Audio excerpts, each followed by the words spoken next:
This story tells us about a young man named Vincent, who is a level 0 and is a rather weak fighter in this cruel world. This young man is so weak that he cannot deal with the demon beast alone, and survives by collecting the trash that the monsters leave behind. People like him, who have only a 0 level, are considered a burden in society and are easily abandoned to their fate. Such people are considered absolutely useless, and sacrificing such a pawn is, if not noble, then at least not a reprehensible act. Vincent has felt all his life like a pathetic nobody, treated with at least contempt or outright hatred by everyone. However, despite such hardships of existence, today becomes a significant and turning point in the life of this brave young man.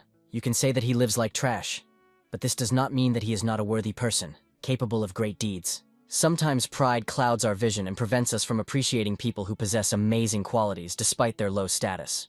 Vincent is just one of those people who promises himself never to die like trash, and to break through to the stars and greatness at all costs. However, to understand how everything came to this dramatic scene, we need to go back a little bit and find ourselves in the city of G.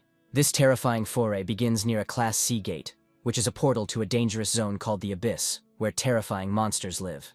The gate begins to flicker, and a man gradually emerges from it, desperately trying to escape as someone is pursuing him. This young man turns out to be Vincent, whom we already know, who works as the senior garbage collector of the Abyss. Another hero comes to his aid and attacks the giant creature, while simultaneously saying that Vincent is too slow. Our hero's job is to collect and sort trash left over from fighting monsters every day, which may still be of some value. Vincent understands that the leadership does not want this resource to leak to ordinary people, since each such crystal costs about 50,000 yuan. A few moments later, his partner accidentally steps on the box and calls Vincent a pathetic rat, after which he decides to talk to him. He states that they must split the reward each piece, and if Vincent steals even one piece, he will not only not receive the money, but will also go to jail. Scavenger work in the Abyss is performed by those at level 0. If the fire team doesn't deal with all the monsters, the foray becomes more dangerous. For returning from the dungeon, each garbage collector receives a 1,000th share of the collected garbage, 30% of which goes to the management. Vincent has a huge debt, and so he takes on any job that can be offered to him, even if it is extremely dangerous.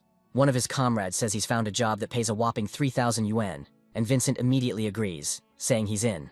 Without thinking twice, he boards a special bus to go to his new place of work, listening to the conversations of his comrades along the way. They say that they are heading to a shopping mall where a Class A Abyss gate has opened, which poses a huge danger and serious risks. Other garbage collectors point out that the damned capitalists treat people like pigs and have no regard for human life. They also wonder who gave these people permission to monetize the Abyss and profit from the suffering of others. 10 years ago, the gates of the Abyss rose from the underworld and astounded humanity with their unprecedented power. But they were immediately followed by horror. Humanity came face to face with incredible and terrifying creatures that lived in this very abyss and were trying to break out. The gigantic number of these creatures and their incredible, disgusting diversity plunged humanity into genuine horror. Only a special class of people were able to destroy these creatures, and it was these people who immediately became a very privileged part of society. When the first monster was defeated, people discovered not only magical crystals, but also mysterious weapons that could be created. Having explored all the continents, people began actively exploring the Abyss in order to obtain as many interesting artifacts as possible. The economy changed direction, traditional businesses closed, and all funds were directed to supporting the industry of the Abyss. Vincent at that time finds himself in serious trouble, as he needs to get money for the treatment of his dear sister named Valerie. He gets into a huge amount of debt in order to at least somehow help his sister get out of this horror. He suffered a huge number of job rejections and disdainful attitudes due to his 0 level. The point is that for those with such a low level, the employment situation is incredibly bleak and drives people to despair. At one point, he comes across a stranger who offers him a loan to get a lot of money for his sister. The borrower asks the protagonist if he needs money to help his loved ones, which immediately attracts his attention. The cunning man says that all he needs to do is leave his organs as collateral, so that if anything happens, he can pay with his life. Vincent realizes that at that moment he is making a real deal with the devil, but he has no choice because he needs to save his sister. Meanwhile, his colleagues continue the discussion and say that they heard that Vincent took out a loan of 1 million and lost it all on the stock market. They also mention that he is paying for his little sister's treatment, and the medical bills have only been getting more expensive lately. His comrades unanimously come to the conclusion that Vincent would rather die than collect the required amount, and he will have to work as a garbage collector until his death. As soon as they arrive at the place, they are met by a group of heroes who accuse them of not being in a hurry, and if they die, it will only be their problem. Vincent steps off the bus and looks at the giant portal, which glows a terrifying and mysterious purple hue. As he walks forward, Vincent reflects on how he will try to earn money and return alive, no matter what. He understands that he needs to focus on generating more profit in order to pay off his debts as quickly as possible. After some time, he passes through the portal and realizes that this abyss is actually on level B, but it still remains a serious threat. Besides, this is his first trip to such a high-level location, which is full of unknown dangers. The fighters located here immediately detect a strange noise, which signals that disgusting monsters are already rushing here. These monsters turn out to be the spirits of wolves, who in rage attack every creature that disturbs their peace and enters their territory. One of the fighters approaches a mage named Larry, saying that they encountered monsters as soon as they arrived here. But Larry says he knows it all too well. He comes forward and says it's just a bunch of wolf spirits and isn't much of a problem. Letting them get closer, he decides to use his powers to destroy several creatures at once with one blow. By concentrating all his magical power, he creates a giant fireball that sweeps away everything in its path. Wolves that don't have much armor take massive damage from this fireball, and several of them are killed instantly. The survivors quickly flee into the darkness to lick their wounds and strike from the darkness at another, more opportune moment. The vanguard warns his comrades that they must remain vigilant, as the demons could attack at any moment. His partner asks where their destination is, where they are supposed to arrive. The group's commander says they need to go to the 5th floor, but another fighter reports that the floor has become several times wider and higher. One of the fighters claims that everything seems quite normal from the outside, but here the laws of time and space change. After this, he wonders where the traces of the previous group are, and gives the scavengers the order to find the bodies, warning them of the danger. Larry sits down to tie his shoelaces, while the other members of the group say that they don't care about the garbage men, because they both. Meanwhile, Vincent hears strange sounds, and in his fear, does not notice that he is walking straight towards a member of the hunting group. After a few steps, he hits his foot on Larry, who had been trying to tie his shoelaces the whole time. Unable to keep his balance, Vincent falls onto the cold stone floor, and Larry immediately falls too, losing his temper and telling him that he should watch where he's going. Vincent apologizes to his partner, but the latter decides to deal with the careless boy who has gone too far. He holds it up and says that it really irritates him when someone steps on the damned garbage. The group's leader asks Larry not to get distracted, as they have enough to do, and there are much more important tasks than trying to assert themselves at the expense of the garbage collectors. Larry gives the protagonist a nasty look, demonstrating extreme disdain and irritation. After that, he throws him on the ground and says that if Vincent knows that he is trash, then he should not go near him. Vincent tries to tip his cap, thinking that Larry is just another arrogant jerk who is too stuck up. Larry, meanwhile, looks at the other garbage men and says that they have a dream team, after which he decides to turn towards his comrades. Vincent understands that people like him are called a burden or simply trash by society simply because they are at level 0. The class stratification of society becomes all too visible when it comes to power levels, and this is a very grim situation. However, all this time Vincent kept a secret that would soon make everyone change their opinion of him, if not die of horror. The thing is that he only has one experience point left to move to the next level, and finally significantly strengthen himself. After a while, a wolf spirit suddenly appears behind them, and the other scavengers run away, as they have no special skills to fight. Vincent looks at this wolf spirit in surprise, and realizes that no one from the battle group began to fight this creature. The system notifies him that this creature has extremely low health and can die from just a few hits. Vincent quickly looks around to find some kind of weapon that will allow him to fight this creature. Luckily, he quickly finds some level 1 wooden items lying around, as well as a small wooden stick that might come in handy. Despite all the horror this giant creature instills in him, he understands that it has a critical level of health, and decides to cast aside all doubts. Immediately after this, he rushes forward to take this equipment and hope for victory, since this is his only chance. He takes a fighting stance to prepare for combat with the creature, hoping to find the right moment to strike. The monsters from the abyss do not have high intelligence, and therefore, for them, he is just another prey that is walking into their mouths. However, this wolf is a very dangerous opponent for a person who does not have serious combat experience and good equipment. Vincent rushes forward and manages to land a powerful attack on the monster's head. Overjoyed at his success, he jumps to the ground, but the system notifies him that he has dealt 0 damage due to his weak equipment. The other scavengers looking at him wonder if he really is that stupid, and doesn't understand that only a combat team can kill a monster. Vincent decides not to respond to this mockery, mentally realizing that he knew all this anyway. But he has no other choice. Unfortunately, his skills are at an extremely low level due to the fact that he has not been able to improve his stats until now. Vincent reflects that with such weak equipment, he won't be able to penetrate the defense of even the weakest monsters, and therefore, he needs to act smarter. Despite his weaknesses, he understands that he has some advantages that he must take advantage of to win. He is well aware of his situation, so he decides to rely on agility in order to gain the upper hand over this wolf. Vincent leaps into the air, simultaneously dodging the wolf's deadly attack and forcing it to crush the tree's hard roots. This time he gains a lot of altitude to inflict at least some damage on the monster, and hope that everything goes smoothly. Meanwhile, Larry laughs and notes that as soon as the Zeros see the monster, they immediately run, flashing their heels, because they can't do anything. The party leader says that if the monster is weak, you can earn some luck.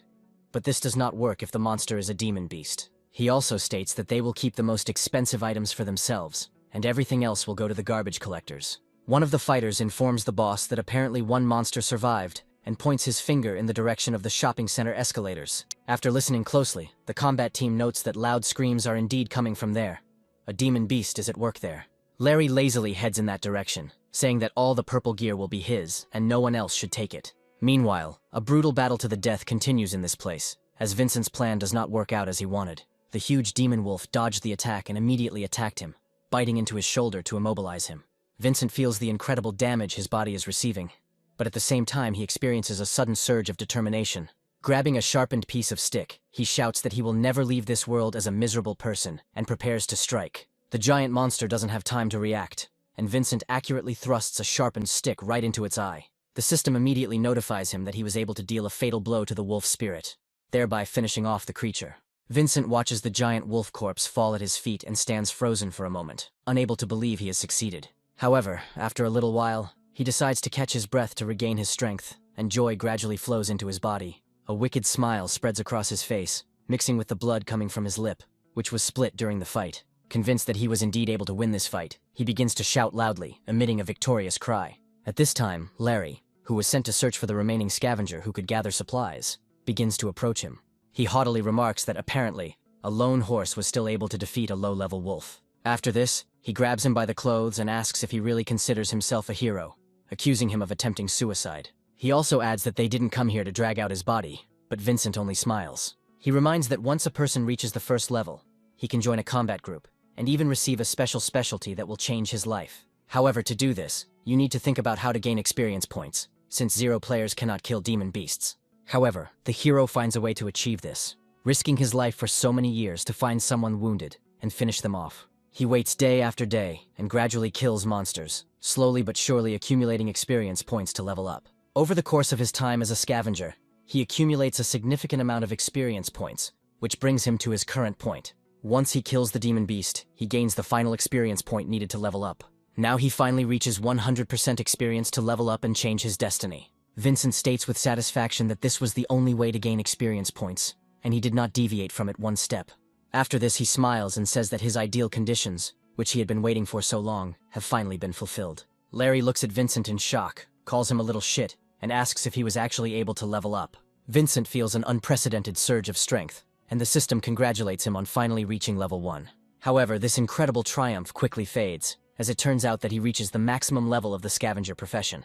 Larry watches what is happening with undisguised surprise, as he did not expect such an unimpressive result. After a few moments, he finds it hard to hold back his laughter and begins to choke right in front of Vincent. A moment later, he starts laughing openly and says that he can't believe that even after reaching level 1, Vincent is still a garbage man. He apologizes, explaining that he simply can't help but laugh, noting that such a chance only comes once in a lifetime. But Vincent still remains a loser. After this, he sternly declares that his friends have long since left, so he will have to clean up everything here. Immediately after this, he turns to his comrades and says that his friends will not believe what he just saw. Vincent is left alone with his thoughts and looks at his hand, wondering if it's really worth it to remain a garbage man this late. He understands that if level 1 is the maximum, then he cannot use it to raise his equipment points. He also wonders what is so special about this class and finds that he perceives the world a little differently. Looking at the corpse of the demonic wolf, he notices that its remains are now beginning to glow with a strange light. The system informs him that recyclable waste has been found and asks if the body should be sent for recycling. Vincent immediately agrees, eagerly awaiting what will happen next. A few moments later, a portal appears behind him, from which numerous hands immediately burst out, reaching for the remains of the wolf. Vincent looks around in shock, trying to figure out what it is, noting that he has never seen a garbage man with such abilities. Meanwhile, the hands grab the remains of the monster and slowly pull them towards themselves, while Vincent guesses that this is the peculiarity of the scavengers. Just a few seconds later, these hands drag the prey into the abyss, and Vincent notices that it looks quite creepy. A few moments later, he receives a notification that increased production is being processed. Vincent patiently waits for the processing to complete, after which he receives new notifications about the obtained loot. Mysterious hands belonging to an unknown deity grant him the skill of Ghostly Dash, as well as 3 equipment points. Vincent is surprised that you can level up with such things, and opens the system summary of his characteristics. Upon closer inspection of this ability, he discovers that he needs to have 3 points of dexterity to use it. Making a quick decision, he decides to convert equipment points into dexterity points to learn this skill. The system informs him that all the conditions for using the Ghost Dash have been met, and then asks if he wishes to learn this skill. Vincent quickly gives his consent, and a greenish flash of energy appears next to him, quickly enveloping his body. Vincent feels the energy filling him, simultaneously changing his consciousness and some physical parameters. However, the feeling of change quickly passes, and he opens his eyes, realizing that he has remained more or less the same as before. Vincent looks down at his arms and legs, wondering if that's all there is to it, noting that nothing looks different. Larry yells loudly at the protagonist to get his ass over here, and Vincent replies that he's already on his way. With these words, he decides to try the Phantom Dash in action and takes off, leaving behind only wind and raised dust. His speed increases significantly, causing him to even scream in fear, not understanding how to react to the approaching objects.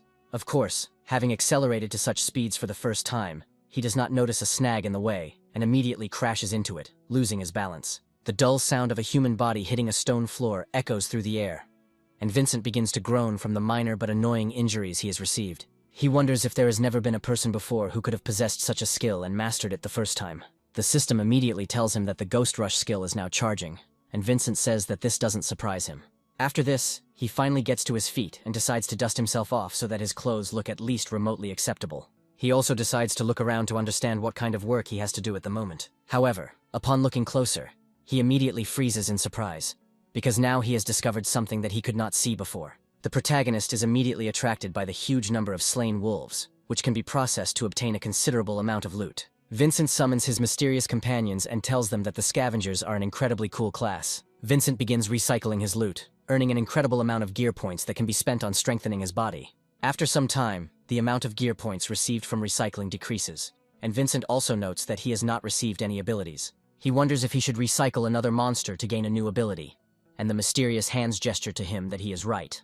Looking at his stats, he finds that he has managed to earn 111 points, which can be distributed across all of his main skills. Vincent wonders which skill he should prioritize, since he still doesn't know when he'll be able to score points again. He spends a few minutes analyzing what is happening, after which he realizes that in this situation, he has only one way out. He decides to distribute all the points he receives equally in order to be a jack of all trades. This brings all of his stats to level 20, which is quite impressive for a level 1 character. Meanwhile, the fire team continues clearing the floors, eliminating the werewolves one by one with their skills. However, these monsters are quite low level and do not pose a high threat, so they are destroyed quite quickly.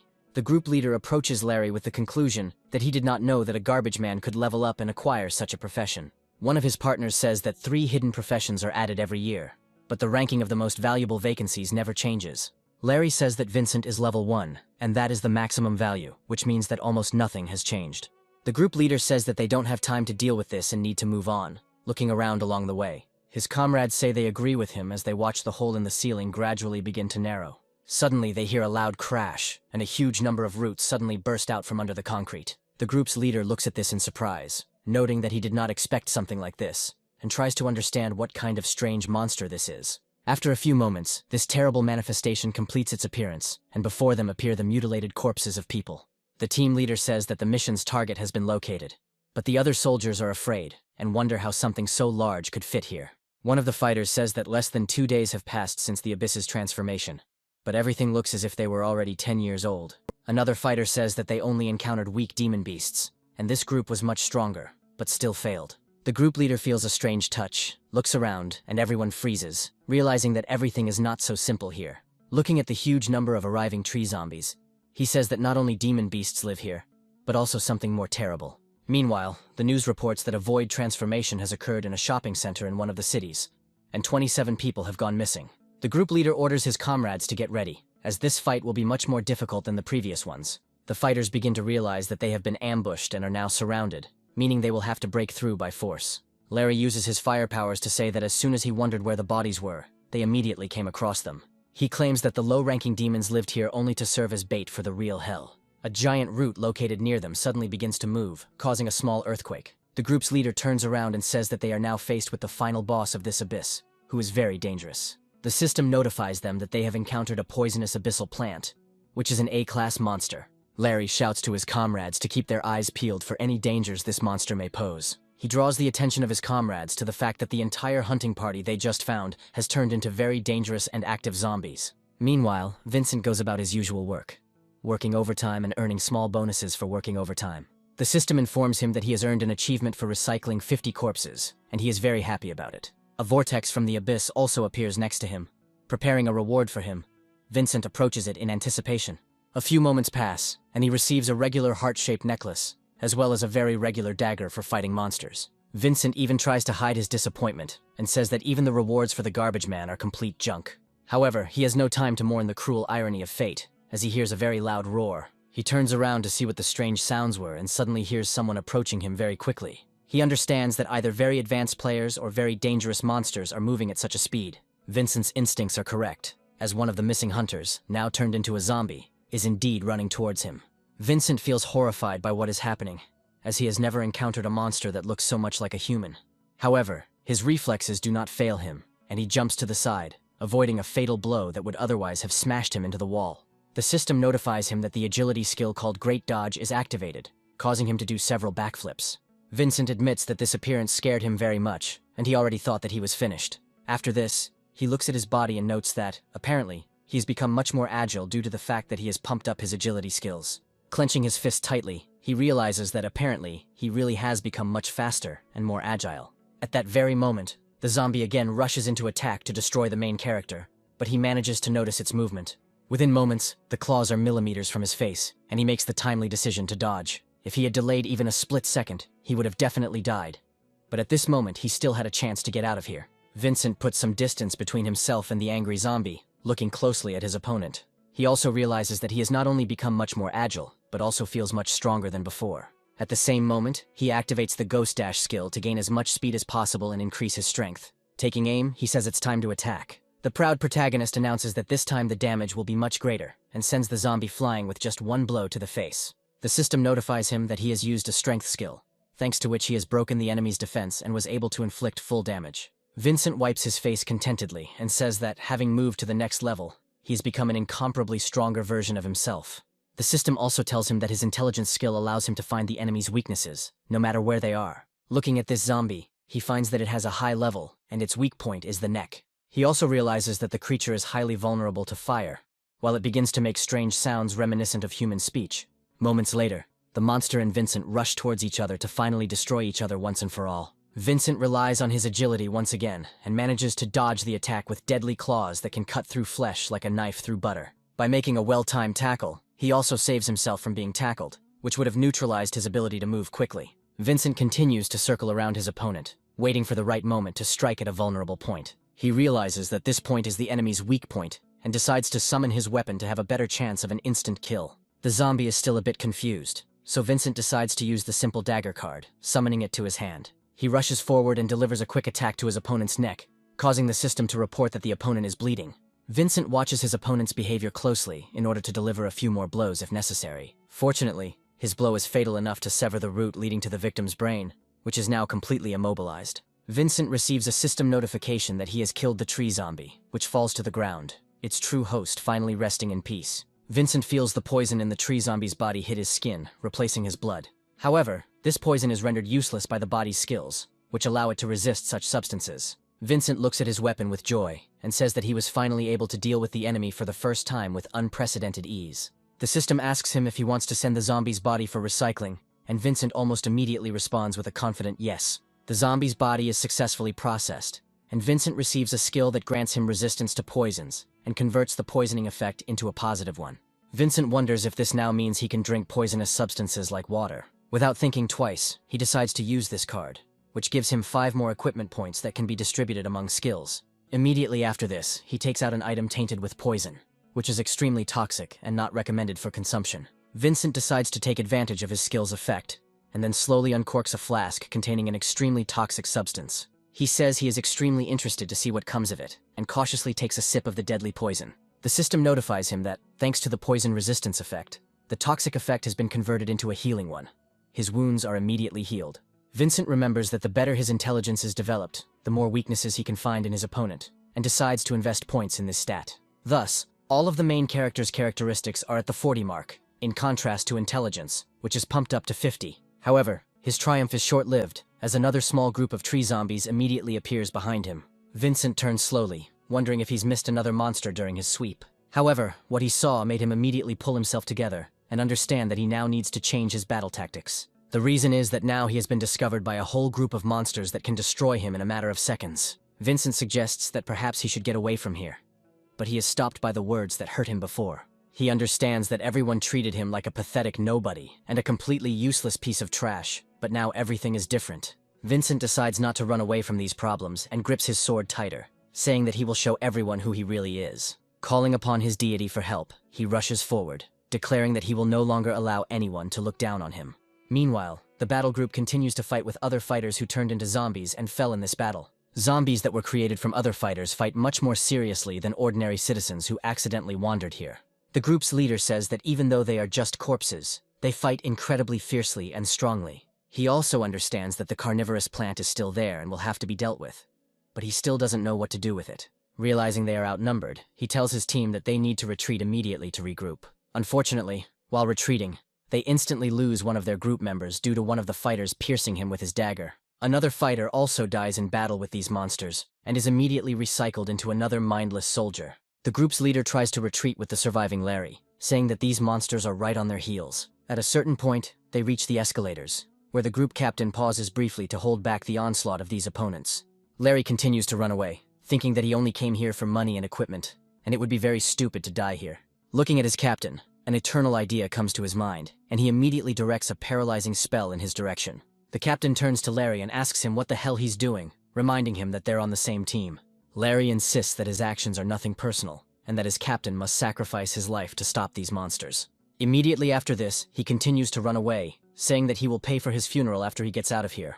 The captain tries to call out his offender who betrayed him, but he is immediately dealt several fatal blows. Larry reflects that he has nothing to lose by escaping, as he has collected a few items and will come up with an excuse for why the team died. However, after a while he bumps into Vincent and bounces to the side, losing his balance and quickly falling to the ground. Vincent looks at the man who spoke disparagingly of him, and realizes what he just did to save his pathetic life. Larry also looks up in surprise and doesn't believe what's happening, trying to understand how this man is still alive. Vincent asks him if he really just betrayed his captain just to escape without even trying to save him. Larry looks down slightly and notices a huge number of monsters that are gradually being processed behind Vincent.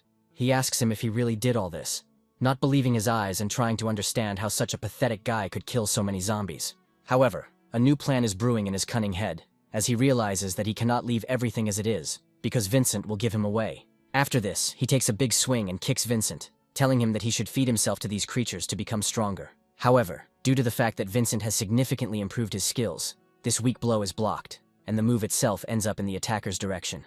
Larry feels incredible pain and falls to the ground, after which he asks his opponent what he did, calling him a piece of trash on legs. Vincent calls Larry a scumbag, and adds that being a traitor is even worse than being a pathetic piece of trash. Immediately after this, he makes a hand gesture for his deity to point its hands towards Larry. Larry tries to escape, but is quickly grabbed by the legs and dragged into the abyss to be processed. The system informs him that the processing process has been initiated, but Larry's body is still not sucked into the abyss. After a few moments, the deity's hands make a negative gesture, and the system notifies him that this waste cannot be recycled. Vincent kneels down wearily and says that sometimes you just have to get rid of trash because it can't even be properly recycled. The system informs the protagonist about the improvement of the garbage processing skill, and offers him a 3-minute Spellmaster experience card. Vincent says that this gift came at a very opportune time for him, and agrees to rework these skills and obtain them. Immediately after this, he uses the card, and his body is filled with new energy as he gains the skills that Larry had. The system tells him that he has all the stats needed to cast spells, while the monsters continue to arrive. Vincent watches the approaching armada of tree zombies carefully, preparing to put his new skills to the test. Vincent tries to recreate the technique of using the fireball from memory, after which he folds his fingers in a special way. A few moments later, huge streams of energy burst from his hand, which are transformed into a powerful explosion. This explosion is so powerful that it shatters glass on the entire floor and causes a small earthquake. As the aftermath of the explosion clears, Vincent sees a huge pile of ash left behind by the enemies who rush towards him.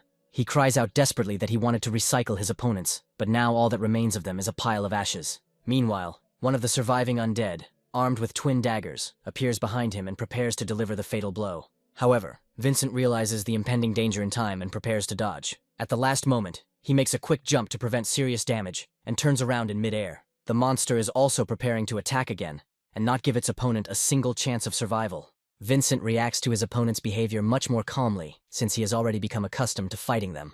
Dodging the deadly attacks of this assassin, he summons his simple dagger to be able to kill his opponent. They attack each other simultaneously and block them by crossing their swords at the right moment. Vincent realizes that this cannot continue for long, as his close combat skills are lacking. He quickly looks back at the slain group captain and realizes that he will have to use the remains of this fighter to gain skills. He says that it would be terrible if this thing were to rise again, so it needs to be processed as quickly as possible. Quite quickly, the deity gives him a golden shield, thanks to which he can defend himself from attacks from a certain direction. Vincent immediately decides to gain an advantage in a fight against an opponent who does not have much protection. Immediately after this, he decides to rush forward to block his opponent's counterattack, and simultaneously respond with a sword strike. Using a clever tactical move, he manages to emerge from this situation unharmed, cutting off his opponent's head in the process. Vincent freezes in place, watching as the zombie's head falls to the ground and his body collapses, losing all signs of life. Vincent apologizes to the unfortunate hunter who fell victim to this terrible monster, and says that he will have to be recycled as well. Immediately after his deity puts another zombie to rest, he receives a dagger mastery card, which greatly improves his skills. Vincent can now wield a dagger like an assassin, and also gains immunity to piercing attacks. Out of nowhere, a huge number of tree zombies appear again, rushing forward in the hopes of tearing Vincent apart. However, our brave hero rushes forward, thinking that being a scavenger is not so bad, because you can constantly gain unique skills. Determination fills his body completely, and he prepares to fight an enemy that outnumbers him, just to get out of here alive. He also recalls the mission, which stated that if they did not deliver the bodies of the deceased group, the mission would be considered a failure. Nevertheless, he decides to continue the battle, defeating one opponent after another, and acquiring more and more new skills. After some time, an unknown person contacts one of the organizations and says that he does not fully understand the rules of this game. He is asked whether they found the bodies of the Falcon Squad or not, to which he replies that he found them, but the bodies had already been processed. They ask him what this word means, to which he explains that there was a young man there, judging by his amazing abilities. According to this unknown person, this man possesses abilities that allowed him to drag the bodies of the entire group into the abyss to devour them. This man turns out to be Larry, who decides to contact a special agency to come up with his own version of what happened. The chief goes into the interrogation room himself to clear himself and provide himself with a solid alibi. The staff inform him that he is the only survivor, and that the person he is talking about does not exist. They also add that when they found him, his level had dropped to level 1, and Larry claims that the same person had reworked his abilities. Larry tries to explain himself by claiming that the man was the trash man, but he quickly realizes how stupid that sounds. He is told that he has a high level of contamination from the energy of the abyss, and that this could be why he is experiencing hallucinations. Vincent, meanwhile, after what happened, decides to sell all the magic crystals on the black market, but receives only a third of the price. Despite such a high tax on the black market, he barely has enough money to pay off the debts he has. Vincent also realizes that he needs to keep a low profile, as he has awakened to a hidden profession and will now be studied if caught. Vincent decides to make as much money as possible while he is still free, no matter the cost. Thus, he finds himself in another combat group, which announces that they are going to go to a new abyssal portal that has just appeared. The distributor says he needs the bravest and strongest people, and Vincent steps forward, claiming he might be suitable for the role. He is asked what level he is, and he reluctantly admits that he is a level 1 scavenger, surprising everyone around him. The distributor starts laughing sincerely, saying that such a loser can only have courage, after which he advises him to go away. Vincent muses that this is precisely his plan, because by sneaking in somewhere as a helper, he will be able to discreetly process the corpses. However, an unknown girl suddenly intervenes in the matter, demanding in an authoritative voice that the distributor release Vincent. Everyone instantly recognizes this girl, as she is the daughter of a famous family and has just awakened to her God-chosen profession. This girl's name is Emily. Despite the distributor's warning, she says she needs more people for the numbers. The distributor's face immediately changes, informing them that they are only here to protect her and will follow her orders. Vincent is glad that everything worked out, and understands that this is not the first time he has had to play the role of a complete non-entity. However, looking at Emily, he feels like he has seen her somewhere before, and wonders when they might have met in the past. After some time, his memory prompts him with an answer, and he is transported to events that took place about 2 years ago. This girl fought alongside him and was defeated in a battle with a monster that she almost finished off. Vincent came to her aid and dealt the monster a fatal blow, gaining another point of incredibly valuable experience. Even though this monster was terrifying and scary, Vincent still risks his life to save his ally and improve himself. Emily asks him if he really is a scavenger, wondering how he was able to kill such a serious monster. In response to this, Vincent proudly shouts that this is his first time when he was able to kill such a monster and get another experience point. After that, he asks her if she is okay, to which the girl replies that she has heard about the possibility of raising the level in this way, but has not met a single daredevil who would decide to do it. She asks if he is really trying to get experience points this way, and at the same time asks why he is doing this. Vincent does not hide his motives, and immediately tells her that he is doing this solely for the money, which he really needs. Emily honestly admits that she doesn't believe a word of it, as she considers it too risky a way to earn experience points. Vincent reminds his interlocutor that she is lucky in her profession, and says that she cannot even imagine how others have to survive. He also reveals that she has no team, and when she encounters demons, she simply charges at them, acting completely recklessly. He asks her what she wants to achieve, and Emily states that she wants to become stronger and be the first to conquer this dangerous place. Immediately after this, Emily asks him why he really wants to change his profession, and why he is taking so many risks for this. Vincent decides to tell her that he is actually doing this for the sake of his family, since his primary goals are to protect his relatives. Emily is very inspired to hear such a noble goal, and asks her interlocutor what his name is. Vincent, after thinking for a bit, tells her his real name, also seeing in his interlocutor a very worthy person to whom he is not ashamed to open up. Emily also introduces herself and expresses her confidence that Vincent will one day be able to change his profession, and once that happens, he can join her. With these words, she extends her hand to him so that they can seal their promise with the traditional handshake. Vincent, hearing this proposal, understands that they need to try as hard as possible, and Emily states that she already has 30 monsters on her account, so Vincent must catch up. After some time, her guards make their way into these dungeons, immediately calling out to her and trying to drive Vincent away. Taking him by the arms, they talk about how their boss became furious and almost broke their necks when he saw that his precious daughter had run away into the depths of the abyss. Emily got her bearings at the last moment and threw a small stone to the protagonist, telling him to catch it. Vincent easily catches the abyssal crystal and examines it closely, realizing that it is quite a valuable thing. Emily smiles genuinely at him and tells him that this is his first reward for showing incredible bravery and finishing off the giant monster. Vincent turns to the side and walks towards the exit of the dungeon, waving his hand to her as a sign that he is very grateful and appreciative of her. His dreamy thoughts are interrupted by one of the group members, who taps him on the back of the head and tells him that he should not stand rooted to the spot.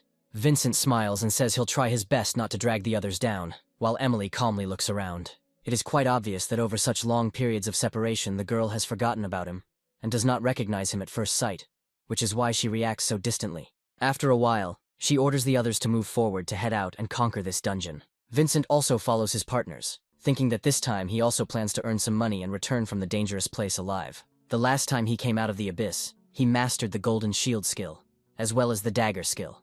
But that was the only thing he got as a bonus. Among other things, he has the ability of Berserk, which is very useful for a person who often travels through the abyss. In addition, he managed to defeat the boss of the abyss and take the reward, which is no less valuable a gift. By destroying a giant dam in one plant, he gains the ability to supergenerate, which allows him to instantly restore his health. Thanks to his fantastic versatility, Vincent can now choose any profession without any drawbacks. Vincent evenly distributes all the extra points, of which there are quite a lot, because he completely recycled everything that was suitable for this last time. On the sides, it allows you to use the all-seeing window skill to gain additional perception parameters. Assessing his allies, he discovers that the warrior has only 12 strength points, while Vincent's is already over 100. Meanwhile, he follows his comrades, not wanting to reveal his incredible skills unless absolutely necessary. After a while, the ground begins to shake, and Vincent, realizing that most likely something terrible lives within these walls, becomes wary. The comrades turn around, wondering what that was, trying to figure out if another monster is trying to get behind them. Vincent quickly puts the brick back in and says that this underground structure is somehow unstable, after which he chuckles. Suddenly, one of the fighters tells his comrades that he found a chest, which is quite a rarity. He quickly discovers that the chest is high level, meaning they won't be able to open it without a dagger master. Vincent takes a few steps forward and says that he can try to open this chest, since he has certain skills. His fellow housemates decide not to interfere with him and let him go ahead, after which he quickly begins to pick the lock. It only takes a few seconds and he successfully opens the chest, thinking about how incredibly easy it was to break into this structure. His comrade says that only a dagger master above level 4 can pick locks, to which he replies that scavengers are capable of doing that too. One of the fighters says that they will share the contents of this chest after the mission, after which the squad moves forward. A few moments later, he stops one of his partners, saying that there appears to be something dangerous ahead. Taking a few steps forward, he throws a pebble forward, which bounces off the walls several times. Within seconds, the walls begin to move, revealing razor-sharp spikes before rapidly collapsing. The partner asks the protagonist if he is really a newbie, to which he replies that he is an experienced scavenger and has often encountered such traps. Emily continues to watch him, but still does not say a word. And from the outside it may seem that she is deeply immersed in her thoughts. The rest of the group are very impressed with Vincent's skills, while he muses that he saw through the traps due to his heightened intelligence. One of the players hands him a reward, which is a broken head that can only be used on the first level. Vincent thinks about how his allies still think he's pretty useless, then continues his journey, and they find themselves in a large room. The system tells them that they have entered a reward room, which contains no monsters, only great rewards for overcoming the traps. Emily says that it is too early to rejoice, since it could be a trap, while the warrior declares that of all the rewards here, the only thing he sees is a stone slab. Without thinking twice, he takes the slab out of the bowl in which it was steaming, and says that they can turn around and go home. After a few moments, a fountain of blood begins to gush from this cup, and the system notifies everyone that the blood test is about to begin. Emily calls her ally an idiot, saying that this is not a room number, but a regular trap designed for fools. Quite quickly, the bloody nightmare emerges from the dense fog, a terrifying creature with incredible strength. Emily opens her inventory and takes out her weapon, advising the others to prepare for a withdrawal to destroy this monster. Within moments, they find themselves surrounded by various monsters that are the minions of the bloody nightmare. Vincent muses that he only needs to fight at 25% of his strength to avoid revealing his secret. To do this, he uses a ring he recently found, which allows the wearer to choose the amount by which their stats will be reduced. Of course, the reduction in characteristics is only temporary, so there is no need to worry about our hero. As the monsters begin to approach the group, Vincent decides to use the scavenger spirit skill to boost his stats. The rest of the team joins the fight as best they can, and fight back against the creatures of the nightmare. Emily also easily deals with her opponents, after which she turns towards Vincent and is surprised by his incredible success. The thing is, he managed to destroy the nightmare spawn in just one hit, even with reduced stats. Emily watches Vincent closely as one of the monsters decides to attack her, taking advantage of her agility. However, the monster has no idea how serious the enemy is that has come here, as Emily's reaction is at its highest level. Without moving, she makes a swift and deadly swing with her sword to cut down her opponent. Berserker wonders what is happening to these monsters, noting that they are blown to pieces with just one blow.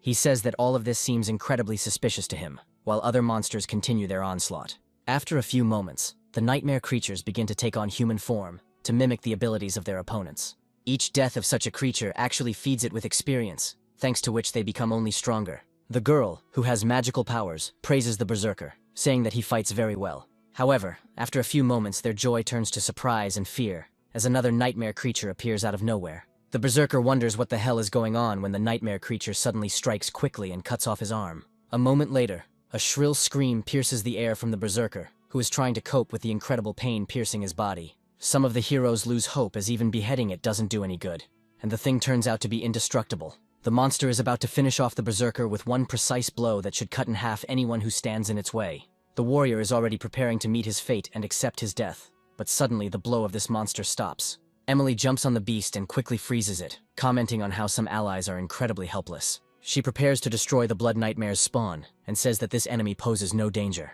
She will scold her allies, saying that they are too pathetic, and it is a shame that she went into the dungeon next to such worthless people. Oh, having destroyed the spawn of Nightmare, she calls her allies pathetic trash. Yet, despite her ego, the Blood Nightmares continue to rise again as if nothing had happened to them. The sorceress says that these creatures are too fast, and she does not have time to cast a spell to destroy them all. Vincent states that if the sword is useless against them, then it is better to finish them off on the spot with another spell and rushes forward. Having prepared himself properly, he decides to use the Big Bang skill to conquer a huge area at once. The sorceress says that the Big Bang is a spell that is cast at a higher level and is difficult to cast so quickly. She also asks herself how a first-level player is able to achieve such outstanding results. Meanwhile, the Bloody Nightmare remains undefeated and continues to rise again to destroy the trespassers. Several of the creature's minions rush forward to sink their razor-sharp teeth into Vincent's body. Vincent lets them get closer, then lets out a battle cry that instantly stops them, albeit for a very short time.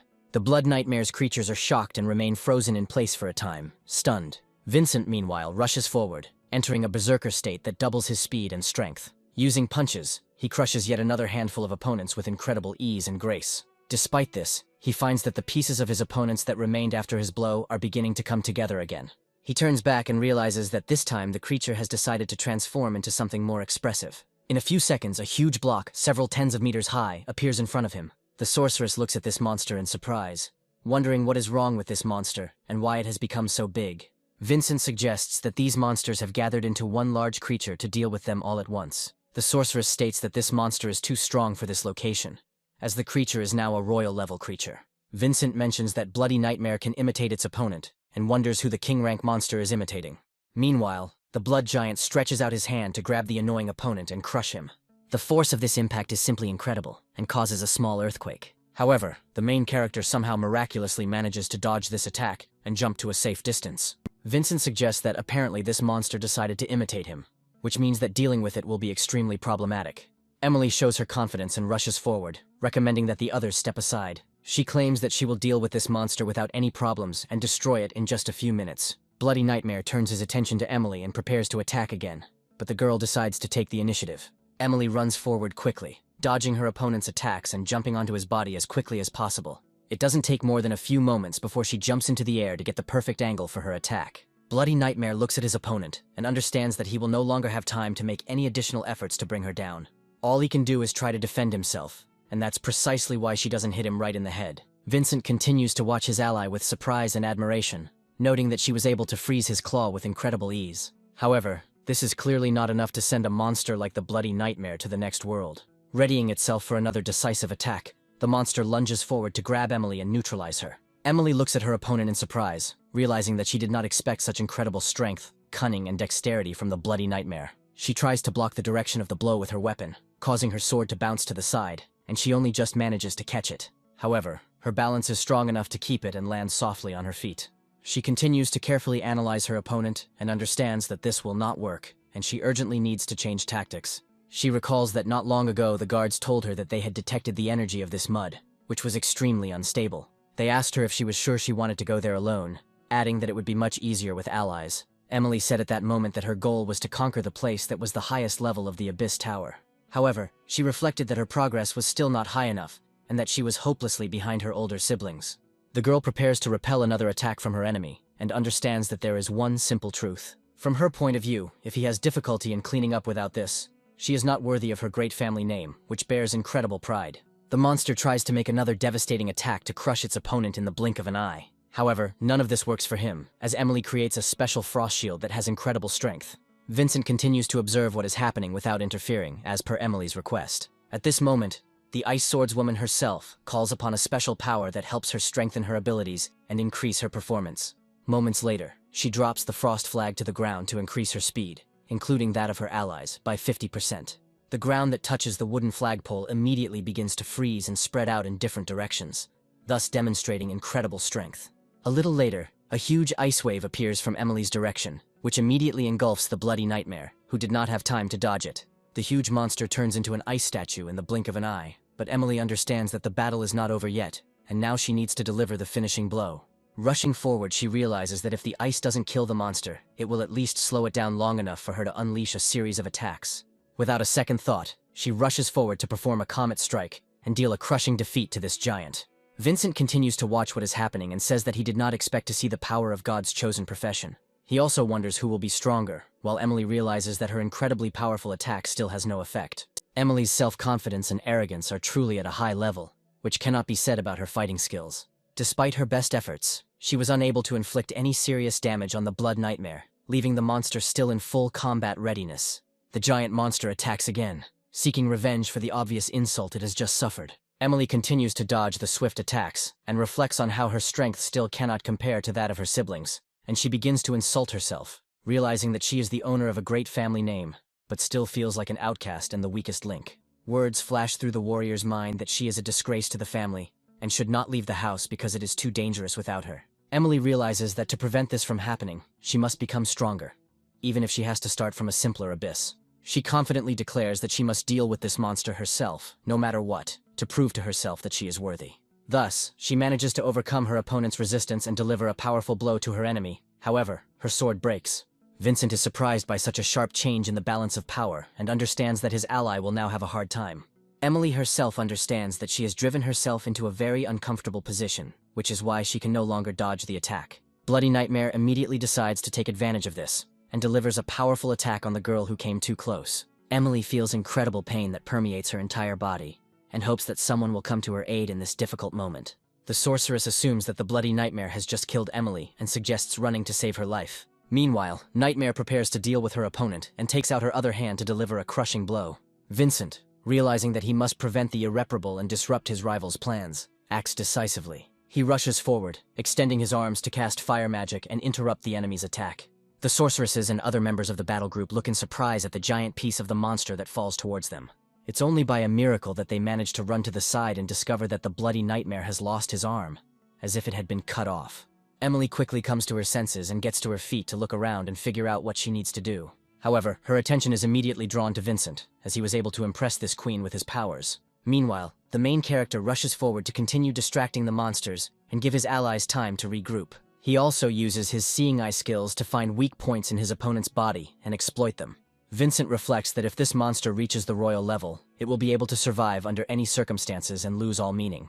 At that moment, he lights the ring that lowers his stats, realizing that there is no point in holding back since their lives depend on it. With his full strength restored, he uses another fireball skill to deal massive damage to his enemy. The blood nightmare rushes towards its opponent to seize them with its jaws. Vincent continues to maneuver, dodging one after another to delay his opponent and wear him down. The sorceress says that Vincent is incredibly fast and acts as if he is not a garbage man, but some kind of extra-class player. Vincent, meanwhile, continues to masterfully dodge every attack his opponent throws at him. With incredible grace, he lands on his feet, then takes an additional side jump to avoid area damage. He understands that once he can find the blood nightmare's weak spot, they will all be saved.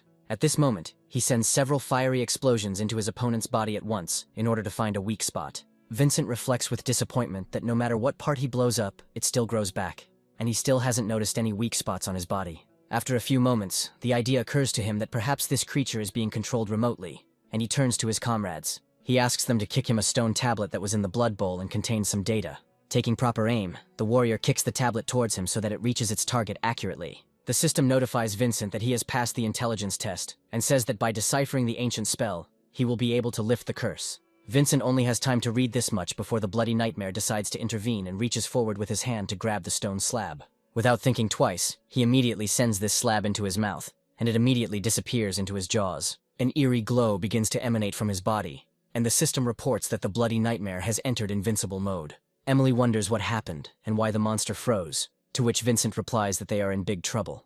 The protagonist states that this monster has now entered an invincible mode, meaning its abilities have been significantly enhanced.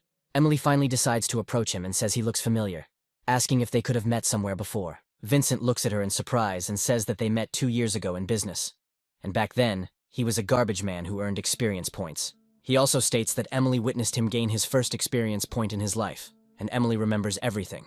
She says that she has now remembered everything, and tries to guess the name of the main character, calling him William, after which he corrects her. She kindly says that she had no idea that he would already be able to replace the profession. Vincent smiles and says that he is now a level 1 scavenger thanks to being able to accumulate the required amount of experience. Emily looks closely at her comrade, and understands that he has risked his life and accumulated points time and time again. She also notes that this is why he became so strong, and if you think about it, he even surpasses her in strength. Emily smiles, and then says that even after all that effort, his profession doesn't sound very scary or cool. Afterwards, she recovers her sword, saying that the tablet will circulate inside Blood Nightmare's body, and she can freeze him. She also suggests a plan where she freezes the body while Vincent tries to find the tablet to retrieve it. Vincent says one head is good, then holds out his fist to her, saying they can defeat this monster together. Emily looks at the lucid Vincent and realizes that he has a fighting spirit that she can respect. After this, she extends her fist to him with a smile, saying that everything will work out if he doesn't get in her way with his feet. Other members of the battle group say that they may not be as strong, but they are still ready to fight to the end. Vincent praises his allies for their enthusiasm and says that they should go together, and that way they will definitely get out alive. Meanwhile, Nightmare is almost done with his transformation procedure, and is preparing for battle to destroy his enemies. Vincent analyzes his opponent and says that they have 5 seconds before he goes into invincible mode, otherwise it will be a real massacre. After this, he declares that these 30 seconds are their last hope, and they must return alive, no matter what. Berserker, watching what is happening, slowly repeats the last words he heard from the lips of the protagonist. Immediately after this, he raises the morale of himself and his allies, saying that they will definitely return alive. Emily also receives this major boost, feeling her weakness completely disappear, and her regeneration rate increase by 15%. She turns away as Vincent continues to celebrate with his comrades, recharging himself with the incredible atmosphere of camaraderie. Emily smiles, realizing that even garbage collectors, who at first glance are just pathetic bugs, should not be underestimated. After this, she reunites with her squad and orders the soldier to monitor the monster's fury and keep it on himself. The warrior immediately attracts the giant bloody nightmare's attention by giving it the middle finger to further insult it. This action is quite bold, especially considering the incredible size of the bloody nightmare that was growing all this time. Compared to this monster, even a 2-meter berserker seems like just a bug, capable of nothing but being crushed. Emily, however, does not lose hope, and asks the sorceress to target the enemy's regrown claws and cover Vincent. The girl decides to use a special spell to restore her mana and increase its potential. Immediately after this, she concentrates properly and releases several energy beams towards the enemy. The bloody nightmare feels the numerous damages that its body receives and begins to gradually dissolve. Vincent says that the stone tablet will help complete this trial, but if it is destroyed by the fireball, the trial will never end. Emily takes this information into account and asks him what they should do in this case. Vincent realizes that the time has come to act with maximum decisiveness and says that he can take out this monster with one hand. Emily guesses what he's getting at, realizing that this is pure madness, laced with incredible risk. She asks him if he really wants to go back into that monster's stomach and get that tablet himself. Vincent is preparing for this incredible challenge and says it's exactly what he wanted to do. Emily tries to understand how desperate this man is that he decided that jumping into the mouth of a giant monster was a good idea. However, she realizes that they have no other choice and turns to the shooter, ordering him to aim at the roof above the monster's head. She also says that they need to make a ladder so they can get out, and the archer immediately accepts this command. Without thinking, he fires a quick shot that is destructive enough to cause a collapse. The bloody nightmare tries to return after this attack, but did not realize that he was not the target of this shot. Emily rushes forward, saying that she will freeze the lower half of this enemy's torso to help her team. Vincent says that he agrees with this course of action, after which he asks that everything else be left to him personally. How they both rush forward, simultaneously twisting and rushing towards the attacks of the bloody nightmare. The monster senses that the heroes have united against him and tries to make one last attempt to deal with them. In a desperate attempt to destroy Vincent, he launches several tentacles forward at once, each blow of which proves meaningless. After recovering from all the attacks, Vincent reflects that his regenerative abilities are quite useful. Thanks to it, he can patch up minor wounds, which means that minor injuries are not at all scary to him. Emily, meanwhile, takes a vantage point near the giant creature's feet and creates another frost flag. A moment later, she unleashes an icy wave to freeze the lower torso of this giant monster. Vincent blurs the air, and Emily yells at him that he should aim for the chest, as it will be much easier to hit the bullseye. Vincent understands that he will not be able to carry out his plans, since he is still not fast and agile enough. To overcome these barriers, he comes out of his berserk state, thereby increasing his speed by 20. He also instantly uses the poison resistance skill and drinks a slow potion. Thanks to the power of his skills, these effects are instantly reversed, causing the slow potion to speed up our hero. After this, he rushes forward at incredible speed, saying that now is his finest hour. The bloody nightmare is only trying to shield itself from this attack in the hopes of escaping the cunning plan that will guarantee its destruction. Vincent continues to approach his opponent, but at the last moment, the latter launches a surprise attack with his tentacles. Vincent only has time to curse loudly before blocking the attack with his hands, only partially reducing the damage to himself. Emily looks at her ally in surprise, realizing that their grand plan had just been destroyed in the blink of an eye. Vincent flies to the side, hoping that he can somehow soften his fall. He is tired and says that despite the fact that this was his finest hour, he failed miserably, despite the effort he put in. He also states that more could not be expected from a garbage man who thought that everything could work out. However, he continues to smile and says that it is not over yet, and he has every chance to win. As he falls down, he calls upon his deity, saying that he needs to activate his recycling ability. He also states that he is offering something completely new as a subject for recycling, something that has never existed before. Rushing downwards, he declares that he himself will now become an object of processing, sacrificing himself to his deity. A huge number of hands immediately appear from underground, preparing to lift their prey and drag it into the abyss. The bloody nightmare watches what is happening in surprise, realizing that he has never seen such a terrible deity from the depths of the abyss. Emily and the other comrades wonder what the hell this is, and where these hands suddenly came from. The system informs the protagonist that it is impossible to recycle a living organism and cancels the operation. Vincent says that if it can't be recycled, then it should be thrown into the trash with all the force at your disposal. In this way, he gives a command to the hands of the abyss that hold him, so that they throw him in the indicated direction, giving a second chance. After some time, the deity launches the protagonist with incredible force towards the bloody nightmare, giving him a chance to fight his way through. Using his incredible speed, as well as the unimaginable amount of momentum he has built up, he punches right through the monster. Along with this, he takes the stone manuscript, which contains the necessary texts, to interrupt this test. He lands on the ground, while the body of the bloody nightmare is temporarily paralyzed and shatters into several pieces. Without thinking twice, he begins to decipher these texts, pronouncing strange words that are incomprehensible to any person with an intelligence below 50.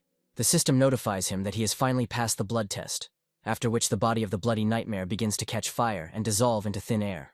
Other members of the group say that what happened really surprised them, and they still can't believe that they were able to do it. Emily looks around, constantly wondering if they really won this hard-fought battle. Their level instantly rises, and the sorceress and the other warrior joyfully shout that they have finally reached the top. Their skills also increase significantly, and they have time to enjoy themselves a little. Emily also gains enough experience to level up, become even stronger, and thus take a step towards greatness. Vincent remains at the same level he was at, receiving a notification that he has already reached the maximum level and cannot upgrade. In the place where a huge bloody nightmare just lay, a huge chest appears, glowing with a legendary glow. As they get closer, the heroes open the chest, and several extremely high-ranking reward cards fly out at once. Vincent catches one of these cards in his hand, after which he decides to carefully examine what he earned for defeating this monster. He sees that he is now offered a sword that has very impressive damage stats, but requires level 10 to wield. Vincent angrily states that his level cannot exceed 1, so he cannot use this weapon. Looking at all his rewards, he realizes that they are extremely valuable artifacts, but he cannot use them due to the level restriction. Emily says that since Vincent was the man who defeated the bloody nightmare, it is up to him to decide how they distribute the reward. Vincent takes his ally aside for a moment and tells her that he has something very important to tell her. After some time, a huge number of special agents appear near the portal, carefully watching the shimmering energy. One of them demands to contact headquarters and prepare to send a rescue team to evacuate the priority target. After a few moments, the gate begins to waver and the staff hear Emily's voice, saying that this squad is not needed. A few seconds later, she herself emerges from this portal, leading the rest of the squad members, who proudly walk behind her. One of the guards looks happily at his mistress, saying that they were already worried, waiting for the moment when she would return. Correspondents say that nothing less was expected from Emily's family, since she had already been able to clear out the situation without difficulty, despite the serious level of danger. Emily pushes her security guard away and begins posing for the cameras, saying there is nothing she can't handle. After that, he smiles, and says that in the end, she is a C-class hunter who is capable of defeating even greater monsters. For a few moments, we are transported back in time to the moment of that very conversation between Emily and Vincent. Vincent offered to sell her all these cards, saying that he would give her a discount out of friendship, and everything would come to 500 magic crystals. Emily agreed to this with surprise, to which he added that he also asked her to pretend that he had never been there, and that she had done this cleanup herself. Emily was very surprised by this demand from this man, but she quickly agreed, realizing that there was nothing wrong with it. Vincent also advised them to leave first, saying that he would follow them later as he still had things to do. Emily went about her business, thinking that Vincent seemed to want her to remain in his debt somehow. However, she decides that there is nothing wrong with repaying the person who helped her complete this test for his service. Meanwhile, Vincent is left alone with this strange stone slab and tries to figure out what can be done with it. Studying it carefully, he extends his hand towards it to summon the being that resides within this tablet. After a few moments, a small clot of energy appears from the cracks inside this stone slab. Vincent smiles, realizing that in front of him is none other than a surviving piece of a bloody nightmare that miraculously managed to escape. He says that even such a pathetic creature as a nightmare would not want to be like trash and allow others to step on him. With these words, he extends his hand and offers the bloody nightmare to become his strength. The creature agrees and finds itself lifted into the air. The system tells him that the bloody nightmare has been successfully processed, after which the hands of the abyssal scavenger stretch forward. Moments later, Vincent is rewarded with an ability called Nightmare Body, which allows him to summon a clone of his host. Vincent understands that thanks to this ability, he will be able to create his own doubles at times when the situation requires it. He smiles and says that he can't wait to use this ability, and then rushes towards the exit of the dungeon. After a while, he finds himself in a fairly well-lit building, and can take a little rest and even order some food. While the rest of the villagers are enjoying their sunny day, Vincent is busy with important calculations, thinking about how he should behave. He carefully checks his inventory to figure out which items might be valuable to him, and which ones are best thrown away. He also reflects on the fact that he gave Emily all the equipment that required a high level, and now he will definitely not attract attention. After thinking for a while, he realizes that the scavengers are so inconspicuous that no one would notice if he started selling these items secretly. However, he comes to the comforting conclusion that no one would buy the garbage man's goods anyway. One way or another, he decides to process all the goods he has in his inventory to get something worthwhile. The system informs him that the equipment has been reworked, and he now has one standard point. Vincent tries to understand what just happened, and looks closely at the tutorial prompts that appeared in front of him. The system informs him that the recycling skill is available to him, and the standard point can be used to upgrade and create items. Vincent wonders if he should follow these hints, while the system recommends that he upgrade a regular dagger for 5 points. Vincent goes into meticulous calculations to figure out exactly what he needs to work on to get the required number of points. Once he has processed the required amount of scrap, he invests 5 universal points into his dagger, thus fully repairing and upgrading it. Vincent smiles and realizes that this way he has gained access to the ability to infinitely upgrade his weak weapon. The system congratulates him on completing the training and recommends choosing either a magic potion that restores mana or a stat boost. Vincent reflects on the fact that he doesn't currently need to level up his attributes, but he might have problems with mana. He understands that many unprepared guys often run out of mana and have to go back before they find the boss's lair. Vincent immediately selects the potion. The system congratulates him and informs him that he has learned to restore items. The system also says that to restore greenery, he needs 6 points in any capacity. Vincent ponders the fact that glasses are needed to prepare greens, but he still can't figure out what the container is for. Without thinking twice, he turns to the cook and asks him for a few empty glasses for his own use. A few minutes later, he sits down at the table, holding 3 empty liquid containers in front of him. After quickly processing the trash, he realizes that the next step is regeneration, and a strange icon appears above his head. Vincent looks closely at these icons, wondering if this is a minigame that he needs to win. Some time passes, which Vincent spends trying to get the best possible results in this minigame. As a result of the minigame, he filled several containers with a large amount of mana potion. Vincent takes one of the containers and says that it looks strange, but is perfectly usable. Quite quickly, he decides to drink one of them to test its effect directly on his body. Unfortunately, the taste of this magical potion turns out to be quite disgusting, and Vincent realizes that it tastes like rotten eggs. However, the system immediately notifies him about an increase in strength and endurance indicators by a large percentage. Vincent happily leaves the establishment, thinking that today he will clear out another abyss for maximum effect. As he leaves, he is immediately met by several thugs who ask if he is that Vincent. Vincent recovers and looks closely at those who decided to surround him, realizing that they might be another debt collector. One of the tough guys says that only a few days have passed, but his behavior has already noticeably changed. One of them comes closer to him and puts his hand on his shoulder, saying that he had already thought about reporting him missing, since he had been looking for him for a long time. Vincent steps aside and says that he has already paid off all his debts, so he has no dealings with the other bandits. The most brazen bandit says that paying the debt does not free him, since his contract is still in force. He also states that Vincent will be a garbage man for the rest of his life, after which he asks who he is trying to fool by acting tough. Without thinking twice, he hits Vincent on the arm, causing him to drop his glass of mana potion. Immediately after this, he starts laughing at him and asks, "What?" He's already so sorry that he can't even hold the glass. The other bandits begin to flex their fists and say that he was always disgusting to look at. Vincent recalls that according to the rules, using skills outside the abyss is prohibited unless you are a law enforcement officer. One of the bandits offers him a deal, saying that if he eats all the felt pearls one by one right from the floor, he will let him go. The criminal adds that he will even help him collect all the pearls, since in the end it is necessary to help the smaller brothers. Vincent turns around and says he agrees as long as he kisses his ass first. The bandit immediately loses his temper and prepares to strike Vincent in the face and inevitably face consequences that he does not yet suspect. However, he suddenly stops, feeling his boss approaching, and asks him in surprise what he is doing here. Apparently, the boss is a man named Rodrigo Caesar, who belongs to the C-Class hunting group. He approaches his subordinate and roughly grabs him by the tie, asking if they have gathered enough people. He replies that they need one more person. Caesar asks him where this last man is, who should already have been hired into the squad. Vincent tries to leave the place, but Rodrigo stops him immediately, turning to him. Before he can do anything, Caesar informs him that he has just recruited him into his hunting party. The bandit is surprised and says that this young man is just a garbage man, but Caesar remains adamant. He states that when entering the abyss under the red moon, all the monsters will be extremely ferocious, so he needs cannon fodder. Vincent understands that if we are talking about the red moon, then he will have to go through difficult times, because this is a very unusual and dangerous phenomenon. During the red moon, monsters go berserk, and rare creatures can also appear there. The rewards for killing these monsters will be doubled, and the quality of the magic crystals dropped will increase. Vincent smiles and says that he agrees to this proposal, asking to be included in the list of participants. Caesar praises his interlocutor's intelligence and says that he is glad to meet such people who are burning with enthusiasm. Without thinking twice, he turns to the other person he called to join the team and asks him to come closer.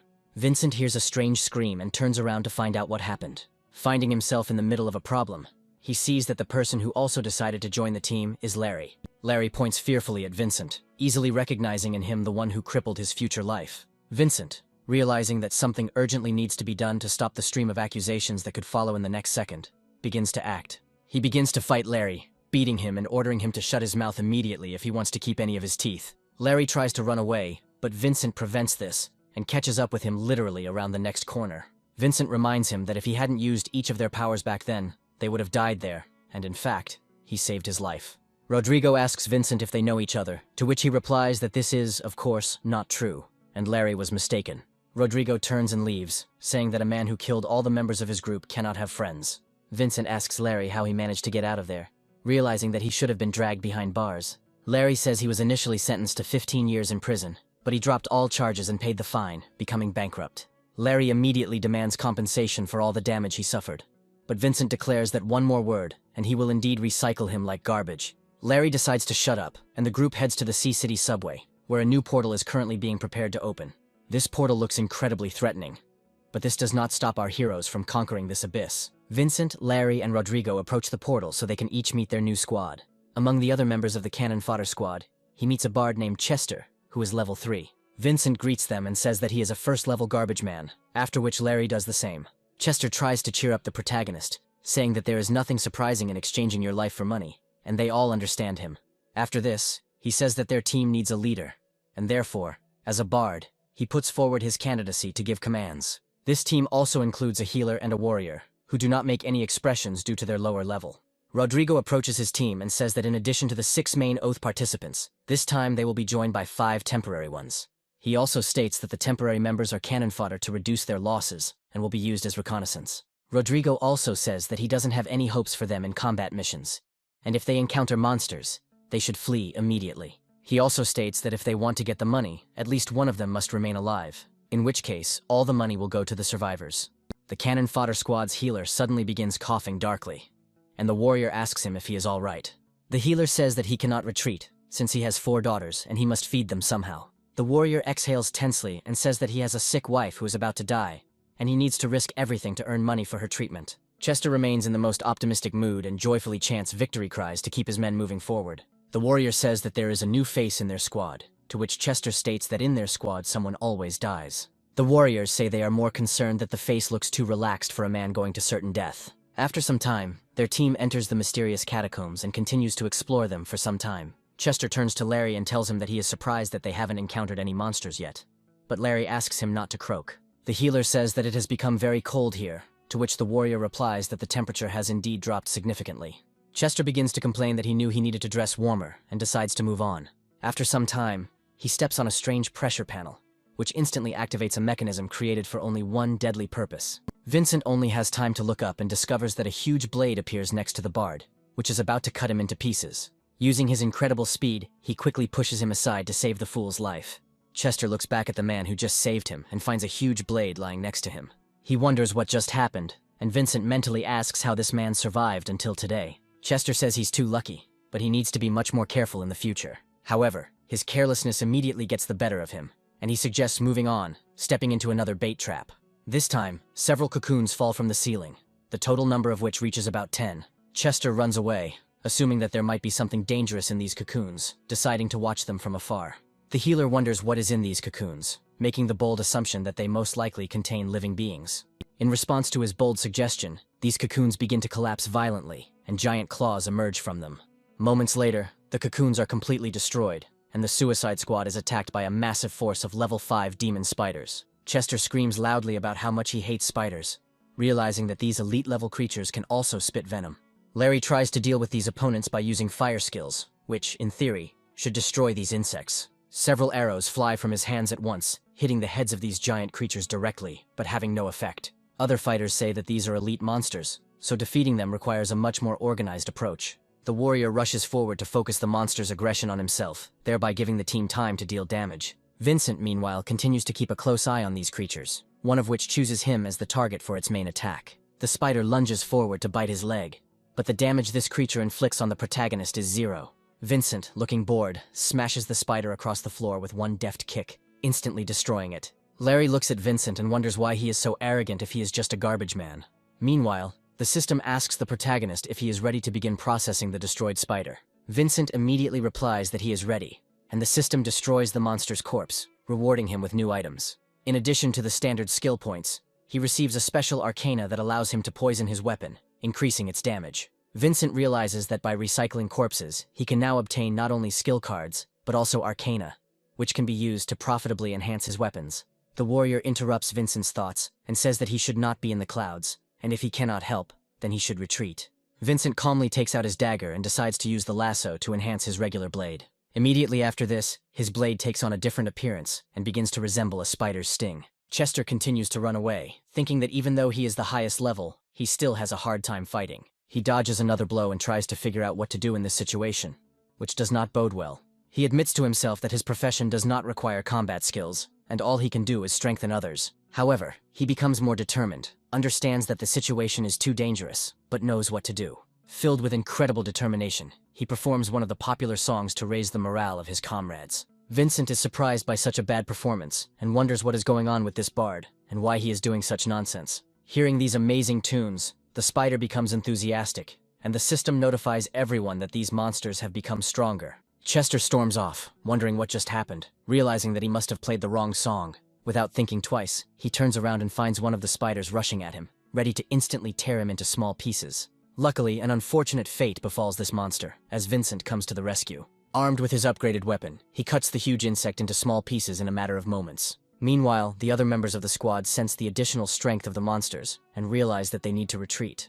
The warrior understands that he urgently needs to come up with something that can save them from the clutches of these monsters. Otherwise, they will not be able to escape. Larry also doesn't have much success in fighting these monsters, as his skills are too weakened. Vincent rushes forward to save his careless comrades with his best weapon. Blow after blow, he destroys every monster that manages to stand in his way. Larry can't believe he's suddenly been saved by the pathetic worm he's always hated. More and more monsters fall to the ground, cut into small pieces. Before his allies could even comprehend what was happening, he was already behind them, still holding his trusty blade. The healers and the warrior turn to Chester, assuming that this guy did all this, and ask him to ignore the scavenger who did all the work. Vincent speculates that the demon spiders are resistant to poison, which explains why his weapon wasn't as effective against them. Chester can't believe he's made any significant progress, saying he only wanted to strengthen other allies. Vincent muses that the monsters in this forest are not intelligent, and will attack targets they cannot see. He also understands that in this case the monsters will simply turn around and run away to regroup. The few spiders that are still alive begin to tremble, watching the main character. Immediately after this, they turn around and walk into the darkness, after which Vincent says that this is all too predictable. Larry watches what's happening and says that this is only the first location, and it's already so scary. Vincent reports that he has already processed a sufficient number of arcana and plans to leave only one, and exchange the rest for skill points. The exchange process is coming to an end, and because of this, he gains 54 attribute points, which can be profitably spent on himself. Larry lights a torch and the group decides to move on now that they have some time to rest. He also says that their mission is to advance as far as possible, and now they must be much more careful. He also states that they shouldn't fall into traps, and Vincent just chuckles, knowing he's only talking about himself. Looking around, he suddenly discovers a strange mirror, which is somewhat similar to a portal. The system gives him information that it has discovered a secret berserker zone that contains remarkable treasures. He notes that such zones are caused by the red moon and wonders if he should explore one. To avoid suspicion, he turns to a bloody nightmare to create his own double. After a few seconds, a silhouette that vaguely resembles Vincent forms from the bloody something. Vincent tells his double that he should hang around with them for a while, adding that he will then take him back to his place. Chester turns around after a while and finds Vincent running towards him, asking him where he has been. Vincent doesn't answer him, and Chester says that he shouldn't get up, because otherwise he might die. Meanwhile, the real Vincent goes ahead to explore this secret area that engulfs him in its radiance. After some time, he finds himself in a strange place, which often resembles a large sandy cave. This cave turns out to be quite shallow, and Vincent quickly finds his way out of it, finding himself in a giant arena.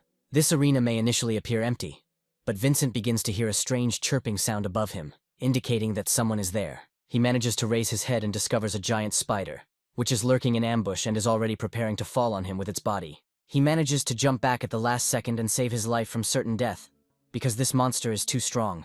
Vincent understands that he now faces a serious battle against a rather formidable opponent. This enemy is none other than the Spider Queen, who sits in this place and devours everyone who enters here. Vincent shows off his agility as he continues to dodge these attacks and draws his dagger to destroy the boss. To begin with, he decides to weaken his limbs so that the remaining blows will be much less risky. However, once the smoke from these strikes clears, it becomes clear that these strikes have not produced any visible results. Vincent wonders what the hell is going on here and why there isn't a single scratch on the creature's paws. Meanwhile, the queen rushes into another attack to smear the main character against the wall. Vincent manages to block this attack, partially reducing the damage, but the inertia he received sends him flying several tens of meters. Accelerating to unprecedented speeds, he crashes back into the rocky ground, leaving behind a rather large crater. However, this damage is not enough to break him, and he decides to use the all-seeing eye skill. The system tells him that there is an elite level 20 monster in front of him, which poses a great threat. Vincent nearly made the impossible kill, assuming that if he processed the creature, it would drop elite abilities.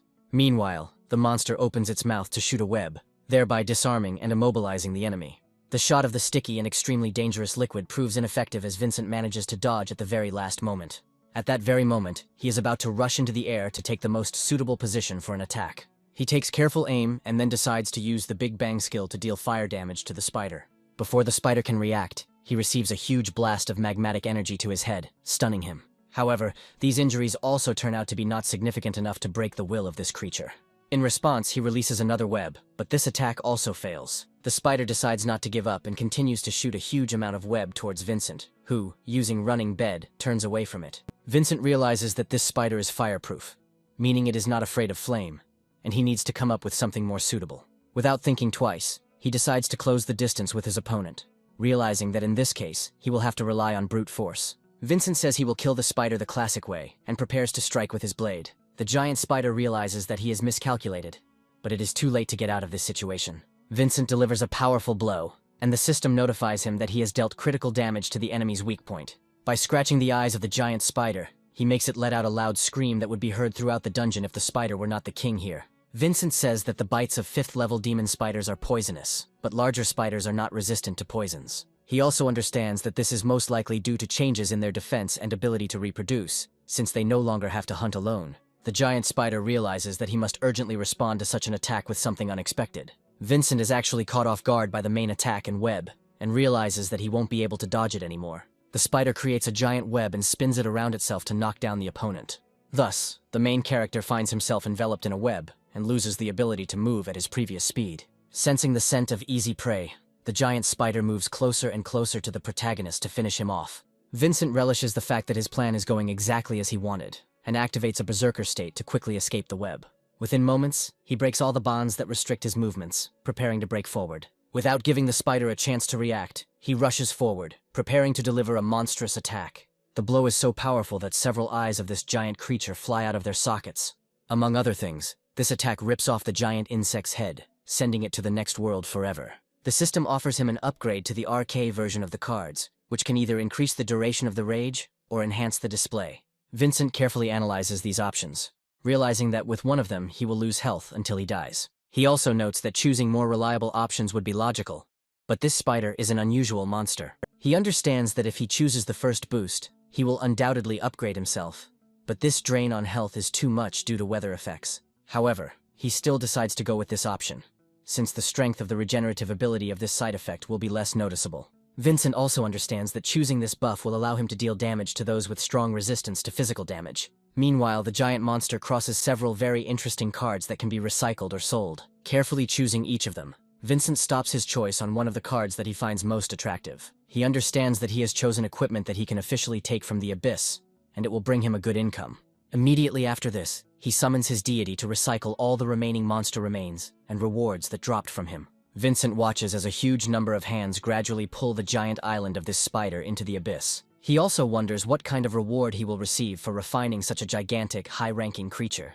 The system rewards him with the ability to summon up to 4 newborn spiders that will fight alongside him and evolve according to their combat experience. Vincent finds this reward extremely significant, since now he can not only summon them, but also level them up.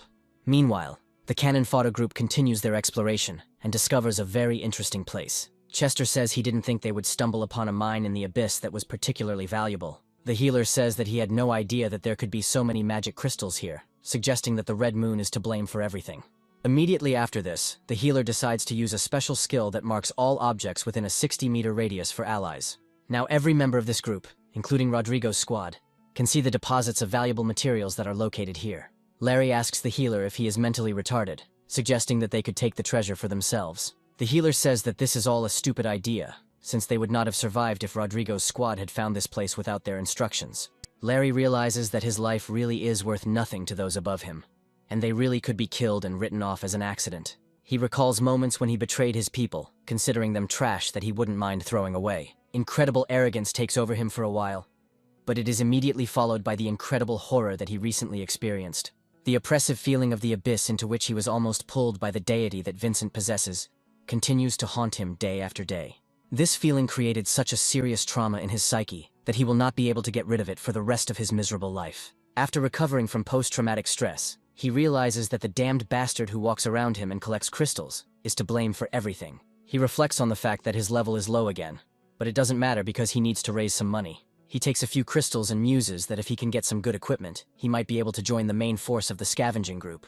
So he decides to steal some crystals to keep them for himself and get rich. The system suddenly notifies other players that they are trapped while in that location.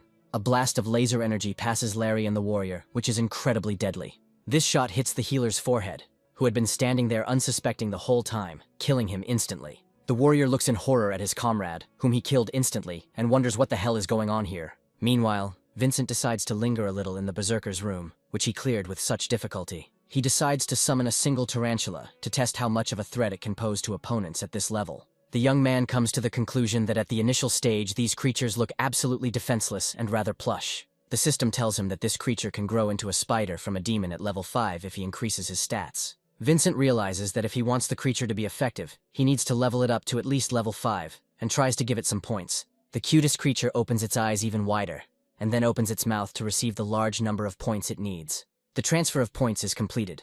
The system states that this spider's level has been increased, and a special skill for interacting with the web has been obtained. Meanwhile, the cannon fodder squad continues to try to figure out how to escape from this deadly trap that took the life of one of their comrades. Larry says that all of this is an accident, but the warrior understands that he was involved in this. He grabs him and calls him a scumbag, after which he accuses him of being the one who killed the healer, who did nothing to deserve such a sad fate. He also states that the healer did this for the sake of the family and wanted to feed his children, and now he died because of his idiotic mistake. Larry indignantly declares that he also needs money. If he had not fallen back to the first level, he would already be living well and not have to deal with idiots. The warrior prepares to engage Larry in battle, calling him a pathetic traitor, to which Larry declares that in this world, only money decides everything. He also says that this warrior would do the same if he was paid enough, when suddenly a dark figure appears behind him. Caesar claps his hands and says that those words are incredibly accurate, adding that he likes his priorities. After this, he asks Larry if he would like to join his squad, noting that they can find room for one more person. Warrior and Larry look in surprise at Caesar approaching from the darkness, trying to understand why he came here so quickly. One of the participants looks at the dead healer and says that his body is still warm, which means he was clearly killed recently. Rodrigo says that death is a common occurrence here, and he is ready to risk even his life for the chance to earn money. Rodrigo says that these crystals, which only appear during the red moon, can be used to buy entire cities, and one piece is enough to stop working for the rest of your days. After this, he says that he forgot to tell you something else very important, saying that there is a price for appropriating one such crystal. Looking at Larry, Rodrigo says that the price for taking one such crystal is exactly one life. Meanwhile, a giant fighter armed with a two-handed sword approaches the Spring Meat Squad to control their movement. They point their guns in their direction to hint that they will now command them. One of the fighters says that they should all take a crystal and put it in a bucket, adding that if they try to escape, an unenviable fate awaits them. The warrior states that any of these crystals could kill them, trying to understand whether they really want to get rid of them in such a secure manner. Rodrigo asks the warrior if he was the one who said that he needed to pay for the treatment of his dear wife. Coming closer to him, he asks him if he really lied when he said that he was ready to do anything just to save her. He also reminds him that the desire to earn as much money as possible is not something shameful or condemned in their society. The warrior realizes that he is backed into a corner and glances anxiously at the pile of crystals, hoping that he won't be killed by the first trap. After a while, he comes closer and prepares to take one of the crystals, while Caesar watches him closely. His hand reaches out to these crystals, but the closer it gets to this dangerous mineral, the more it begins to tremble. After a few moments, the warrior falls to his knees and says that he cannot carry out this command because it is too dangerous. He starts crying and says that in fact he lost all his money and came here to pay off his debts, but he doesn't want to die. Rodrigo looks at this spectacle and says that he has not met a more pitiful person than this warrior for a long time. Larry looks at Rodrigo and realizes that he is much tougher than him, and he couldn't compete with him even on his best days. After this, he approaches him, saying that he is just a fire mage, but would like to join their party, asking if they can accept him. Caesar asks his comrade if he said anything like that, to which he replies that he did indeed say those words. Rodrigo turns to Larry and asks him to come closer, after which Larry immediately falls to his knees in front of him. He declares that he is ready to give his life for him, when suddenly his face is met with a powerful kick from Rodrigo. He asks him if Larry really thought there would be a place for him, since he would never take trash like him into the ranks. Caesar states that Larry is a pathetic traitor. he is going to die anyway, and he will simply give his death at least some value. Caesar continues to beat Larry and says that he will not leave here alive anyway, and he will simply turn him into a living dead for the sake of these crystals. Chester realizes they're in for a serious gamble, while Vincent quietly returns and switches places with his double. The young bard begins to get nervous and tries to figure out what to do in this situation, going over all sorts of options in his head. Vincent notices the hesitation in the bard's heart and places his hand on his shoulder, advising him not to do anything stupid. Immediately after this, he asks him to leave all this to him and wait here without making any sudden movements that could lead to unexpected events. Immediately after this, he wonders how dangerous collecting these crystals could be. The irritated wizard and his friend ask him what kind of clown has just appeared to ask stupid questions. Vincent decides to ignore his interlocutors and silently heads towards the pile of crystals to take one of them. Meanwhile, the other participants quickly retreat to avoid being caught in the trap. Hiding away, they call him a bastard and say that he should warn them before taking the crystals. Nothing happens, and the members of the fire team wonder if this young man has managed to outwit even death itself, or if the trap has simply broken. Vincent muses that even if this is a death trap, they will be lucky, and if he fulfills all the requirements, then it will only be earlier, or nothing will happen at all. He continues to collect a large number of crystals, ignoring the trembling hunters from the battle group watching him. Rodrigo notes that the trap was not activated despite numerous attempts to take the crystals, and suggests that the man's luck is above 60. The wizard says he doesn't know anyone who can have such a high luck score at level 1. Another group member approaches the crystals, and says that there is only one reasonable explanation, which is that the trap has broken. He takes the crystals and turns to his comrade, saying that nothing really happened, not noticing the flash in the darkness. This flash causes a bolt of energy to instantly pierce the head of the fighter who acted too carelessly. His lifeless body with a broken head immediately falls to the ground, instilling horror in all the other people who were watching him. Rodrigo, meanwhile, indifferently says that the high luck is probably somehow connected with Vincent's profession, which was changed in the abyss. He also wonders if anyone would waste their attribute points on something as useless as luck. He also remembers that his original plan was to turn everyone into corpses that he could use later. But now everything has changed. He states that he only needs Vincent, and the rest of the cannon fodder squad can simply be finished off. The warrior steps back and says that their chances are 0, since their opponents are the Blood Oath squad. Larry, who has already suffered a fair amount of damage, cowardly thinks that he has no choice. He grabs the crystal and runs away, hoping that he will be able to get out of this abyss and sell the crystal for a lot of money. Vincent turns to the side and wonders why Larry is running away, adding that they will overcome these opponents with their numbers. The warrior states that they are now outnumbered, but Vincent is not discouraged, and says that they have enough people to defeat them.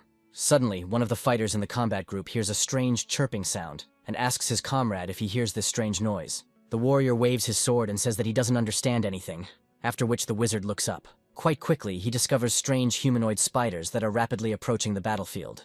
These monsters assume a threatening pose and prepare to attack the members of the battle group under Vincent's orders.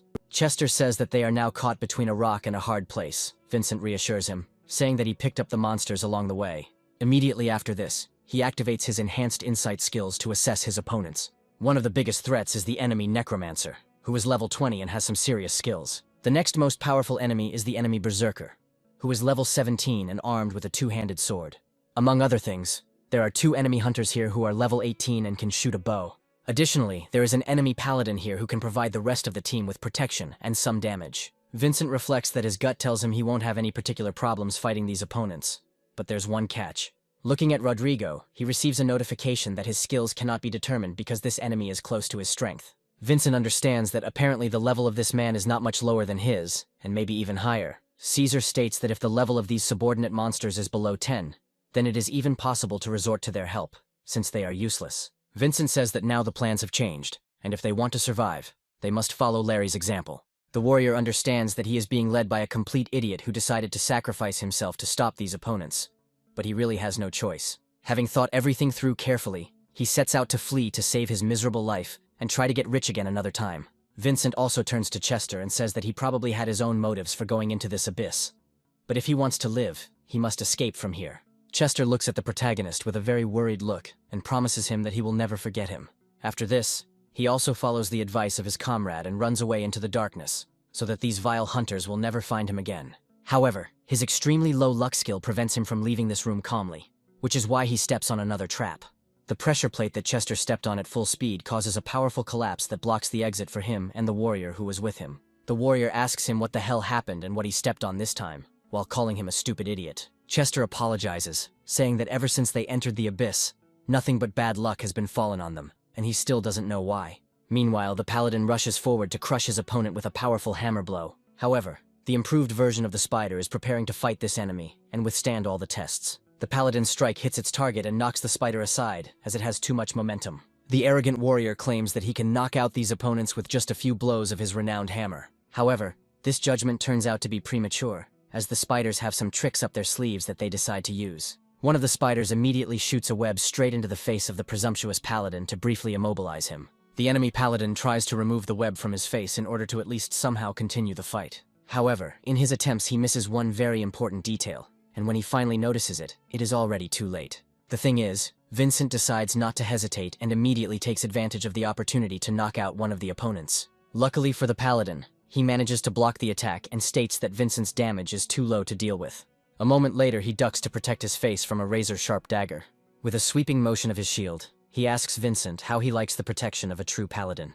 Vincent reflects on the fact that his spiders are at level 10, enough to even the odds, but not enough to win. He understands that the Blood Oath group are quite serious opponents who cannot be defeated so easily. However, he manages to land a few hits on the paladin's legs to weaken him.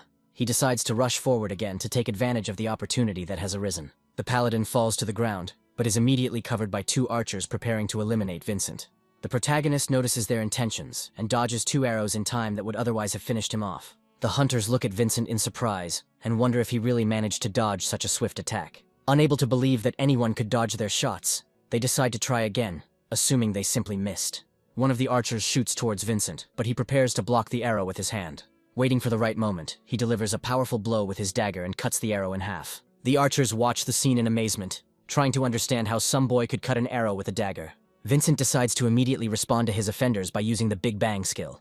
Before the archers can even comprehend what has happened, the ground beneath their feet begins to rapidly heat up and shake. The next second, a powerful explosion is heard, causing tectonic cracks and a strong shockwave. Looking at Vincent, the rest of the squad realizes that he is a tough nut to crack and will take some work. Meanwhile, the enemy berserker engages one of the spiders and wins decisively thanks to his advantage. Swinging his sword, he cuts through everything that gets in his way, mercilessly destroying the unfortunate spiders. Having dealt with the first obstacle, he realizes that he only has a little time left before he can destroy Chester and the other warrior. Clutching his sword tightly in his hands, he rushes forward, preparing to cut down his targets with one blow. Chester tries to stop him, saying that they can come to an agreement and do without unnecessary bloodshed, while the warrior believes that words will be unnecessary. At the last moment, he knocks Chester down, takes his place, and puts up a shield to block the attack. Immediately after this, he claims that they were unable to escape precisely because of Chester, after which he calls him an idiot. He also adds that if Chester wants to live, he must be able to fight, because in this cruel world, there is no other way. The enemy berserker continues to try to destroy his opponents, and the warrior realizes that he must act faster. He manages to put his shield forward again, but this time the blow has much more inertia and immediately crumples it significantly. The force of the blow is so great that the warrior is thrown aside, and his shield turns into a useless trinket. The warrior feels the serious damage his body has received and tries to cough. The sword he was clutching falls to the ground and impales itself on the rocky ground next to Chester. The berserker takes a few steps forward, preparing to finish off an opponent in a vulnerable position. Nevertheless, the warrior rises to his feet, preparing to fight for his life to the last. He chuckles and states that he shouldn't have looked into the abyss, because his end was inevitable. Realizing that he won't succeed against such a strong opponent, he asks to finish him off quickly and painlessly. The berserker smiles, realizing that he would gladly fulfill such a wish, and prepares for execution. He rushes forward, swinging his giant sword, while the warrior doesn't even try to block the attack, realizing its futility. At the last moment, the berserker's body suddenly begins to be shackled by strange magic, preventing him from moving. Barely looking around, he guesses that, apparently, the damned bard standing behind is to blame for everything. Chester, meanwhile, frantically goes through all the spells he has, trying to find a suitable one. He reports that thanks to his skills, he delayed the berserker. But the warrior claims that this spell has an area effect, and he also fell under the effect. Vincent turns to look at the strange sight, and wonders what his friend is doing instead of running away. Meanwhile, the necromancer standing behind him says that if Vincent has some hidden ability, then its powers will end sooner or later. Vincent notes that summoning magic does use up a lot of energy, and since he had previously summoned a clone, it was almost all used up. To cope with this situation, he turns to his inventory for suitable means. The proud necromancer watches his opponent closely, and notices that for some reason he is busy drinking from some glass. At first he tries to find out what Vincent is doing, but then states that he doesn't care, because it won't restore mana anyway. After this, he states that his profession is one of the strongest, as the corpses he resurrects will fight forever. Vincent continues to drink the mana recovery item, and is surprised by the impressive skills his opponent possesses. Moments later, he reports that his mother has been fully recovered and is preparing to continue fighting. As soon as the dead approach him, he calls upon his deity, saying that all the dead should rest in peace. The deity of recycling immediately rushes forward, capturing the reanimated corpses and absorbing them into its abyss. The necromancer wonders what the hell is going on here and where his corpses that were just here went. Vincent doesn't answer this question, but rushes forward to deal with this enemy as well. The necromancer doesn't have time to react to such an attack and gets punched right in the face, causing him to lose consciousness. This saves Vincent a huge amount of headaches, and all that remains is to finish off the berserker and Rodrigo. Caesar says that his opponent has very interesting abilities, and now he understands what attracted him to him at the drink stand. Vincent says it would be great if they could make a little money or go home, but the fact that they're recruiting people as cannon fodder changes everything. He states that such a practice is too immoral, and he cannot let them go after what they have done. Caesar asks him if he really thought that, having potential, he had the right to contradict him, adding that they are all his property. He says that right now he will remind him how this cruel world works, after which he hears Chester's screams. Chester takes out his sword and approaches the paralyzed berserker, saying that he is just a handyman and would not like to participate in this bloodshed. Caesar, with a smile on his face, says that apparently cannon fodder will not come out of here under any circumstances. The warrior turns to his comrade and says that he should not listen to him, but simply raise his sword and finish off his opponent. Chester starts to get cowardly, saying that he can only strengthen others, but he himself is not capable of killing a monster, much less a person. Caesar uses this situation as an example and says that one side will always be destroyed by the other. Vincent chuckles and says that he doesn't understand a single word of this stupid bravado, adding that he has a different point of view. He states that everyone has the right to enter the abyss and come out alive, no matter what level of power they possess. Caesar laughs and calls such naivety too unforgivable to survive in this cruel world.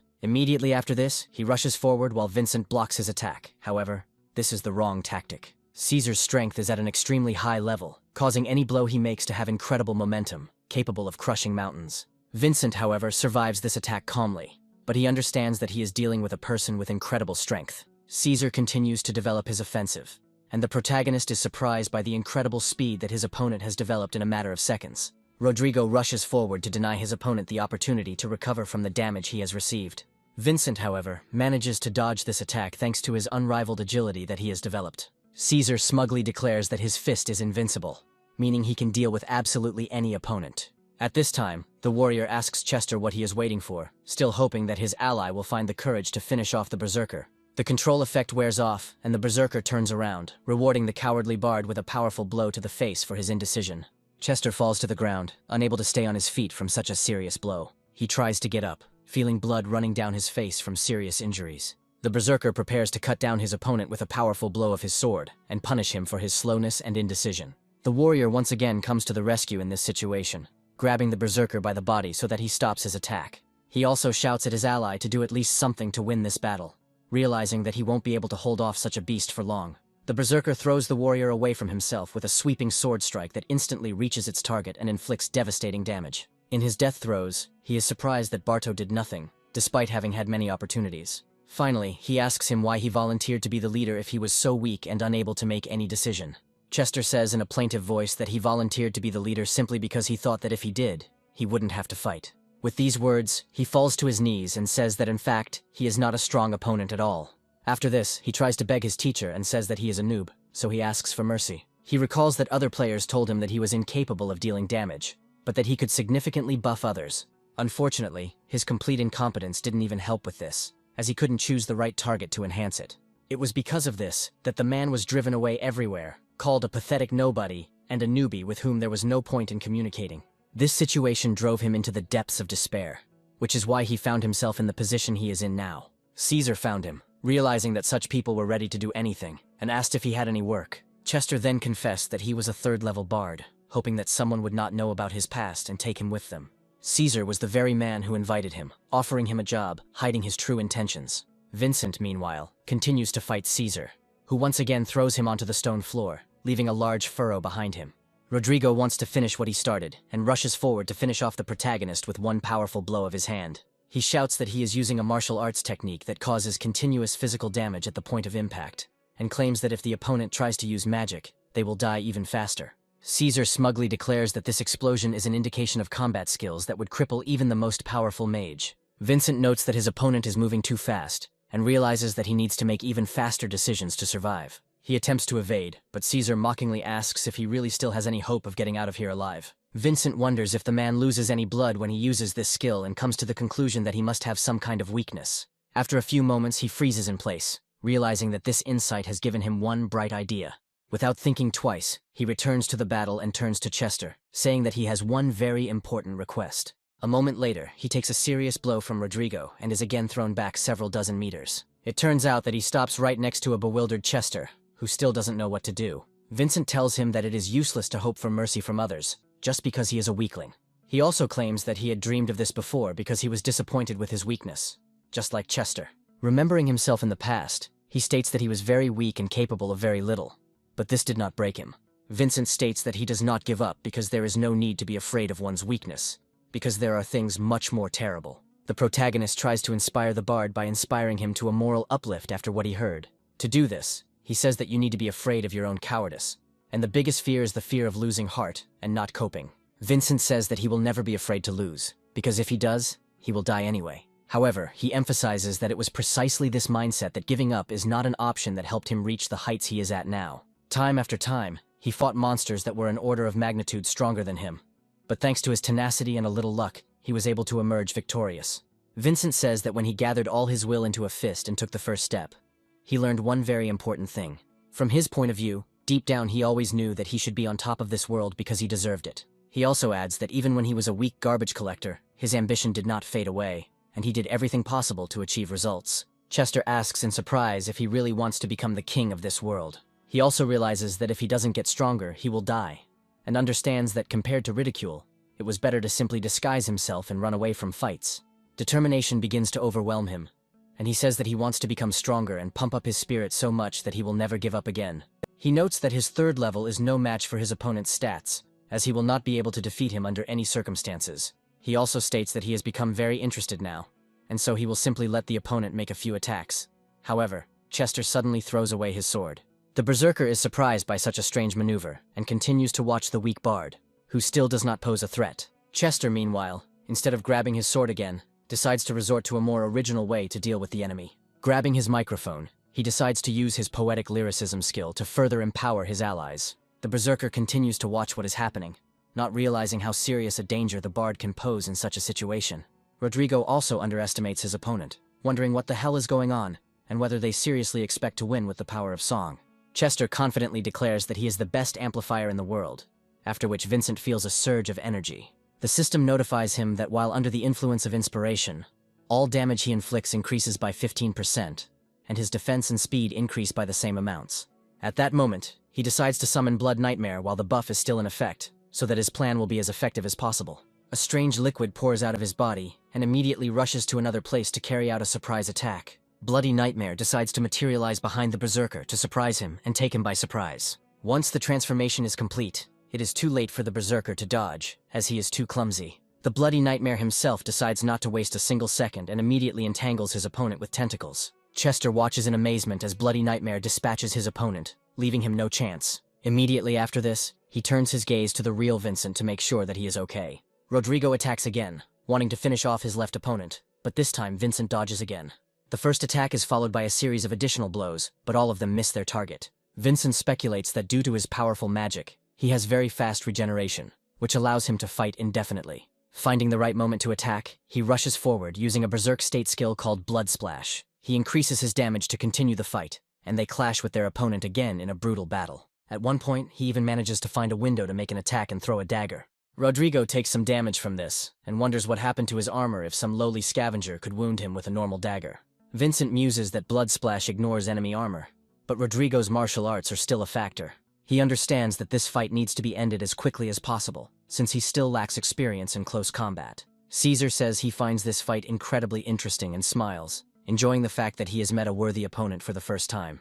At this time, he rushes forward in order to make a quick turn, thereby getting an opening to strike the opponent's body with his fists. However, his plan fails, and Caesar wonders how he can lose to some garbage man after 20 years of practice. A few seconds pass before he finds the right moment to punch Vincent in the face, noting that the difference in strength is too great. He also states that those people who have developed martial arts can change their profession to the King of Destruction or Street Fighter. Vincent continues to fight despite the serious blows he receives thanks to his high regeneration. During the next dash, they cross their fists, creating a powerful shockwave that scatters everyone around. Vincent feels his bones begin to rattle, but regeneration prevents them from crumbling to dust. Rodrigo shouts loudly how he hates weakness, stating that this is why he has focused all his attention on strength. Given a minute, he unleashes another lightning-fast, heaven-shattering strike to send the protagonist flying. When Vincent collides with a hard surface, he causes a powerful explosion that hides him from others for a period of time. However, it turns out that he was able to survive this catastrophic fall, but his clothes were seriously damaged. Caesar says that his opponent's suffering is very stupid, since by doing so he only prolongs his defeat. Vincent asks the system to add all unallocated points to his strength to match his opponent's. The system reports that 176 points have just been added to his strength, and Vincent feels an instant boost to his body. Caesar looks at his opponent in surprise and wonders where he got so many undistributed points from. Vincent, meanwhile, quickly analyzes his body and discovers that his muscle mass has increased significantly. Caesar doesn't pay much attention to this and rushes forward, saying that such a boost will not affect anything. Vincent, at this point, is thinking that he is still lagging behind in martial arts technique, but believes that this should be enough to compensate for the gaps. Rushing forward, he realizes that at least now he can hit his opponent properly. Caesar remains as carefree as possible and prepares to clash fists with his enemy again. A few seconds later, their blows touch again, creating a powerful shockwave. However, this time the advantage is clearly on Vincent's side due to brute force. This way, he gains much more momentum than his opponent and throws him aside, causing serious damage to his arm in the process. Rodrigo Caesar looks at his mangled arm and wonders how some young man could increase the damage of his blows so dramatically. Chester also watches his comrade, realizing that he has become incredibly strong in just a matter of seconds. Vincent decides not to give in to his opponent for a second, and rushes forward again to finish him off. Caesar still hasn't had time to recover from what happened, and receives another powerful blow right to the face. Vincent prepares to finish off his opponent, and says that he will not leave a single wet spot on him. This situation forces the antagonist to delve into the traumatic memories that made him the callous and secretive person he is today. He remembers the day he was designated as cannon fodder, and was supposed to be expendable. During those times, he also had to clean the equipment of his superiors, who were members of the Lionheart Hunters Guild. The elders insisted that if someone wanted to join their ranks, they had to prove their ability. After some time, such an opportunity presented itself to Rodrigo, as a giant monster appeared in front of them. Caesar reasoned that if he proved his worth, he could rise to a higher position in the hierarchy and gain access to benefits. His overconfidence played a cruel joke on him in some ways, but thanks to it, he was also able to inflict serious damage on the monster. However, after stunning the monster with his fists, he thought that it was not that difficult, which is why he inevitably lost his guard.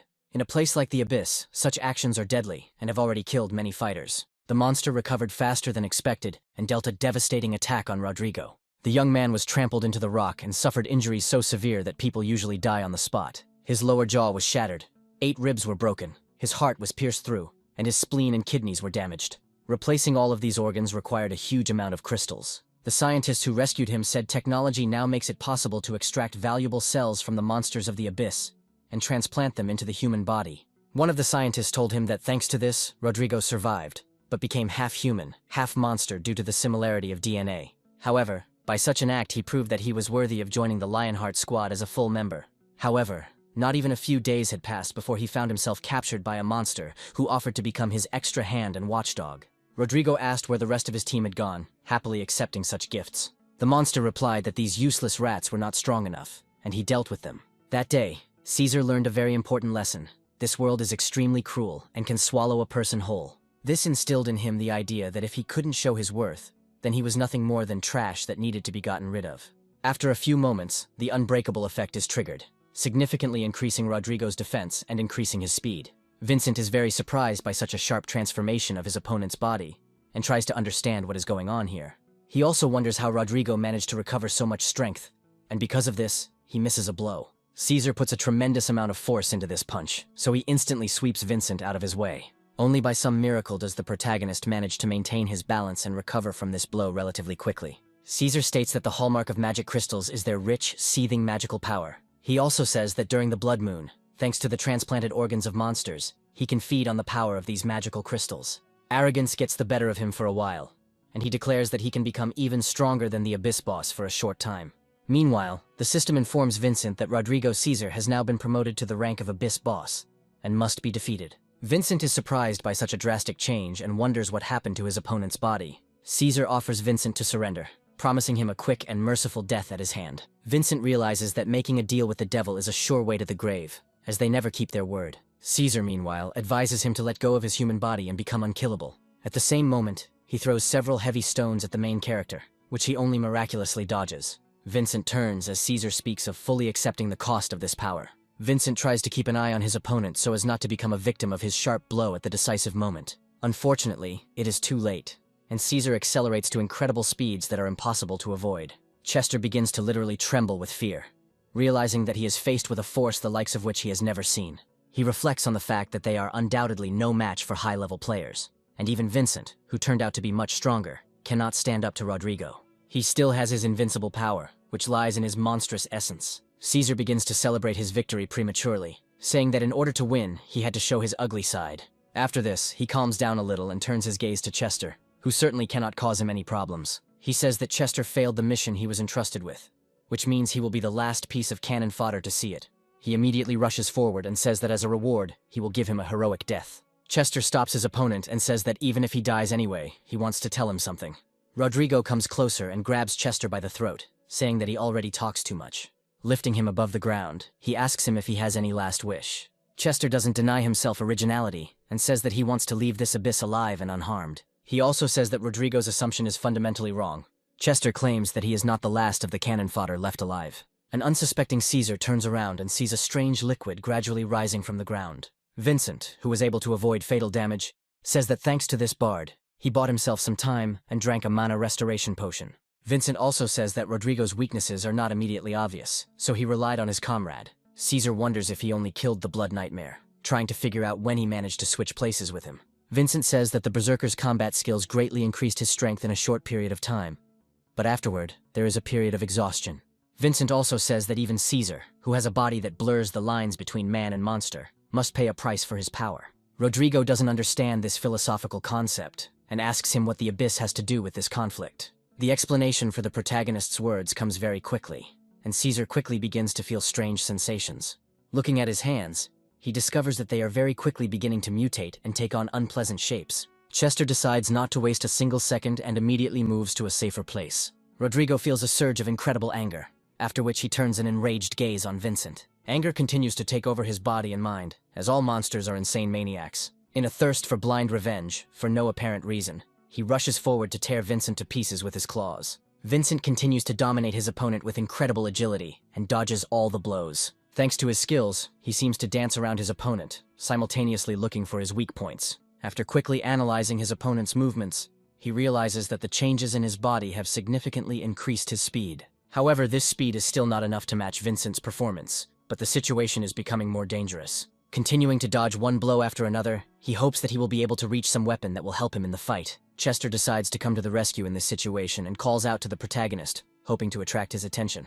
Finding the right moment, he throws the dagger at him, trying to give it maximum speed. A split second later, the dagger stops a few centimeters from Vincent's face, who manages to intercept it with his hand. Vincent finally gains the advantage and the opportunity to break through his opponent's heavy defense. Rodrigo, meanwhile, continues to slowly mutate, turning into an increasingly ugly version of himself. Vincent makes another evasive maneuver, simultaneously delivering a powerful attack with his dagger to the enemy's back and neck. He lands on the ground quite gracefully, without experiencing any particular discomfort, while Rodrigo feels a lot of pain. Gritting his teeth, he wonders if every hit he gets suddenly becomes a critical hit. Vincent tries to irritate his opponent by saying that he is still too strong for him just because he added a few points of agility. Caesar immediately rushes forward, declaring that Vincent will greatly regret angering him with his empty chatter. He also claims to be a superior being who looks down on the ants like himself who try to oppose him. However, Vincent remains unimpressed by such statements and asks if Caesar really thinks he is someone special. Charging his fists with the power of fire, he says that in his eyes, Caesar is just another pathetic monster that needs to be destroyed. Rodrigo suffers serious injuries, which further fuels the rage raging in his mind. Following the endless rage, the mutation process accelerates, and his face begins to transform again. A few more seconds pass, and he takes on a completely inhuman appearance, so that no one will be able to recognize the former Rodrigo in him. Vincent acknowledges this tragic fact, realizing that the monster has completely taken over his opponent, and that it is now impossible to save him. He asks Caesar if he can hear the call of the abyss, which is now calling him now that he has become a full-fledged monster. Rodrigo does not answer this question, and only shouts furiously that his opponent must die as quickly as possible. A moment later, he is overcome with madness, and he says that he has proven his worth and is not cannon fodder, and therefore should not die. Chester says Caesar has simply gone crazy, which means this is their chance to win. Vincent looks closely at his opponent and realizes that he has a much more elegant solution. To understand why Vincent is reacting so strangely, you only need to go back a few minutes to when Rodrigo first changed his form. Vincent appeared behind Chester and warned him that his body was being consumed by the blood nightmare in order to create a clone. At that moment, he received a special task, according to which he must defeat Rodrigo without killing him and receive a rare reward. Vincent thought that the madman would not leave here alive, and even his own team members would not let him go so easily. Disappearing into thin air, he told Chester to do whatever he could to distract the enemy for at least 5 seconds. Returning to the present, Vincent realizes that this enemy really does not need to be killed and can be dealt with in a much more elegant way. Watching Caesar continue to mutate, he calmly turns back and says that monsters belong to the abyss and cannot leave it. Caesar falls into a bloody frenzy and completely loses interest in his goals, while Vincent declares that the abyss welcomes such people with open arms. From his point of view, anyone who has abandoned their humanity ends up in the abyss, since such are its rules. He also says that he has heard many times about monsters going berserk during the blood moon and losing the last drops of their sanity. Caesar, or rather what's left of him, rushes deep into the catacombs, where another traveler has stumbled upon a rare chest. Larry is delighted to have found a very rare room full of treasures that will provide him with a comfortable existence. He happily says that now he is rich, free, and that upgraded skills and a new life await him. Unaware of the giant creature approaching, he joyfully shouts that he can finally change his fate. Having allowed the tragic curtain to close on this bloody situation, let us move forward a few hours, to an entertainment establishment. Chester sincerely thanks his comrade and asks him to become his boss, saying that from now on he will always follow him. Vincent says he can't always be that cool, and Chester recalls his ambitious words he said recently. Vincent smiles and says that he was just pretending to be cool at that moment to impress his opponent. Chester replies that he doesn't believe it, because after listening to those words, he realized that not everything is lost in his life, and he has goals. Vincent asks Chester what his goals are, to which he states that he is the best support in the world. He also states that his goal now will be to truly take the title of Support King in order to be an indispensable member of the squad. Vincent analyzes his comrade and realizes that he has a dexterity of 2 and a luck of 1, which means that he survives on the battlefield only by a miracle. Chester says they can make a great team because he will always be empowering Vincent. But Vincent cuts him off. He says that what he would most like is for Chester to stop going into the abyss, and this comes as a real shock to him. Vincent reflects that support that cannot stand up for itself is very unreliable and will only lead to an empty life. Not knowing how to explain what was happening, he decides to make a generous gesture and conveys the offer to Chester. As a gesture of goodwill, he gives him 1,000 magic crystals, saying that this will last for a long time, so Chester should not go into the abyss anymore. Chester understands the sad reality and says he has no questions about why Vincent does what he does. After this, determination overwhelms him again, and he says that he still would not want to continue living like trash and does not want to be looked down upon even after death. Vincent mentally praises Bard's determination and asks him how he can help others if he cannot protect himself. Chester says that the microphone can be held in one hand, after which Vincent summons the sword of the warrior who died because of Chester. At that moment, he thrusts it into the table next to the Bard to demonstrate the seriousness of his intentions. Rising to his feet, he says that, judging by his knowledge of bards, this profession represents a balance between physical and magical strength. He also states that now is the time to learn how to handle a sword, and thus repay the man who saved him at the cost of his life. Chester also rises to his feet and grabs the hilt of his sword, saying that he does not need crystals as a reward for what he has done. Vincent praises his spirit, and says that in that case, they should give the crystals to the families of that healer and warrior to honor their memory. He also states that they will earn even more crystals in the future, which motivates Chester to achieve even greater success.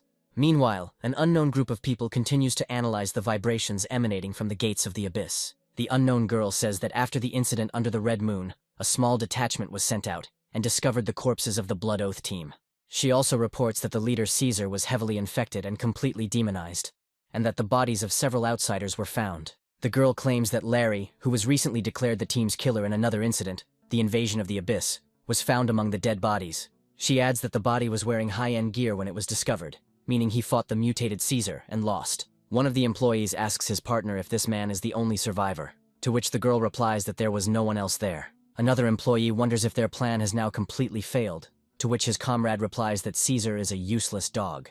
Meanwhile, the scene moves to a government hospital called Wonderful Picnic. At first glance, this is an ordinary hospital where nothing suspicious is happening, but very soon the situation changes. Doctors walk the corridors with their patients, talking to each other about diagnoses and future treatment plans. Unfortunately, due to general carelessness, one of the patients was left unattended, and he apologizes to his deceased relatives. Holding a strange key in his hands, he says that he has no choice left. After a few moments, the key rises into the air and begins to emit a strange, dark, and ominous energy. Energy quickly spreads throughout the hospital, creating a portal and summoning very dangerous creatures. Creatures filled with dark energy begin to attack passers-by near the hospital, who immediately run away, wondering what is happening. The most knowledgeable residents understand that the situation is becoming critical, as a portal to the abyss has been opened. In a moment, almost the entire hospital disappears, and in its place remains a huge funnel radiating a mysterious tension. Somewhere nearby, a monster from the abyss begins to destroy the houses of civilians, and several children are trying to escape from there. These children run away from the giant creature, only narrowly avoiding becoming victims of its giant jaws. It quickly becomes clear that these children are Vincent and his little sister, whom he tried his best to protect. Little Vincent falls to the ground, unable to withstand the powerful shockwave caused by the monster's strike. The last thing he sees is his little sister's body falling in front of the giant monster, begging for help.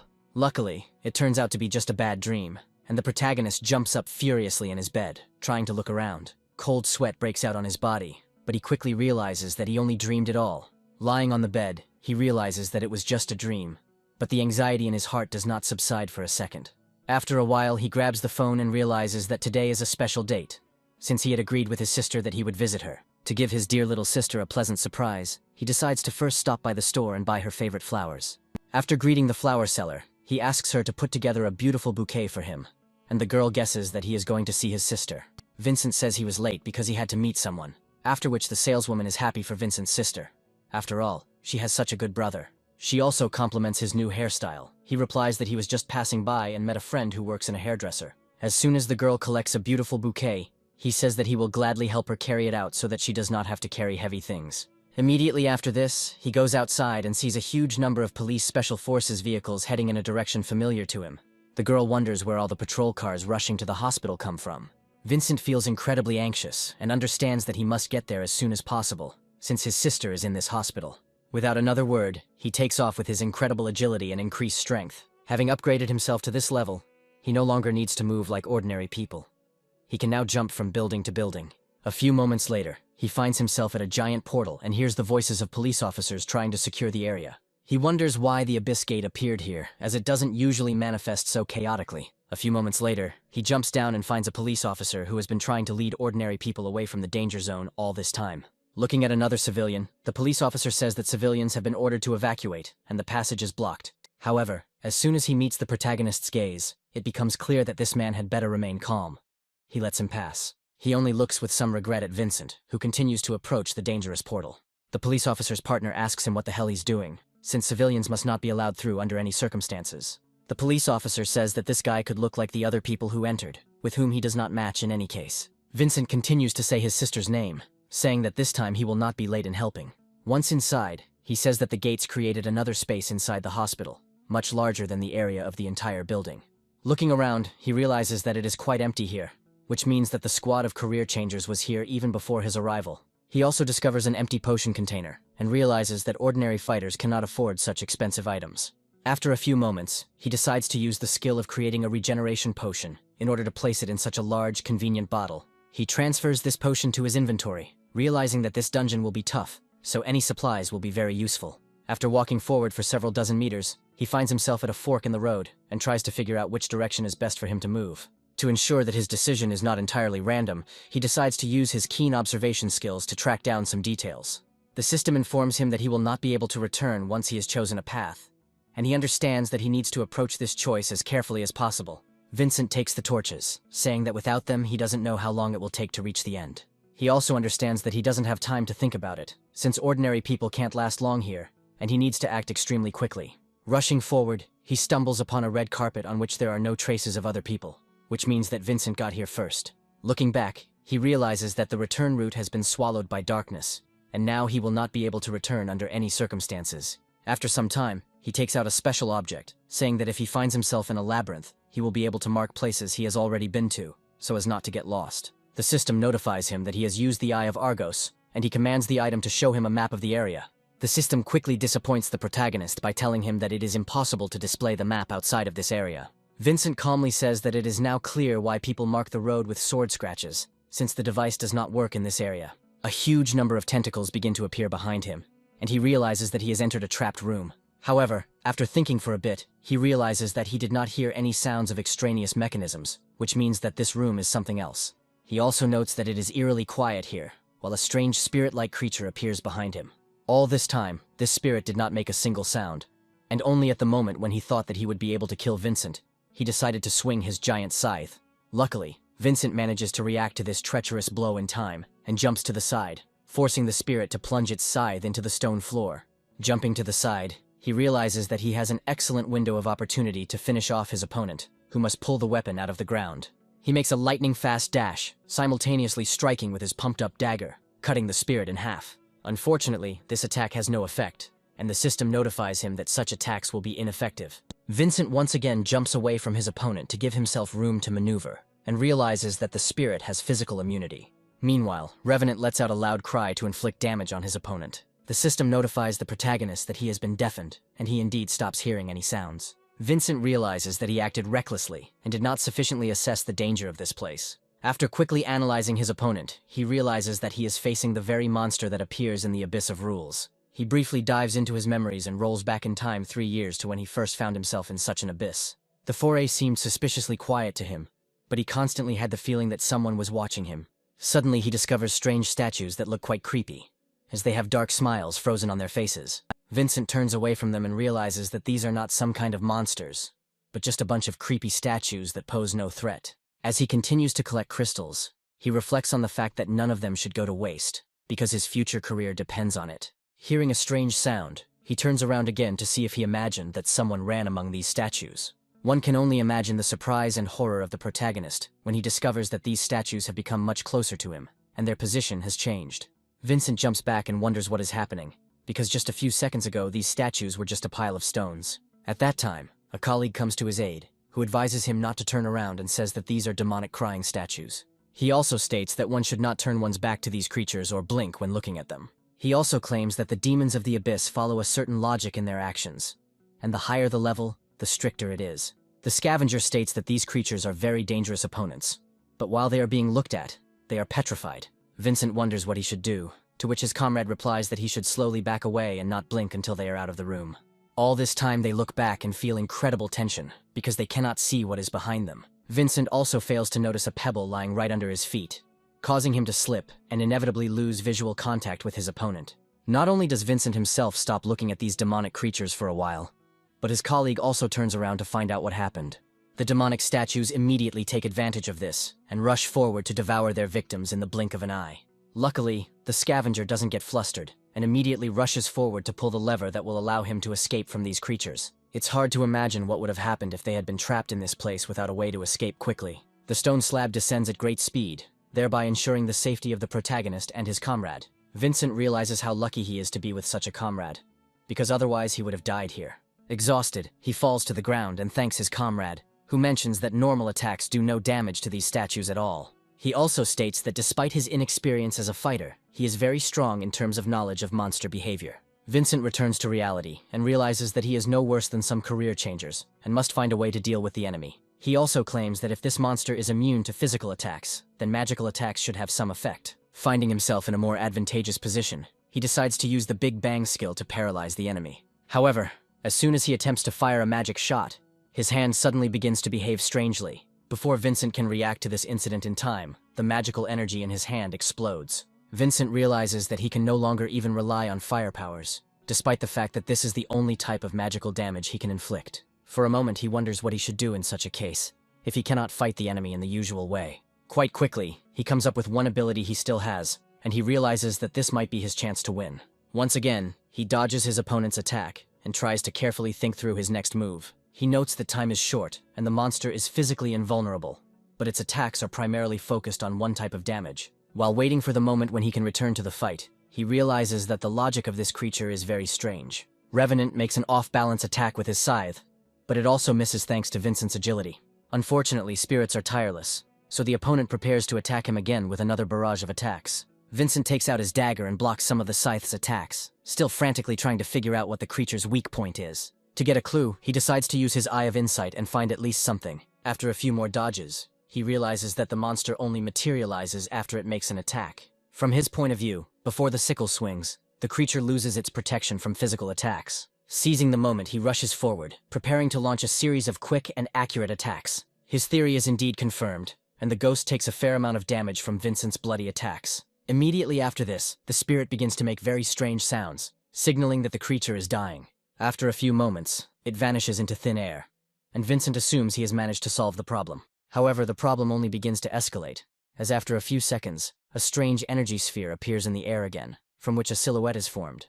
Over time, this silhouette begins to take shape, and Vincent realizes that he is now facing a new enemy. In fact, this enemy is the second form of the previous spirit, possessing a greater range of skills. A strange energy begins to emanate from this creature, which it uses to charge its attacks and body. Vincent realizes that he recently lost his hearing, and now he can't even see his enemy properly. At first, he considers turning to his clone, but abandons the idea because it would take too much energy. The monster quickly emerges from the shadows and launches a dual attack, which Vincent somehow manages to block.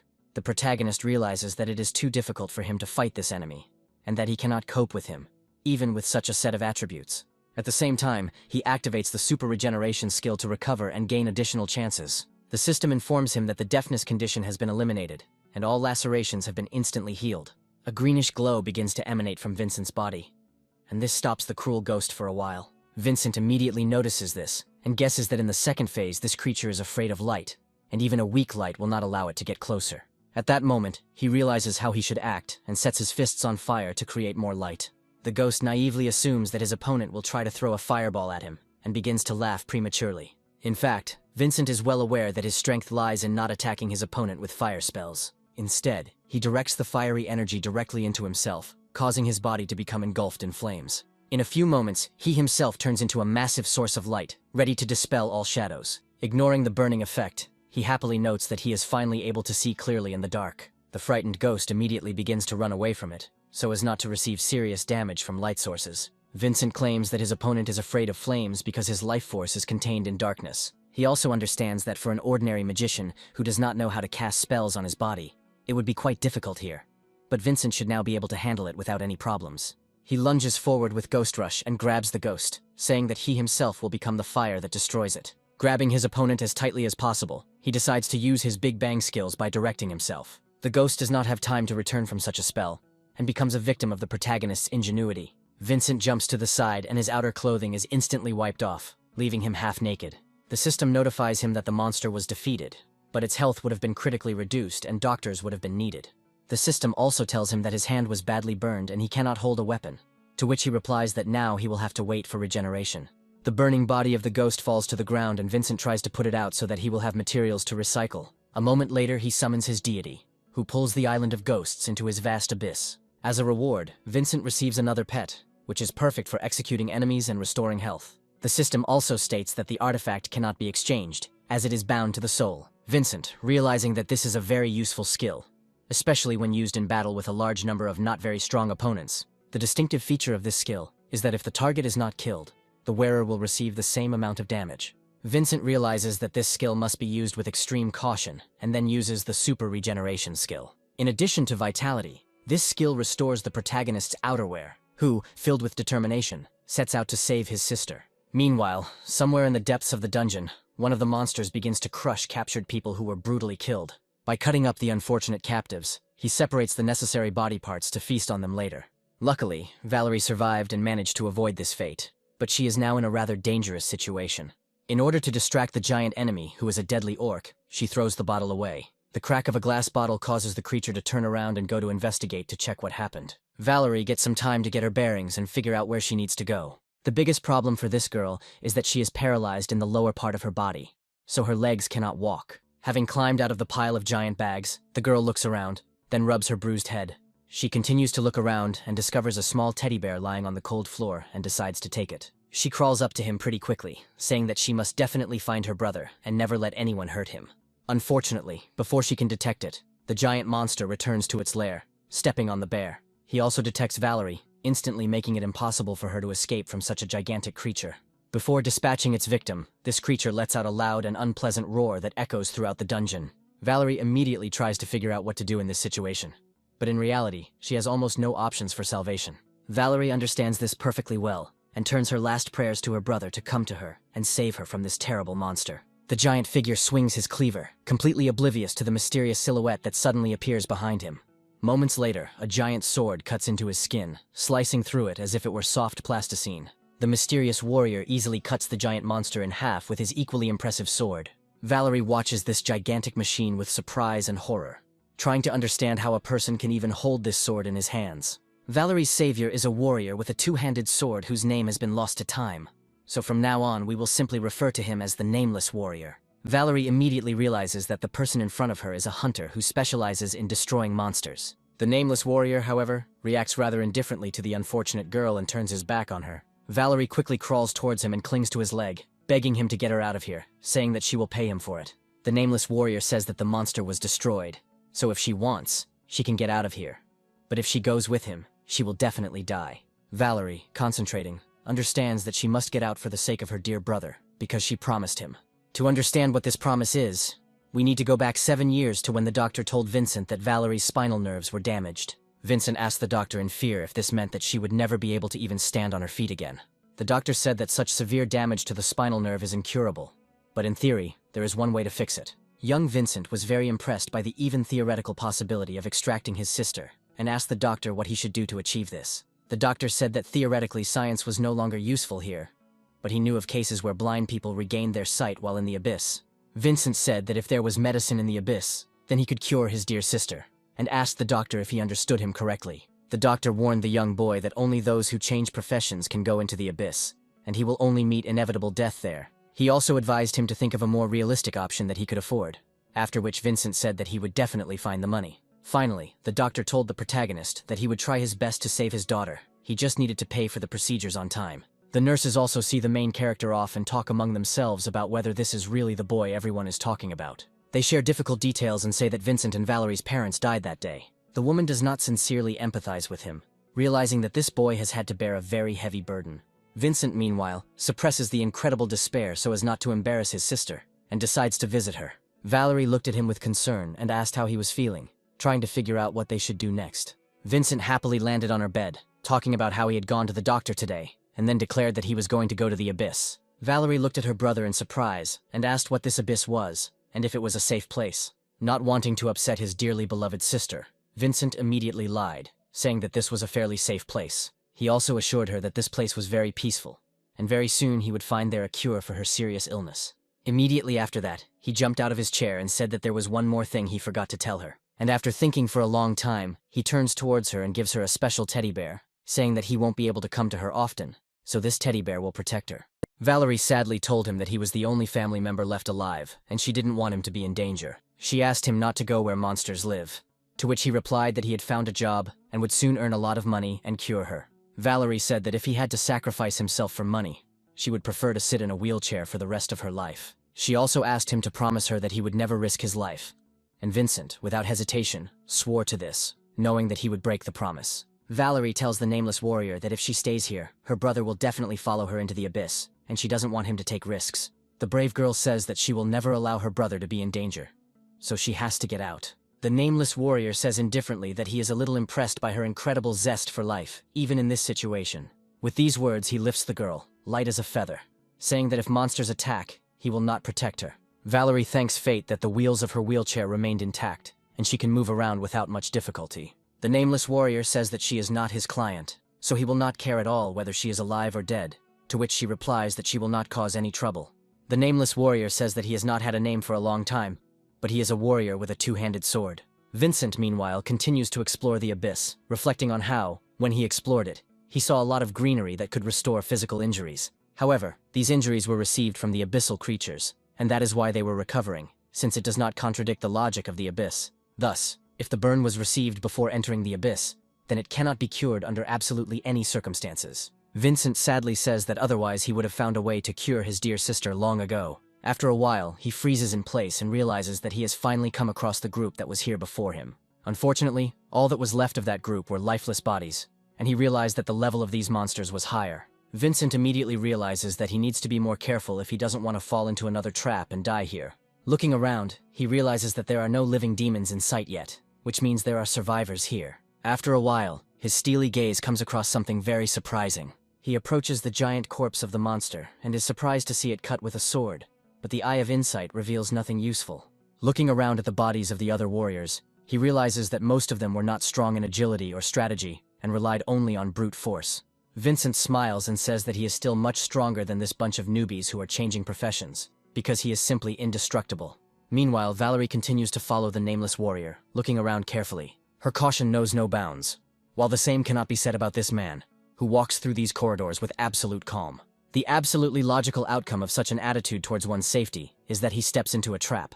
A few moments later, several energy bolts fly into his body, instantly piercing him through. Valerie screams loudly, realizing that the only protector who could somehow get her out of here has just been spoken. However, to her surprise, the nameless warrior continues to stand on his feet, after which he straightens up completely and looks around. Valerie asks him if everything is okay, if he felt any pain from what just happened. The nameless warrior turns to the naive girl with a sad look and says that pain has long been no longer a part of his life. To explain this, he tells her a story that happened 4 years ago in the Tomb of the Ancients, during the battle with the King of Corpses. This boss was an incredibly dangerous opponent who destroyed one warrior after another. Right before the eyes of the nameless warrior, he tore off the head of one of his comrades with his bare hands, without putting in any special effort. The nameless warrior knew that this battle would be very dangerous, so he needed to focus on getting out of it alive. Their employer called them idiots, saying that he spent a lot of money to hire them, and it all came to nothing. The employer loudly shouted that he had paid double the price for their lives, which meant he could do with them as he wished. The nameless warrior was a criminal and had no legal status, meaning he could only join the ranks of the hunters as a mercenary. The employer shouted that if they killed this boss, they would get 100,000, and since he had come this far, he would not refuse the final treasure. The nameless warrior understood perfectly well that they were ready to solve any problem for money, despite the fact that it was just a bargaining chip. In the mind of this pragmatist, there were no doubts about how their employers saw them, but he understood that they had no other choice. Promised an extremely generous reward for killing this boss, the mercenaries rushed forward to crush this monster. None of them had any idea how serious this enemy could be, despite the fact that he had just torn off the head of one of their comrades. All these mercenaries were blinded by the thirst for an incredible reward, because after a short haggling, the price for killing this boss rose to 250,000. A cash reward of $250,000 is an incredible motivator for the most notorious scoundrels who don't care about their own lives. It is precisely such people who turn their gaze into the abyss, which receives them with open arms and inevitably swallows them up. The life of an ordinary mercenary seems rather joyless and glorious, and it ends exactly the same in these gloomy corridors. The nameless warrior never desired to be celebrated as a true hero, and deep down he simply sought an opportunity to die in battle. The Corpse King in this situation is merely a tool, and is of no importance to the nameless warrior. All this warrior dreams of is a wallet full of money, or death, because in that case, he won't care anymore. Despite the fact that all his comrades were killed quite quickly, he himself remained standing on his feet, becoming a rather strong young man. The employer shouted loudly that they had to protect him, since they could only get the money if he stayed alive. He reminds them that he paid for their lives, and the nameless warrior tries to figure out how to defeat this enemy. The Corpse King turned his attention to the greedy rich man, realizing that the man he had just dealt with no longer posed a threat. The nameless warrior exceeded all his expectations, and was able to quickly recover even after such a devastating blow. At the right moment, he rushed forward to deliver a crushing attack with his giant ball on the body of this monster. Although this man's emotions had long been dulled by a hard life, for a moment he felt the joy of victory. As a reward, he received a mysterious amulet, as well as a giant chest that materialized literally out of nowhere. Their employer immediately pushed the unsuspecting fighter away, and loudly declared that he would open the chest himself. The nameless warrior tried to remind his employer that he had actually promised a generous reward for killing this boss. However, the rich man chuckled slyly, saying that his subordinates were just dead, so he didn't need money, because he would die pretty quickly. Continuing to laugh, he opened the chest, saying that now he would become rich, and the information he had bought about this in the dungeon had paid for itself many times over. To his horror and surprise, the chest turned out to be empty, and when it was opened, only strange screams came from it. The rich man tried to figure out what the hell was going on here, and didn't notice several strange beams of energy that were shooting up somewhere. He continued to rummage through the chest in the hope of finding at least some trinket, but all his efforts were in vain. A moment later, he was overcome with rage, and said that he had put so much effort into such a pathetic chest. His rage is instantly interrupted by screams of agony, and his body suddenly begins to inflate to a frightening size. The nameless warrior watches as he, the cancelled employer, begins to tear himself apart, all his internal organs and blood turning to sand. The warrior guesses that the reason for this is a special sand curse, which instantly kills everyone who dares to touch it. After a few moments, he feels that this curse has fallen on him as well, as sand begins to pour out of his eyes. Feeling a dull despair, he wonders if he should pick up the sphere that fell from the Corpse King. Without thinking twice, he grabs it and reads the description, according to which this artifact turns its owners into undead, making them susceptible to normal damage. The nameless warrior accepted this transformation of loss, forever losing the sense of pain and emotion, and also acquiring a mortal weakness. He became a man who could not die, but any healing would cause him mortal damage. Valerie asked him if he was really cursed after crossing the blood that turned into sand. The nameless warrior looks sadly at the young state and understands that it is no longer worth devoting further details to her. Without another word, he rushes forward, and Valerie asks him why he is ignoring her. Meanwhile, Vincent continues to explore the dungeon, encountering a large number of enemies that must be destroyed. His enemies are an entire squad of orcs, which are fairly trained and well-armed fighters. Vincent remains calm because he is soberly aware of his strength and the incredible power he now possesses. He reflects that he was in a hurry before and was unable to distribute the points properly, so now they are evenly distributed across all characteristics. He remembers that now each of his parameters is at level 200, which is simply a fantastic number. Despite such significant stats, he still cannot learn information about the monsters in the next room until he enters it. Vincent clearly understands that the monsters in the abyss are strengthened, but they are not able to withstand the physical stress of constant battles. Vincent continues to destroy one opponent after another with his lightning-fast attacks, emerging victorious from every fight. Within a few minutes, only a few dozen people remain from the giant detachment of orcs, who are losing their fighting ability. Rushing forward, he decides to use the skill of rapidly flashing daggers, and finds that his little one has dropped below 5%. He pauses for a moment and wonders if he can no longer use skills before deciding to take advantage of one of the orcs. He rushes forward, armed with a shield, but Vincent, realizing that he does not need a weapon to kill the enemy. Instead of attacking with a sharp dagger, he concentrates all his incredible power into his fists, which deal incredible damage. Rushing forward, he delivers a quick attack that instantly knocks out the opponent and slams them face first into the ground. Looking up, he realizes that the number of monsters is not decreasing, but rather increasing, making the battle more and more grueling. He reflects on how after 4 battles he is completely exhausted, and now his mana is almost at 0. He understands perfectly well that only large bottles of mana potion remain, which are best saved for a critical moment. That's why he decides to switch to fist fighting for a while, destroying each opponent with just one blow. His physical strength is so extreme that any blow to the opponent's face knocks his eyes out of their sockets. Although orcs are very dangerous opponents in battle, they don't stand a chance against such an incredible creature. No matter how well armed they are, every one of them ends up defeated. Jumping onto the body of another orc chieftain, Vincent easily rips off his head thanks to his enhanced stats. Landing on his feet, he finds himself once again surrounded by opponents, who, however, are not all that strong. A very creative idea comes to his mind to restore his strength and mana, and he takes out a card with a Soul Reaper. Using this skill, he immediately materializes a giant ghost in the air, armed with a sharpened scythe. Vincent is well aware that this sickle is not the best weapon due to its side effects, but perhaps he will be able to recover. The mysterious creature immediately rushes forward, striking and decapitating all enemies in its path. The number of victims of this spirit instantly becomes close to 10, which significantly increases the skills of its owner. Vincent receives a notification that the artifact's special effect, the Soul Priest's Sickle, has been activated, restoring his health and mana. It only takes a few moments for him to fully recover his strength, which suggests that he saved a lot on potions this way. The system also informs him that the duration of such skills will increase as they accumulate. Vincent continues his journey when he suddenly steps on a pair of glass glasses, which make a characteristic cracking sound. Vincent looks around. Questions remain about where these glasses could have come from, when suddenly there is movement not far from him. A few moments later, the barrel flips over on its side and a human hand appears from it asking to save him. A scientist emerges from the barrel and asks if he has by any chance seen the glasses he had saved here. Vincent hands the scientist his glasses, to which he says that he is a medical researcher, and his name is Henry. He confidently states that he has no idea what happened.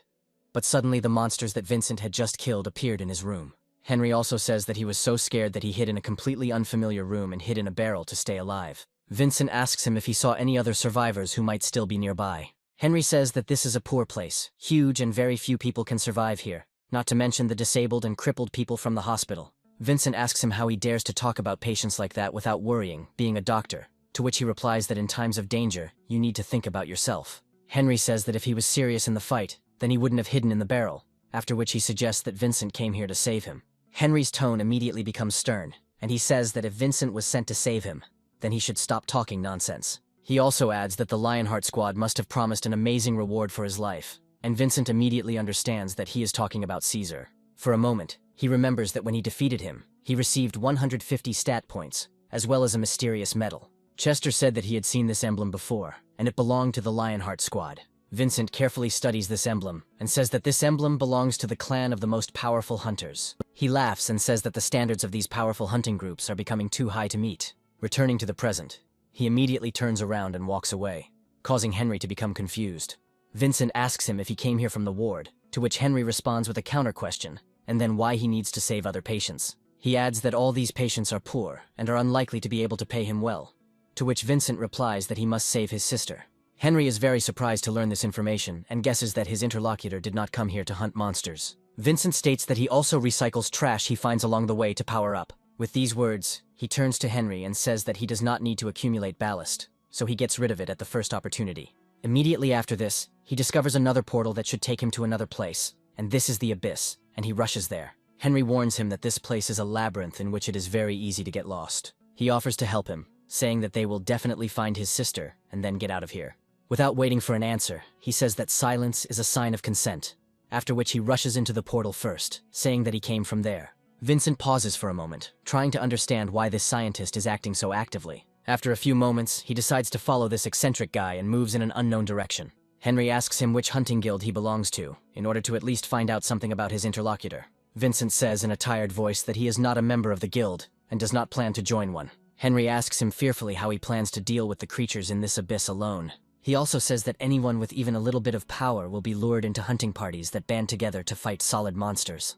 Vincent says his sister's name is Valerie, and if he wants to get out of there alive, he should just shut up and move forward. Henry repeats Valerie's name in fear, and is transported back in time for a few moments, realizing that he knows this patient well. A few hours before the incident, one of the employees asks him how their experimental couple is doing. Henry claims that the pair are two underage girls, but his ally replies that their families don't care about them. This disgusting man says that one of them only has a brother who became a garbage collector, and the second girl's entire family went bankrupt. Henry asks his ally how he convinced these girls to agree to participate in this experimental program. His interlocutor says that families are usually happy to be freed from the burden that gnaws at them, a situation where there is no work and paying for treatment is expensive. Turning his attention to the second girl, he says that recently her father has begun to visit her less and less often. Immediately after this, he turns his gaze to Valerie's medical record, saying that everything was much simpler there. The man says her brother risks his life every day to pay for his daily treatments, and it would be great if she could ease his burden. Valerie listened attentively to this man, unaware of his true and evil intentions. The vile man says they have a new treatment that will help them stop being apart from both of their families and start a new life. Both girls agreed to this, realizing that it would be great if their families felt relieved and they stopped being a problem. The man praised the girls for their enthusiasm, saying that they could sign the contract in the following places. After a while, the experiment began, and Henry's partner said that it was easy as pie to deceive these naive girls. Henry states that these girls would be of no use without this experiment, praising his ally for a job well done. Henry claims that each cell without it can be sold for hundreds of millions of dollars, and this could be the shortest route to becoming richer. A few moments later, one of his assistants said that it was time to begin testing subject number 1 and stuck a syringe into a bag of blood. Within moments, this deadly solution was already in the cell where Valerie, her roommate, was staying. Quite quickly, the experiment began to spiral out of control, and the unfortunate girl's body began to disintegrate. Henry wondered what was going on, realizing that something needed to be done immediately. His assistant said that the body was to blame, the cells. No energy fluctuations were detected. Moments later, he declared that the cells had given up without him, while the unfortunate girl had died a painful death. Henry urged his subordinates not to panic, as this was just an experimental body. They had another one. His assistant interrupted his thoughts again, saying that someone had decided to start a fight outside. Henry wondered who it was when he suddenly saw the girl's father, who had decided to visit her on that particular day. Henry realized that he needed to somehow explain himself to the father of the deceased test subject, and ordered that this father be brought here.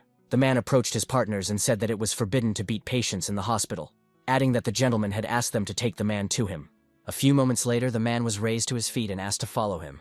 Henry told the unfortunate father that he was a doctor at this hospital, and that his daughter was right there. The father asked him where his dear daughter was, after which Henry pointed to the capsule with the mutilated corpse, saying that she was right there. He also said that they were acting under an agreement and something went wrong during the test, so they would compensate for the costs according to the agreement. Henry also said that they still have to remove the body and thoroughly examine it for any interesting analysis. In response to this, to everyone's surprise, the girl's father delivered a powerful blow right across Henry's face, saying that they were conducting their terrible experiments on ordinary people. Henry stated that instead of living his meaningless life, it was better to sacrifice his body and contribute to society. The girl's father says his daughter was still a minor, and he does not need any of the money that is due as compensation. Henry angrily asks the guards to take this boor away, not understanding why this ungrateful scoundrel is yelling at him. The angry father calls all these people scum and promises to send every single one of them to hell. Henry decided not to focus on the negative aspects of his job and turned to his interlocutor, asking how Valerie was doing.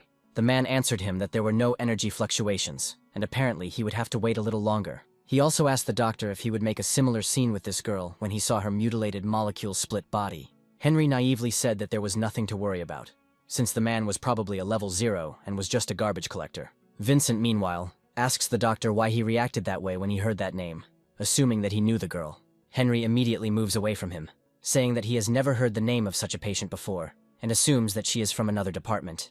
Henry wonders in his mind why he received such incorrect information regarding Valerie's brother. He realizes that if this guy is really that serious, he's done for, because he left this thing alone with a bunch of monsters and ran away. Even after this, he continues his wanderings from side to side, hoping not to run into another trap. Vincent continues to closely monitor Henry's behavior and asks why he reacted that way when he heard Valerie's name. Vincent says that he is hearing this name for the first time, and is simply afraid that something might happen to this girl, since many monsters have appeared in the ward. Quite quickly, he comes up with a cunning plan in his head in case this girl ends up dead, because it is not his fault that he could not protect her from the monsters.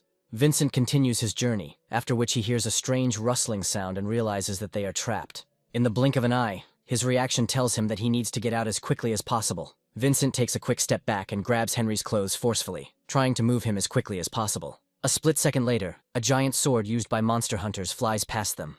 Vincent unmistakably determines that it was not a monster that attacked them, and Henry irritably asks him what it could have been.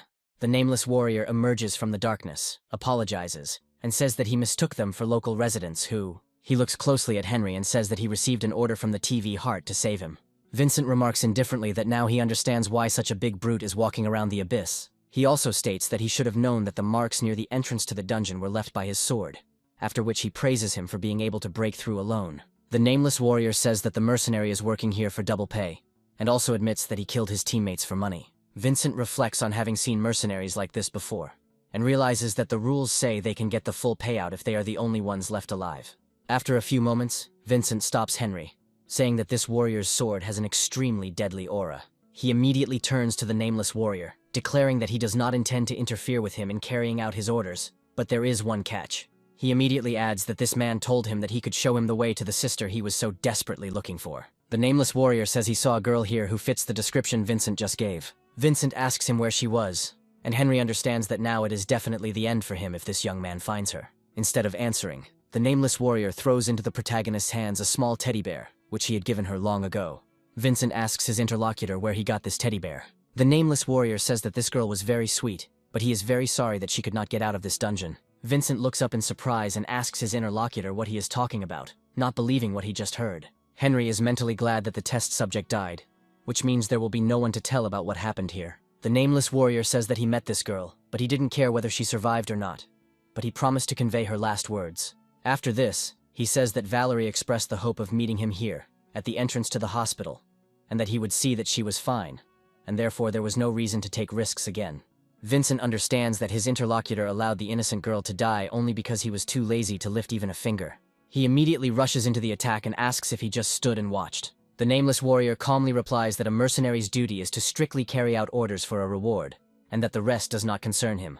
He also says that because of the curse that lies on him, people around him always die, so he walks alone. He adds that even after these words, she decided to go with him, which means that the girl is, to some extent, to blame for her fate. Vincent demands that his adversary immediately tell him where his dear sister is. The nameless warrior says that if Henry stays with him, he will immediately tell where the girl is. Vincent asks what will happen if he refuses, while Henry states that he agrees to this option. The nameless warrior says he has no sympathy whatsoever for those who stand in his way, and is willing to kill even his own teammates. Vincent continues to dodge attacks with a giant two-handed sword, and knocks the weapon out of his opponent's hands. Immediately after this, he rushes forward, saying that the nameless warrior is now unarmed, and therefore will not be able to withstand his onslaught. The nameless warrior looks at his opponent with indifference, and intercepts his blow with incredible ease. Vincent realizes he needs to act more decisively and prepares to stab him with a dagger. This blow also proves ineffective, as the nameless warrior's agility suddenly proves to be greater than expected. Immediately after this, he decides to use the disarm skill to deprive the enemy of his weapon for 8 seconds. Vincent doesn't have time to react to the enemy's next maneuver, which hits him with his rock-hard head. Vincent says he thought the sword was the Nameless Warrior's primary weapon, but it turns out he's quite skilled in hand-to-hand combat as well. The Nameless Warrior notes that if a mercenary has little information, he must rely not only on his weapon, but also on his body. He also states that this is far from the only power he possesses, adding that he is now impossible to defeat. With these words, he decides to use the Rockbreaker skill, maintaining his previous sad expression. Vincent realizes that the sword is quite powerful, but its weight makes it difficult to swing, so he has the opportunity to strike earlier. He first tries to use a weak spell to defeat his opponent, but it turns out to be useless. Vincent notes that his opponent is too powerful, so he urgently needs to come up with a more effective option. Jumping into the air, he decides to use the summon card Web of Familiar Heads. A few seconds later, 4 spiders break free and prepare to fight their next enemy. The Nameless Warrior looks at these creatures with indifference and wonders if Vincent can also summon. The spiders target their opponent and release several streams of sticky web at once to immobilize them. This seems to be effective for a time, as the Nameless Warrior freezes in place. However, his powers prove too great, so he quickly breaks free from this web-like grip. Taking off into the air, he asks Vincent if he was really planning on defeating him with a bunch of monsters, stating that it was just ridiculous. A moment later, he decides to use the Rockbreaker skill to wipe Vincent off the face of the earth. Vincent teleports behind his opponent, saying that such tricks won't work on him. The Nameless Warrior turns around in surprise, realizing that he had never expected such a drastic change in the tide of battle. The Nameless Warrior states that if his sword had not been charged with hundreds of points of power, this blow could have easily killed him. He also notes that Vincent is clearly not one of those incompetent scavengers whose damage output is 0. The Nameless Warrior praises Vincent's talents, saying that his strength is much greater, but Vincent replies that he is not inferior to him. Vincent also says that he is asking for the last time where his little sister is. Valerie said some time ago that the Nameless Warrior was so strong that she didn't even know if her brother was superior to him in this regard. The Nameless Warrior asks what the girl said about having the best brother in the world who works hard every day. She also said that she dreamed of becoming as strong as him, to which the Nameless Warrior replied that all scavengers were weaklings. Valerie said she knew much better, adding that she only needed to look into his eyes once to understand how strong he was. The Nameless Warrior then said that he would like to look this boy in the face, and now he says that only a seasoned warrior can have such a look. Meanwhile, Vincent quickly takes out a bottle of mana potion and instantly drains it in just a few sips. He muses that the last potion should only be used at a critical moment, and that he needs to find out more information first. Vincent decides to focus on critical hits on weak points to defeat him within 3 health levels. He also notes that this man seems to be different from all the opponents he has fought before, as he has nothing but a sword. The Nameless Warrior lunges forward, and Vincent wonders what kind of insane fighting style this is that has absolutely no regard for defense. Vincent jumps into the air to dodge this powerful blow that cuts through everything in its path. A moment later, he draws his dagger to appear behind his target. The Nameless Warrior quickly turns towards his enemy to prevent him from launching another series of attacks. Relying on his incredible brute strength, he swings his sword forward to cut Vincent apart. Vincent has such a quick reaction that he knows he still has something to respond to such a blow with. After a moment, he decides to use the Soul Rush skill to dodge. Along the way, he uses a critical strike, successfully boosting it to poison his opponent and immobilize them.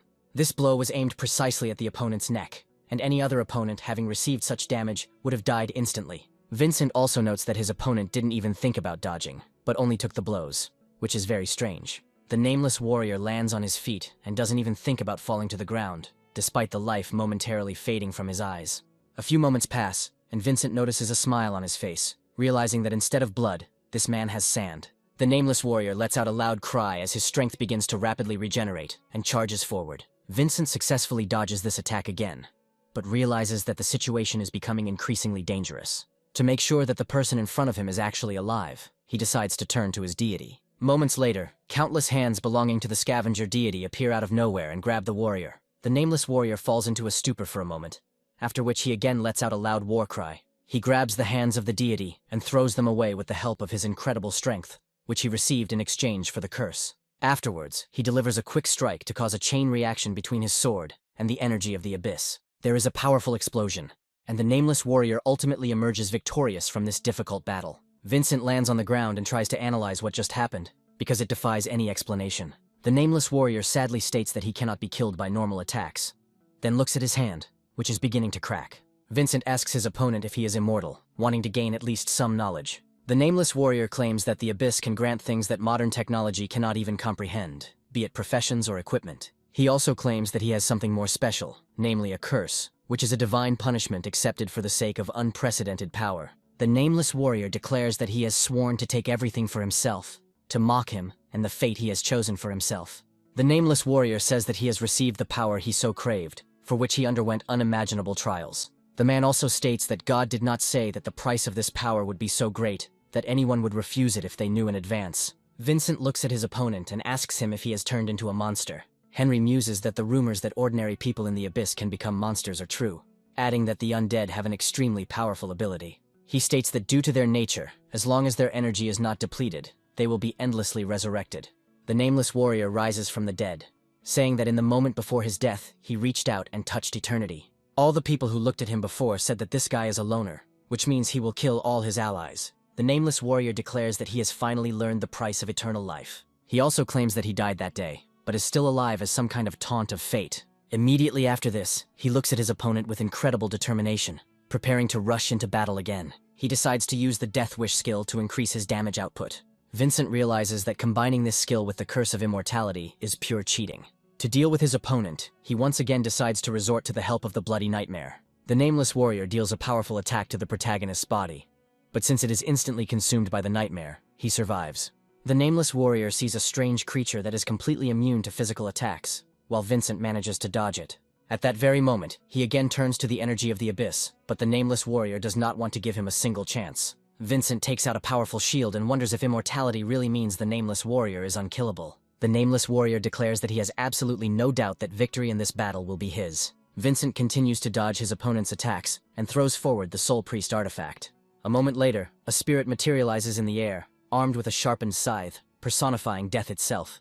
The nameless warrior looks closely at the creature that has appeared and wonders if Vincent really possesses such artifacts. A moment later, he lunges to attack the spirit, but doesn't realize it's immune to physical damage. In response, the otherworldly creature unleashes a powerful attack with its scythe, seriously wounding the immortal warrior. Vincent's opponent says it was not a physical weapon, but a purely technical effect. Vincent states that if someone dies from this skill, the recovery effect will be triggered, and their health and magic points will be restored. He also says that the nameless warrior's body is dead, so the skill will trigger after every hit. The nameless warrior says he didn't expect such amazing analytical skills from Vincent, adding that it's rare. Vincent says that for every seemingly insoluble problem, there must be a solution. He also states that everyone has their weaknesses. However, his opponent wears no armor and prefers to charge in, sacrificing himself to mislead his enemies. The nameless warrior says that everyone does have weak points, and that means Vincent is no exception. He also says that among the 6 main characteristics, there is always one that is given less attention. But Vincent states that he is not like everyone else. Immediately after this, he rushes back into battle, reflecting on the fact that his speed and reaction power are much higher than those of other professionals. He also understands that here, all means will be good, be it tricks, powerful forces, or even underrated trash talents. Vincent continues to say that physical attacks cannot kill his opponent, but continued mana consumption can. With these words, he continues to dance around his opponent, simultaneously delivering powerful and deadly attacks with his dagger. Immediately after this, he states that this will be enough to slow down his regeneration for some time. Vincent states that his opponent's mana will soon be completely depleted, and then he will truly and irrevocably die. Jumping to the side once again, he decides to use the priest's skill to restore his stats. This time the blow becomes even more powerful, and completely cuts off the nameless warrior's hand. The nameless warrior says his advantage is to wage a war of attrition, and always emerge victorious. Vincent responds by stating that every seemingly insoluble puzzle has a solution. In response, the warrior says that Vincent's weakness is not in the fight, but somewhere outside of the battle. After a moment, he turns his attention to the teddy bear and wonders who left this thing there. Vincent looks up in surprise, suspecting that something is wrong here. But the nameless warrior immediately decides to take advantage of this. He lunges forward and grabs him by the head, immediately throwing him to the ground so that he has no chance to resist. The nameless warrior says he has no sympathy for those who stand in his way, be they teammates or anyone else. He also says that Vincent is different because he has the character of a living person. The nameless warrior asks him who he would choose if he had to choose between the child's life or Henry's. Vincent asks him what it all means, trying to find out if his sister is still alive. The nameless warrior removes his hand, saying that he never claimed Vincent's sister was dead, noting that the bear is proof that he knows where she is. He smiles and says that after all, this girl is not so easy to kill, unlike him. Vincent doesn't understand and looks after his opponent, asking what the hell he's even talking about. To understand this strange behavior on the part of the nameless warrior, we will go back a few hours. More monsters decided to attack the 2 heroes who were walking non-stop in search of an exit. One of the orcs grabbed the unfortunate girl to finally finish her off. Valerie remembers the words of her comrade, who said that he would not protect her because he did not care whether she survived or not. She also remembers the words of her dear brother, who said that he had found a job and could now cure her legs. Valerie finds herself consumed by thoughts of not wanting to always be a hindrance and a burden to her brother. Turning to the abyss, she asks for a blessing to become stronger for a moment and escape the captivity of these monsters. The monster, who holds her by the neck with his strong hands, is surprised by the abrupt transformation in the girl's body. For a moment, it seems to him as if the girl is quickly beginning to turn into something very cruel and vile. Valerie receives a system notification that she has awakened her transformer profession and is turning into a giant teddy bear. The strength of this bear is so incredible that a fairly high-level orc is disemboweled in an instant. Meanwhile, the nameless warrior continues to fight his opponents, killing them one by one. A moment later, he discovers an orc's head lying next to him, clad in a hard helmet. He turns back and notices a strange glow, looking up to examine the creature Valerie has transformed into. He states that ordinary people who successfully undergo abyssal cell induction are more likely to awaken their professions. Looking at this girl, he wonders if she could be one of the victims that poor father spoke of. The nameless warrior prepares for battle, because he doesn't know how adequately the girl is behaving. He states that rumor has it that the changes caused by the abyss cells cause the host to lose consciousness and become like a mindless monster. Valerie immediately destroys this theory, starting to whine and wondering if she has really grown taller or if she is imagining it. The nameless warrior does not hide his surprise and asks her if she is still conscious, asking her to state her name. Valerie kneels down and states her name, after which the nameless warrior realizes that his fears were unfounded. Valerie finds a mirror and sadly says that she is now turned into a teddy bear, to which the warrior replies that he doesn't know whether to congratulate her on this. Valerie begins to panic and wonders how she can appear to her brother like this. The nameless warrior says that if she doesn't want to go with him, then it's okay, and he will simply continue his mission.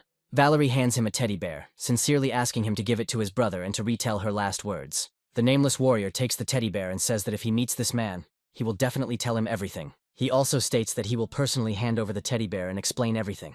The nameless warrior states that if they continue to fight, his position will be disadvantageous, adding that they have no reason to fight. Henry asks the warrior if this girl really survived despite what she went through.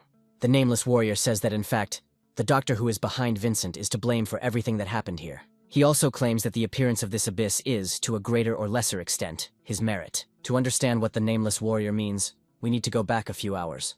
The girl's grief-stricken father reveals himself to be the nameless warrior's employer and says he has no other choice. He states that if this key is used to open any door, the energy of the abyss will begin to permeate the entire area, turning it into an abyss. Father said that Henry is a very high-ranking person, so a rescue team will definitely come for him and they must be stopped. The nameless warrior asked the grief-stricken father if he knew what price he would have to pay for such a request, to which he replied that he did not care about the money. Henry says that if it is one of the statues, then he offered compensation to his father, and has already sent it to Daddy. Vincent listens attentively to these excuses, and asks the doctor what he can say about his sister. Henry claims that this girl just happened to be here, and he couldn't help her in any way.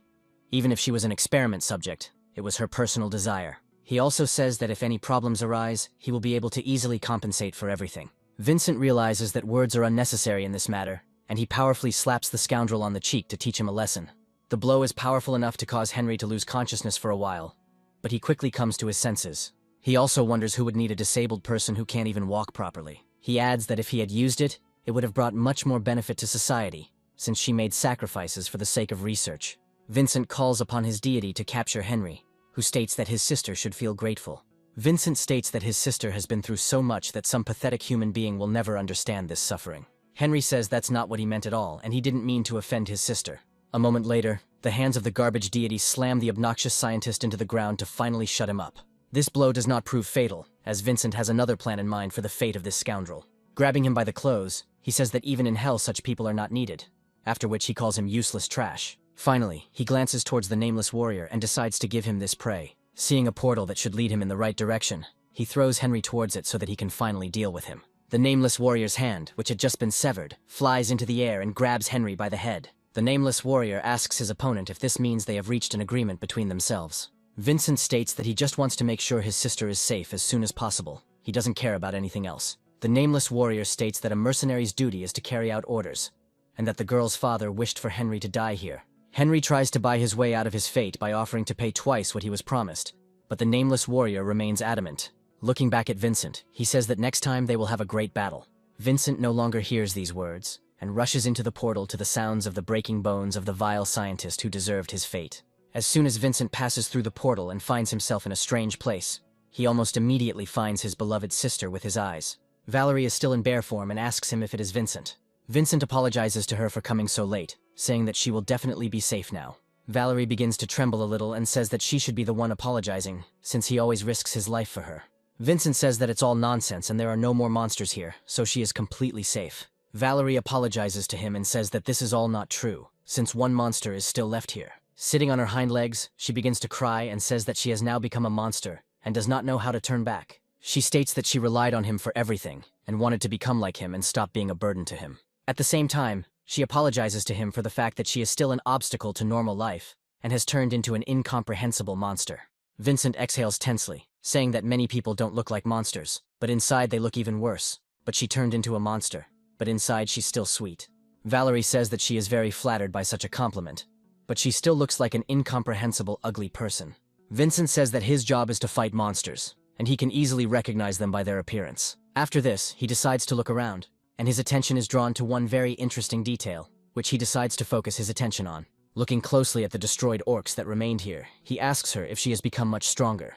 Continuing to examine the site of the real massacre, he asks her if all this is really her doing, to which Valerie shyly declares that she has nothing to do with it. She also says that she had no control over it, as she had transformed only recently, and Vincent realizes that his little sister has a high level. A few more moments pass, and Valerie's paws begin to glow mysteriously. After a few more moments, she completely loses her monstrous appearance and returns to her original human form. Falling to the ground, she wonders what happened, after which she begins to happily talk about being back. Vincent states that transformation requires a constant consumption of magical power, and when the mana is depleted, the person transforms back. He also tells her that she can now transform into a bear and back, and congratulates her on gaining amazing abilities. Valerie asks him if she has become as strong as he is, to which he states that he will no longer allow her to be in danger. Valerie asks him if she has met a strange guy here who is always gloomy and looks a bit like him. Valerie also says that this man stated that he would like to meet her in person, and that they would have something to talk about. Vincent takes his dear sister into the portal, saying that he has not met this person, and there would hardly be anything to talk about. Upon returning home, Vincent first goes to bed to get a good night's sleep and does not rise until the first rays of the sun. The hard day in the abyss, as well as the intense fighting, had left him very tired, so it took him longer to recover. He gets a phone call and one of his bosses asks him about the last time he was at work. The boss also says that he hasn't seen him since the mission at the People's Trade Center, after which he heard rumors that Vincent had become a hunter. Vincent says that there is not enough money at all, so he began to look for a more profitable job. The boss asks the protagonist if he is still collecting trash, but Vincent replies that this is exactly how it is. An understanding boss calls him a young, reckless fool, advising him to think about his own safety and the safety of his sister. Vincent thanks his friend and then hangs up, discovering that he still has a few notifications left. One of the notifications immediately catches his attention, and he freezes for a moment, trying to figure out if he's imagined it. The thing is, the banking app told him that Emily had transferred 2,400,000 yuan to him.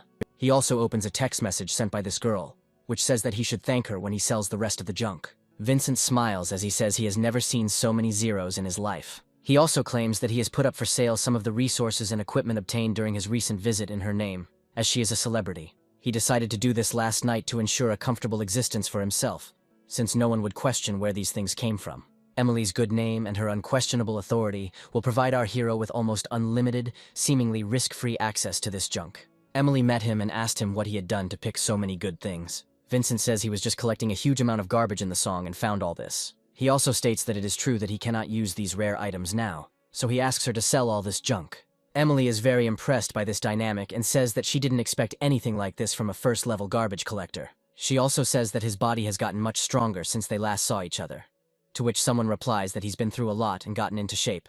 Emily says that all this time she thought that scavenger was just a profession that was not yet included in the list of main ones, because you can't level up with it. Vincent says it's only logical that even a garbage collector can become stronger. Emily asks him if he has thought about joining a world guild to get a hunter's license, since treasures need to be identified. Vincent replies that in that case he will be able to move on, but only as a hunter. Emily states that he previously played without a license, but if anyone finds out about it, he will be imprisoned. She also says the test will involve convincing the examiner of your competence to be a hunter. Emily says a recommendation is needed for the annual hunter evaluation, and she immediately takes responsibility for it to make sure everything goes smoothly. Emily also turns to her subordinate and asks him to report that she received all these items from him. She also tells her interlocutor that he helped her, so she pays for this service. Vincent gets out of bed and admits to himself that he now feels incredibly indebted to this girl. Looking down, he sees a strange package lying right at his feet and wonders who delivered it. Valerie says his apartment doesn't even have a kitchen, so she had to order food to keep herself going. Vincent says that his little sister got up unusually early today, to which the girl replies that this is her first day not in the hospital. Vincent sits down at the table and asks her how she feels, to which the girl replies that she can now walk a little. A moment later, she makes an effort and rises to her feet, demonstrating that she can hold on like this for some time.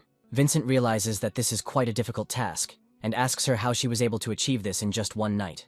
Valerie sits down in a chair and says that she was afraid that if she turned into a bear again, she would cause destruction, so she concentrated her magic in her legs.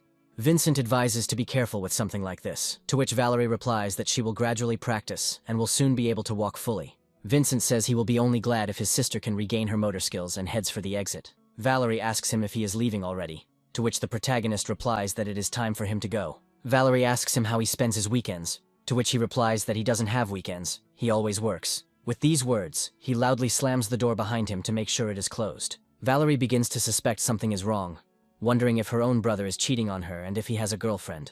In reality, Vincent goes to a place where all the other players take an exam to obtain the required license. Looking around, he sees a huge number of other players who came here for the same thing as him. Vincent wonders why they all look so strange and extraordinary. A few moments later, he hears a familiar voice behind him asking him which hunting guild he has his eye on. Turning around, he sees Chester, who greets him politely, saying that he didn't expect to see him here. He asks him what he forgot at the testing site, suggesting that he didn't have his ID the whole time. Vincent states that the hunter's exam costs a lot of money, and he recently made a good profit and now decided to qualify. He also asks him how he feels, to which Chester states that he took his advice and started practicing a lot of close combat. Chester also says that for now he only has a license for the support position, but from his point of view, Vincent should only aim for the main position. Suddenly, a rather expensive car pulls up to the exam venue, and several security guards get out of it and push aside the rest of the people. After some time, a guy gets out of the car and wonders if he really needs to stand in line any longer. The thugs push other people aside, saying that if the boss's exam is delayed because of them, then they will all be in trouble. Vincent reflects on how he has never seen a person with a profession chosen by God before, except Emily. However, his enthusiasm does not diminish in the least, and he says that he will take the seat directly behind this man. An impudent young man approaches the examiner and demands to be allowed to take the exam immediately so that he can get this over with. The officer asks him what kind of license he wants to apply for, carefully trying to understand what his client wants. The self-confident young man says that this question seems extremely stupid to him, since he will, of course, pursue only the best. With these words, he declares that he will apply for an all-powerful license, which causes surprise among all the people watching him. This man's subordinates immediately begin to insult the crowd, saying that everyone else here is nothing compared to the boss. Quite quickly, a brave girl appears who, judging by her tone, does not agree with the statements of these pathetic nobodies. The impudent young man notices this girl and says that he didn't expect to see one of the incredible beauties here. He immediately invites her to join his team, to which the girl replies that she will never in her life communicate with people like him. One of his subordinates approaches her and says that it is better not to show teeth with him, since he is God's chosen one, and also very good in bed. Such advances irritate the rather angry girl, who decides to deal with this impudent fellow. With a snap of her fingers, she summons a powerful ball of fire, which immediately throws the insolent one back. When seriously injured, he lets out a loud scream, instantly disgracing himself in front of everyone else. This guy's assistants immediately try to put it down, saying that this girl doesn't yet know how vindictive her boss is. Vincent carefully analyzes the girl's behavior, realizing that if she has the explosive flame technique, then she is definitely not a newbie. People nearby begin to laugh at the arrogant youth, saying that his divine status is greatly exaggerated. This young man named Liam starts to get angry and calls them pathetic bastards who will pay for their insolence. He also says that this damn girl made a fool of him in front of everyone, which means she needs to be taught a lesson immediately. A few moments later, someone puts a hand on his shoulder to stop him from doing something rash. Liam looks back and wonders if someone was tired of living enough to stop him. Vincent looks menacingly at the troublemaker, trying to at least somehow calm him down. He claims that there are cameras everywhere, and he could get into trouble because of his recklessness. Liam is frightened by the murderous aura of his interlocutor, while the examiner says that the use of abilities is prohibited. Vincent tries to take control of the situation by saying that it's just hot and stuffy in here, which is why everyone else is languishing. The girl apologizes to the examiner, saying that this guy crossed the line, to which he declares that if he sees this again, he will dissolve her. He also asks her what license she is applying for, to which the girl replies that she is a mental fire mage, and is asking for a license to use spells. The examiner says that given her uncontrollable behavior, they will be forced to conduct an examination. The girl calmly places her hand near the strange crystal, and it immediately begins to sparkle with a strange fire. The examiner finds abnormal strength readings and says that something is wrong.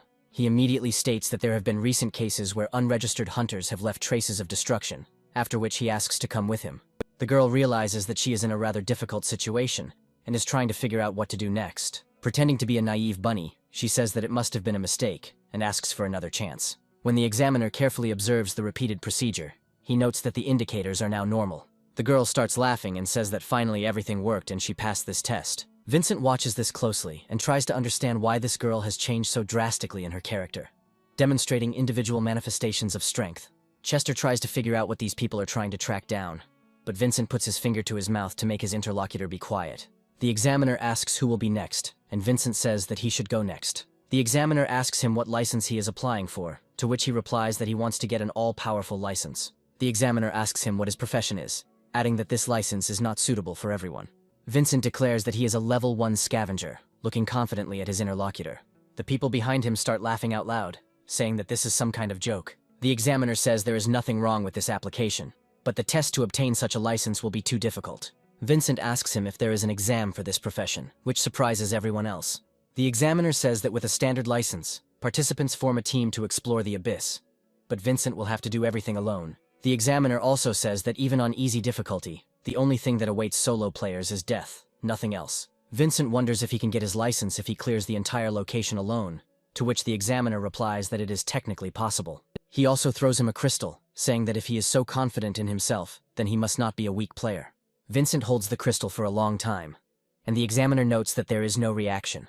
The people behind him wonder if Vincent is here just to embarrass Chester, but he shuts them up. Vincent receives the keys and asks the examiner if there is anything else he should know about this exam. The examiner says they won't be responsible for his life. They have the details that will unlock the emergency exit portal. Vincent walks away towards the portal and someone says he won't need it as Chester rushes after him. Filled with confidence, he says that he will definitely return safe and sound. Liam catches up with him and wonders why these kinds of scum can challenge without limits, and no one stops them. Immediately after this, he demands from the examiner that he be given a key of the same level, since he will also go there. The examiner states that there is currently only one hard-level key that can strengthen the gate, and Liam can try his luck another time. Liam decides not to give up and says that he can go there with him, but not as a team. The guard states that there is no permission for this in the rules, but that such tactics are not prohibited either. Realizing they were entering legal red tape, the examiner decided to simply get rid of the two people. He states that by competitor, he means only one of them who is allowed to receive a token for defeating the boss, and only one will be able to pass the assessment. The examiner also says that they should not think that the difficulty will remain the same, as the number of people makes a significant difference to what happens. He adds that this is why they decide to only allow one person to enter the abyss at a difficult level. The examiner once again warns the heroes that the consequences of increasing difficulty will be extremely unpredictable. He states that even if their actions compete with the interests of the World Guild, updating the rules could lead to the emergence of controllable factors.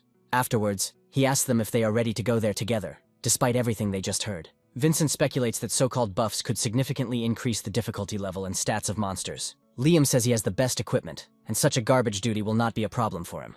Vincent looks at the cards Liam has been carrying around with him all this time, and realizes that they are indeed interesting equipment. After that, he says that none of this matters to him. He just needs a hunting license. He also believes that if leveling up leads to the appearance of rare monsters, he will be able to get more interesting rewards. Chester tries to stop him, saying that if the boss appears at a random moment, it could lead to serious consequences. Liam says that if anything happens, he will not help him, since they are competitors, to which Vincent declares that he will give him the right to go first. He also says that he is confident that his chosen one will be able to negotiate excellent terms, and Liam mistakes sarcasm for politeness. Immediately after this, he rushes forward, saying that his godly hand will lead them to an incredibly easy test. A few moments later, they find themselves on the other side of the portal, and the system notifies them of serious complications that have arisen due to the increase in the difficulty level. Liam discovers that all health regeneration is now reduced by 75%, and monsters are tripled in power. Liam states that he had specially prepared potions and planned to drink them, but now they are of little use. Vincent muses that the effect of severe blood loss imposed on this abyss may be more burdensome, so caution is needed. Liam continues to lament, stating that he bought the biggest backpack to fit all his potions, but now he will have to travel light. And without thinking twice, he dons some pretty advanced gear and says that he can still crush the monsters with his equipment. Immediately after this, he sets off forward, saying that it will cost him nothing to destroy any attack in his path. The system also notifies all players that a second participant has joined the challenge, and the difficulty has increased to hellish. For those who remain on the other side of the portal, the system sends a notification that a legendary monster will appear in the abyss, for which a reward is due. The examiner says that even with hundreds of points of luck, the probability of such a monster appearing is equal to a negligible fraction of a percent. He requests that his subordinates immediately report this to their superiors, while the remaining participants prepare to conquer their abyss. Chester encourages his men while in the abyss area of the easy level, stating that they must kill and succeed. Looking at the ominously glowing gates of the abyss through which Vincent had gone, he expresses hope that his comrade should return safe and sound. Meanwhile, the portal continues to flicker and shimmer ominously, boding ill for those who enter. Vincent and Liam immediately find themselves in a rather spacious room, and the rich man boasts that it looks like he has such a room in his mansion. He also says that all this is a stupid ruin, and there is nothing here at all that could compare with the atmosphere of his front garden. Vincent quickly looks around and says that they have entered the boss's quarters, which causes confusion in Liam. Liam asks him if they really did stumble upon a rather complicated room right away, and looks back at the two statues in front of them. The system informs them that immortal opponents have appeared in front of them, who attack extremely quickly and cause bleeding. Vincent realizes that they will have a pretty tough time with these opponents, and decides to summon a spider to distract them. He reflects on how the Knights of Purity have a lot of armor, and their weak points are behind them. Despite this, his very creative and cunning plan is interrupted by a rather foolish Liam, who rushes forward and orders the creatures to die immediately. Taking out his weapon, he says that today they will see its invincible power in action. Immediately after this, he jumps forward, saying that now the King of the Crusher will show everyone, even beginners, how to fight monsters. Vincent realizes that his opponent has gone completely crazy and has decided to rush forward at a very dangerous monster. Vincent looks at the actions of his so-called partner, who is more like a moth to a flame, and realizes that he is in trouble. The Knight of Purity waits for a good window to deal damage and quickly swings. Realizing that his opponent will no longer be able to dodge, he delivers a quick and sweeping attack with his sword. Liam, of course, turns out to be too stupid and clumsy to parry such a thing. As a result, he is hit like a ball by a tennis racket and crashes at full speed into the hardened stone floor. Barely getting to his feet, he says that he has never seen the boss hit with such powerful attacks from the very beginning. Vincent analyzes what is happening and is surprised that his partner's armor was able to withstand at least one blow from the Knights of Purity. However, the second opponent, clearly targeting him, rushes forward to not give him any chance to escape. Vincent continues to dodge and realizes that his plan is over, and now he urgently needs to come up with a new one. To do this, he floats into the air to properly assess the situation, while the Knight of Purity looks at him. Another attack follows, which our hero easily dodges. This is followed by another series of powerful swings of the blade, but it also turns out to be unsuccessful. Vincent reflects on how these knights' attacks cause constant blood loss, and even the slightest damage can lead to death. Liam starts to get upset that he's also taking damage despite not being focused. Vincent states that the Knights of Purity don't care about this, and if he is in pain, he can hide in a corner and wait for a safe moment. Liam asks Vincent how he dares to imply that he is ballast when he only slipped. The system informs Vincent that his opponent has gone into a defensive stance to cover himself with armor. Vincent realizes he needs to be more creative with this enemy, and turns to his inventory. Quite quickly, he decides to use the Spirit Rush skill to dodge the following attacks. Liam returns to the fight, saying that Vincent is too useless to do any damage. Vincent muses that this kid takes the tension out of the battle, meaning he's not complete trash. However, the knights do not see him as a serious threat and quickly push him back with the slightest blows. Vincent muses that the broken defense will be useless, and notes that the monster has now become even stronger. Looking at his wayward partner, he realizes that this man was truly born to be beaten. Meanwhile, the giant statue begins to cast a strange spell, creating a greenish vortex of energy. The system notifies Vincent that now only he can damage this knight. Vincent says that now they can't shoot with just one monster, and must try to defeat another knight who is even bigger. At this time, the Knight of Revelation, who uses the taunt skill, rushes forward to crush his target. At the same time, this creature decides to use a skill that reduces all damage received by 95%. Vincent understands that such daggers are completely insufficient against these targets due to their protection. Liam, meanwhile, wonders why these creatures are different from those he fought before, since the monsters without special features die in 2 hits. Meanwhile, the Knight of Revelation turns to his American ball again to cut his opponent. Vincent realizes that a second Knight of Revelation could make this fight much more difficult if he were to enter the fray. Vincent turns around again and asks Liam if he spent all his points on defense since he doesn't do any damage. Liam replies that this is not the case, and claims that he has improved his speaking skills through exceptional strength. Vincent calls him an idiot and recommends not to get distracted in the middle of a fight to avoid taking unnecessary damage. Liam decides to follow this advice, and immediately begins to retreat to regroup in an advantageous position. After a few moments, the shockwave prevents him from completing his evasive maneuver, and he falls to the ground. Vincent states that his agile fighting style clashes with the heavy armor, causing his movements to be limited.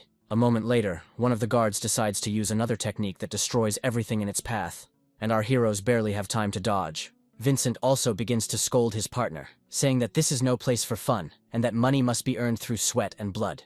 He also states that since his usual methods are not working, he will have to resort to the most primitive method. At that moment, he breaks away from his place in order to reach the enemy and hit him with brute force. He states that even a single increase in the strength stat is enough to deal real damage. Vincent shouts that fist fighting is a favorite tactic of the poor who don't have the money to buy weapons. Liam wonders how this pathetic boy was able to push back the heavily armored monster with just his bare hands. The Stone Knight continues his fight, but Vincent still dodges all attacks without much difficulty. He jumps from one enemy to another to take advantage of his mobility. The system notifies him that he has dealt a critical hit and stunned the enemy with a powerful attack. Vincent muses that it only took one blow to stun his opponent, and perhaps luck played a role. Meanwhile, another enemy rushes into battle to prevent Vincent from catching his breath and regaining his potential. A moment later, the monster's most powerful blow strikes the protagonist and cuts him in half. Liam is very surprised by this state of affairs and says that he has never seen a person torn apart so quickly. Luckily, this turns out to be another trick from the protagonist, who pretends to be a bloody nightmare. Liam stares in surprise as Vincent returns to his true form. He muses that his partner's damage output is too low to keep the monster aggressive. With these words, he asks his comrade to step aside and not interfere with his fight so that he can concentrate. After waiting for a certain moment, he rises into the air to deliver two powerful attacks at once. He carefully assesses the situation and prepares several skills to defeat his opponents. To do this, he decides to use a multiple attack, dealing 3 critical hits at once to the enemy's weak point. One of the monsters completely loses its combat readiness, which plays into the main character's hands. Vincent continues to hover in the air to dodge the giant stone axe's attacks. The remaining Stone Knights show no sign of slowing down, but this doesn't bother Vincent. The youth lunges forward, striking at the knight's weakened legs to throw him off balance. Liam is amazed at how accurate his ally's technique is, surpassing even the experts he hired. He asks him if he should be a beginner, trying to understand how he was able to use such complex techniques. Vincent says that as a new class fighter, he is considered a rookie, but years of fighting monsters as a scavenger have honed his skills. Liam comments that he finds this a little odd, pointing out that people usually get stronger based on items. Vincent talks about gear being just something that changes as you level up. Looking at the approaching enemies, he decides to use the Berserker skill to increase his attack speed.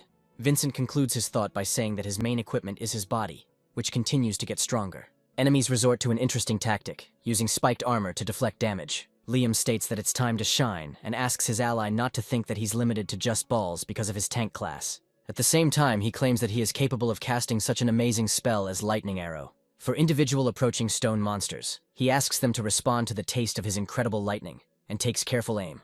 Vincent gets ahead of his chatty comrade and rushes forward, using his fire explosion skill. Liam watches what is happening in amazement, trying to figure out when this boy managed to learn how to do magic. Vincent speculates that when the spikes are activated, enemies' resistance to all elements is reduced, making it easy to land critical hits. He also decides to use the Great Flame Burst skill to hit the next enemy. Thus, he easily manages to cut off the head of one of the knights in order to finally destroy him. Liam wonders how Vincent was able to use the Great Flame Instant Explosion skill even without casting time. He also states that melee fighters usually cannot learn elemental magic, no matter how much they want to. Vincent leaves these agitated comments unanswered, and decides to destroy the next enemy. Rushing forward, he dodges an attack from a giant axe and prepares to finish what he started. This attack hits the lead rock monster, which has a damage-reflecting spike skill.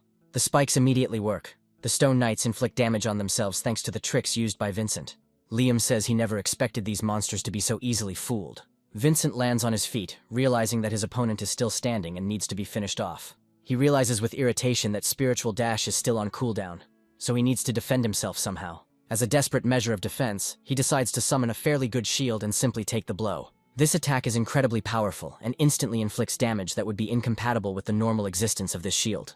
The shockwave throws the protagonist back and he crashes into the floor, creating a large cloud of dust. Vincent reflects on how the knight's attacks are unpredictable, even taking into account the player's weaknesses. Their strength surpasses that of any elite monster. He also understands that the attack speed of these creatures will continue to increase and will only slow down after a successful hit. Vincent guesses that dodging this knight's attacks for long is useless, since he will accelerate infinitely until he strikes. Understanding the reason for the high difficulty of these monsters, Vincent decides to go all in and summons his weapon. Liam calls him an idiot and wonders if he really wanted to take a direct hit from the creature.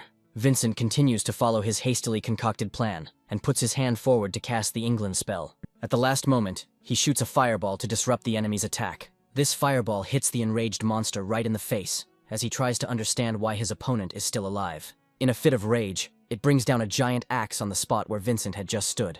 but he manages to jump away. Vincent states that he did not plan to take direct damage from such creatures, as it would kill him instantly. From his point of view, the tactic of victory here is to gain superiority and speed at any cost. At that very moment, he points his finger at his target to appeal to his deity and call upon his hands. Liam is amazed by the enormous amount of skills his ally has and wonders when they will run out. The scavenger god's hands grab the stone statue, but it is still considered alive and cannot be recycled. The stone knight is enraged by this insult and prepares to free himself from captivity. He lets out a menacing roar, and powerful energy discharges begin to emanate from his body. However, it is too late as Vincent is already rushing forward to put his plan into action. To do this, he activates Berserker mode to become even more unstoppable and increase physical damage. Grabbing his knife, he shouts at his opponent to take the blow with full force. Having reached the stone guard's weak spot, he plunges the dagger straight into its eye, inflicting powerful critical damage. The system notifies him that he has delivered an armor-destroying blow aimed at a weak point. A red liquid, vaguely reminiscent of blood, immediately begins to pour out of the stone statue's eye. Vincent realizes that his plan was not perfect, as he will not be able to destroy the creature before it bleeds out completely. The stone knight begins to frantically wave away the protagonist, knocking him down with his stone hands. At that very moment, he decides to use the instant regeneration skill to fully heal himself. Vincent realizes that this boss's buffs continue to accumulate, meaning that the damage from his attacks was not enough. He quickly gets to his feet, knowing full well that if he continues to fight, he will die, and if he surrenders, the same fate awaits him.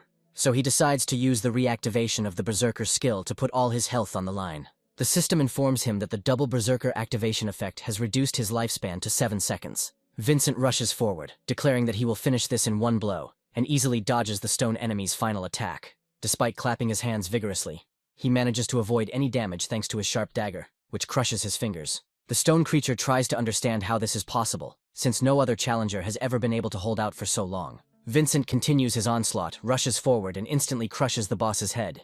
Liam can't believe what's happening and wonders how this boy was able to surpass the boss in strength. We understand that he is making a big mistake when he thinks about competing with this person, because he doesn't have a single chance. The system notifies Vincent that he has defeated the Guardian Knight and passed the gate's trial, after which the Abyss difficulty debuffs are removed. Vincent decides not to waste a single second and immediately drinks several potions that increase his health and mana. After drinking several glasses at once, he realizes that it was a very risky battle, and he almost died during it. Sometimes, looking around, he thinks that it has been quite a long time since he got any good prey. However, a smile appears on his face, and he says that the time has come for the long-awaited recycling of garbage. The giant hands of the Abyss grab the remains of defeated bosses and drag them away to an unknown location for recycling. Liam looks at this in surprise, and cannot believe that a giant knight can be pulled into some hands and simply destroyed. He continues to watch it and says that it is some kind of strange class skill that he has never seen before. As he watches what is happening, he mentally admits to himself that this guy will be much scarier than any boss he has seen. The system notifies him that the processing of the defeated creatures has been successfully completed and offers him several rewards. Both of these cards represent the Stone Knight's core skills, allowing them to deal multiple sword strikes at once or focus enemies on themselves. The second skill requires a score ratio, and Vincent says it's still a strong skill, so it can be kept. Liam still can't believe what's happening as the two big guys were swallowed up in the blink of an eye, leaving no trace of their existence. After a few moments, he looks up and sees a strange funnel appearing above them. Realizing that it would be better not to stand in this place, he quickly jumps to the side, only miraculously remaining alive after the chest falls. Vincent guesses that this is a low-drop legendary reward that can randomly drop rare equipment. Vincent comes closer and says that he remembers the foreman mentioning this legendary altar of the forger's master.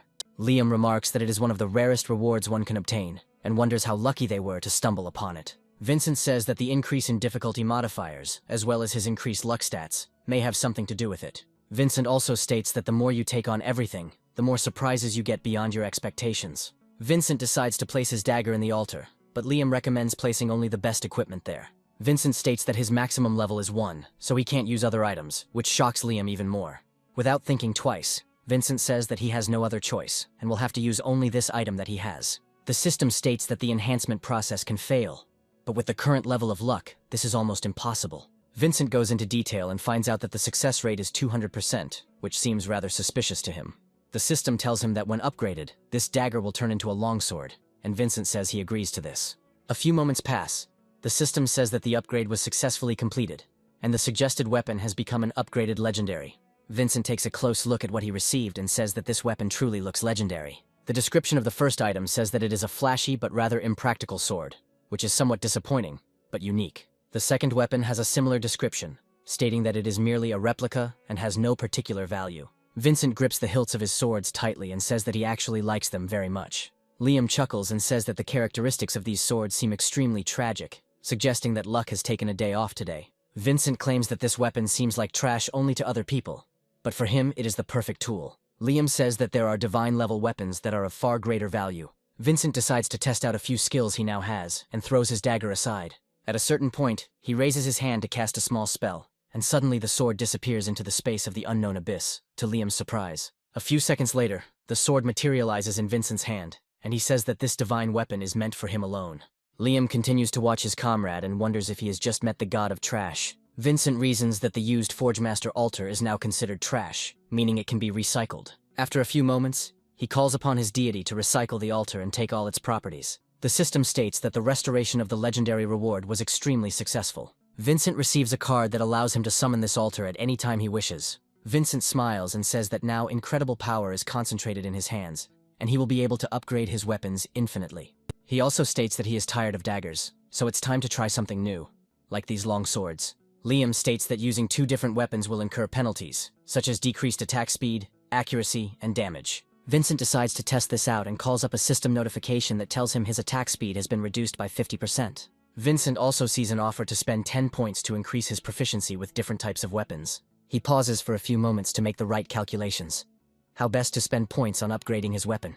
Having carried out some clever calculations, he says with delight that at this rate he will be able to pump up his level of weapon proficiency to the maximum. Liam continues to watch what is happening and cannot believe what he just saw. He asks Vincent what the hell he's doing while the protagonist is leveling up his 2 weapon types to the maximum. In a rather casual tone, he states that his path as a beginner in dual wielding begins right at S rank. Having dealt with all the rewards, they rush on, looking around for possible traps. Vincent says that they have completed all the tasks and wonders when the new gate will appear. Liam, meanwhile, says that he has made his decision and is giving up so as not to participate in this competition. Walking away, he says that if he had known how difficult it would be, he would never have come here. He also states that he has a huge amount of money to spend outside, so he doesn't want to risk his life in vain. The system notifies players in this room of extreme danger and an emergency transition to combat mode. Vincent looks closely at the bloody energy mists and realizes that something is definitely wrong here.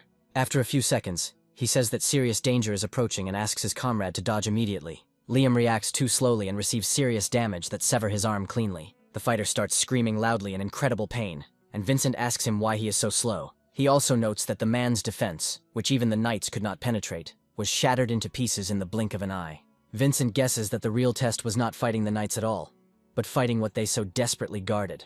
The bloody fog transforms into a very strange portal that begins to pulse aggressively. Vincent tries to understand what awaits him in this abyss, and backs away so as not to become its victim. Several energy clots fly towards him. He tries to defend himself with his blades. After a while, the abyss calms down for a moment, and he realizes that there is something creepy there. After a few seconds, the portal begins to waver, and Vincent notices someone emerging from it. The system notifies the protagonist that the Dark Elf King Damast, who possesses very powerful skills, stands before him. Vincent says this is the first time he has seen a legendary monster with a specific name. He realizes that things are getting too serious to be taken lightly. Liam tries to escape and wonders why he should suffer for this, adding that he wanted to get an ID or have fun. Damast reacts instantly to any attempt to escape, notifying everyone that if anyone shows fear or disgust towards him, they will instantly become his target. Vincent reads this description carefully and understands that his friend has been dealt a complete idiot. Damast completely ignores the protagonist's existence and rushes forward to punish the deserter. Vincent tries to warn his wayward partner, saying that while he is running away, he will become the boss's first target. Liam ignores his comrade and tries to save his life, despite the fact that his back is exposed. The Dark Elf King prepares to exact his twisted justice while Vincent attempts to save Liam. To catch up with him, he tries to use the Ghost Dash skill. Vincent reflects on the fact that he has leveled up his proficiency with 2 types of weapons, and now it is better for him to use swords rather than daggers. Arriving behind his comrade in time, he blocks the attack of the demonic Elf King. Immediately after this, he continues to deliver a flurry of blows in order to turn the enemy's attention to himself. The system notifies him that the damage was extremely ineffective, as Damast only takes damage from the player he is focused on. Using his unstoppable nature and Hyperborean armor, the Dark Elf King lunges forward, knocking Vincent aside. Vincent is trying to figure out what he should do to at least somehow break through the effect of this absolute protection. Finally, he makes a very difficult decision, fully realizing that he has no other choice. Liam continues to try to save his miserable life by running, while the Dark Elf King quickly catches up with him. The very next second, his life is tragically cut short, as his defenses are too weak to survive. The energy draining from the demonic gate immediately begins to change, and the staff on duty at the entrance notice the changes. One of them states that it appears that one of the participants has died, as they are only tracking one signal. His colleague suggests that the deceased is most likely the scavenger, since this abyss is only accessible to players of level 30 and above. They claim that once the cleanup team gets here, they can demand money from the rich guy who survived. They also say that once the boss drops a relic, the real carnage will begin, because these relics are too valuable. The system notifies Vincent that Damast has committed a murder, and has now become even stronger. Immediately after this, the demonic dark elf turns his gaze to the next victim and prepares to rush forward. Vincent receives a notification that attention has been shifted back to him, and he is a priority target. Vincent says that now he doesn't know whether this is good or bad, because flying towards this enemy will be much more difficult. Vincent steps forward and says that he desperately needs to obtain the corpse of the legendary creature, so he has no choice. At that very moment, he takes Liam's corpse for processing in order to gain some useful skills. The system bombards him with notifications that he has now learned to use several new techniques, as well as how to wield a long sword. Vincent also states that he is forced to skip training because his sword skills are already at a good level. Looking at his opponent, he orders him to attack, and Damastus pauses for a moment, assessing his opponent. Not even a split second passes before he is next to the main character, and is preparing to hit him. Vincent realizes that everything that happened lasted no more than a split second, which means his opponent is too fast. Luckily, his speed doesn't let him down, and he manages to block the attack with his two swords. The swords pierce Vincent's defenses, forcing him to rely solely on the Blood Nightmare's protection to survive. Using his secret transformation, he suddenly appears above his opponent. Once he's at a distance, he thrusts his swords forward to use the Meteor Strike skill. Vincent is immediately notified that Damastus is immune to sneak attacks and cannot take damage from them. Vincent decides not to give up and immediately delivers a double-curved punch to finish off his opponent. Damastus charges forward, easily taking a small amount of damage without stopping him from continuing to fight. Vincent turns once again, countering, and tries to figure out what to do with an opponent who is not falling for his tricks. Damastus continues to keep a close eye on his enemy, preparing to finish him off. Finding the right moment, he launches his attack to break through his opponent's block. Vincent understands that the slow recovery affects all of his stats, and escaping death will be difficult. Damas decides to further slow down his opponent by using the Gravity Vortex skill, which reduces the speed of all targets. Vincent wonders what the hell is going on here and feels his body begin to fail him. Thanks to his incredible gravity manipulation skills, Damastu manages to pull the protagonist closer to him. Having taken a favorable position, Damastus immediately strikes with a charged hand in order to crush his opponent. Vincent flies back several meters and creates a powerful explosion with his body. However, he quickly gets to his feet and realizes that his opponent is too strong and that he needs to come up with something urgently. Vincent, irritated, says that even if the treatment's effectiveness only drops by 10%, he should buy himself some time to restore his health. Damast suddenly dissolves into thin air, and it turns out that all this time he was just some kind of illusion. Vincent is trying to figure out what the hell just happened, when suddenly it materializes right behind him. Vincent somehow manages to avoid this monstrous attack, which would otherwise have severed his head. Damastus continues his combo of powerful blows, but everything turns out to be in vain. Vincent does a final dash and dodge to avoid the final attack in this combo. Damas decides to follow a proven tactic and uses the Gravity Vortex skill again. Vincent fails to react in time to the repeated use of this ability, and his body begins to be pulled in again. With every split second, he gets closer to the terrible monster that can finish him off with one blow. Damast suddenly decides to use another skill that interrupts spellcasting in exchange for a powerful blow. A moment later, a strange blade rushes into the place where the main character had just been, smearing him across the floor. Damast looks around carefully, seeing only death and destruction around him. Vincent survives such damage, despite the fact that the use of super regeneration is interrupted. Vincent realizes that he cannot heal. He only has one health point left, which means he will die from any touch. He also says that he now understands the unpredictability of the abyss, and thanks Damast for such a valuable experience. In order to continue fighting, he decides to use his recovery skills since he has lost his swords. Damastus turns to the side and finds that the daggers lying near him suddenly begin to glow. In another split second, they are in the hands of their rightful owner. Having regained his fighting ability, Vincent rushes forward recklessly. When he uses another skill combo, he receives a notification that his skill level has increased. Damastus continues to fight with the legendary skill that is characteristic of monsters of his class. Vincent decides to use his emergency dodge skill and improves it again, making himself even more effective. The protagonist understands that he will learn everything during the battle, and he has no right to make a mistake. As he continues to use his skills one after another, he increases their level, leveling up as he goes. He also admits that he only trusts his body and not any equipment that other players rely on. With every move he makes, he becomes stronger, and his chances of winning this fight are rapidly increasing. At a certain point, he reaches such a level of skill that he even manages to inflict minor damage on this monster. Damastus watches with some surprise as one of his horns has been cut clean off by a swift blow. To avenge such an insult, he attacks with his weapon, but Vincent jumps into the air. As a counterattack, he immediately rushes forward to use his dual sword parry skill to deflect the incoming attack. This skill also activates successfully, dealing minor damage to the Dark Elf King. Realizing that he doesn't have much of a chance left to snatch victory from this insolent kid, he rushes forward. Vincent crosses swords with this representative of the highest kind of demons, and tries to figure out how to win. However, the quality of the weapon still remains on the side of the legendary demon. Vincent decides to retreat in time just as his weapon is about to crumble into small pieces. He makes a few jumps to the side to gain some space to maneuver. Looking at his destroyed swords, he realizes that they are not particularly durable, and that it was naive to rely on them. However, he states that it doesn't matter as he can recover this trash at any time. By calling upon his own abyss, he sends the weapon there so that it can quickly restore its durability. Not even a few seconds pass before brand new blades are in his hands. He waves them to make sure they are fully recovered, and is pleased with the result. After this, he turns his agitated and extremely aggressive gaze towards his opponent. Damast also pauses for a moment to understand what his hated enemy is planning. This delay proves fatal for this monster, as it doesn't have time to react to the quick attack, which hits it right in the eye. Damast falls to the ground, but his health bar is only down by a quarter. Vincent smiles and says that he was finally able to see the health indicators of this damned enemy. Feeling incredibly beaten, he claims that he has nothing to fear anyway, and now has a chance to win. Damastus glares at his opponent, and the system notifies Vincent that the boss's rage has been multiplied. At that very moment, another explosion is heard, signaling that the battle is entering its final phase. Meanwhile, the group that went into the easier version of the dungeon is already successfully completing its task. Chester receives thanks from his comrades, after which he states that their ally, who dealt 90% of the damage, is to blame for the success.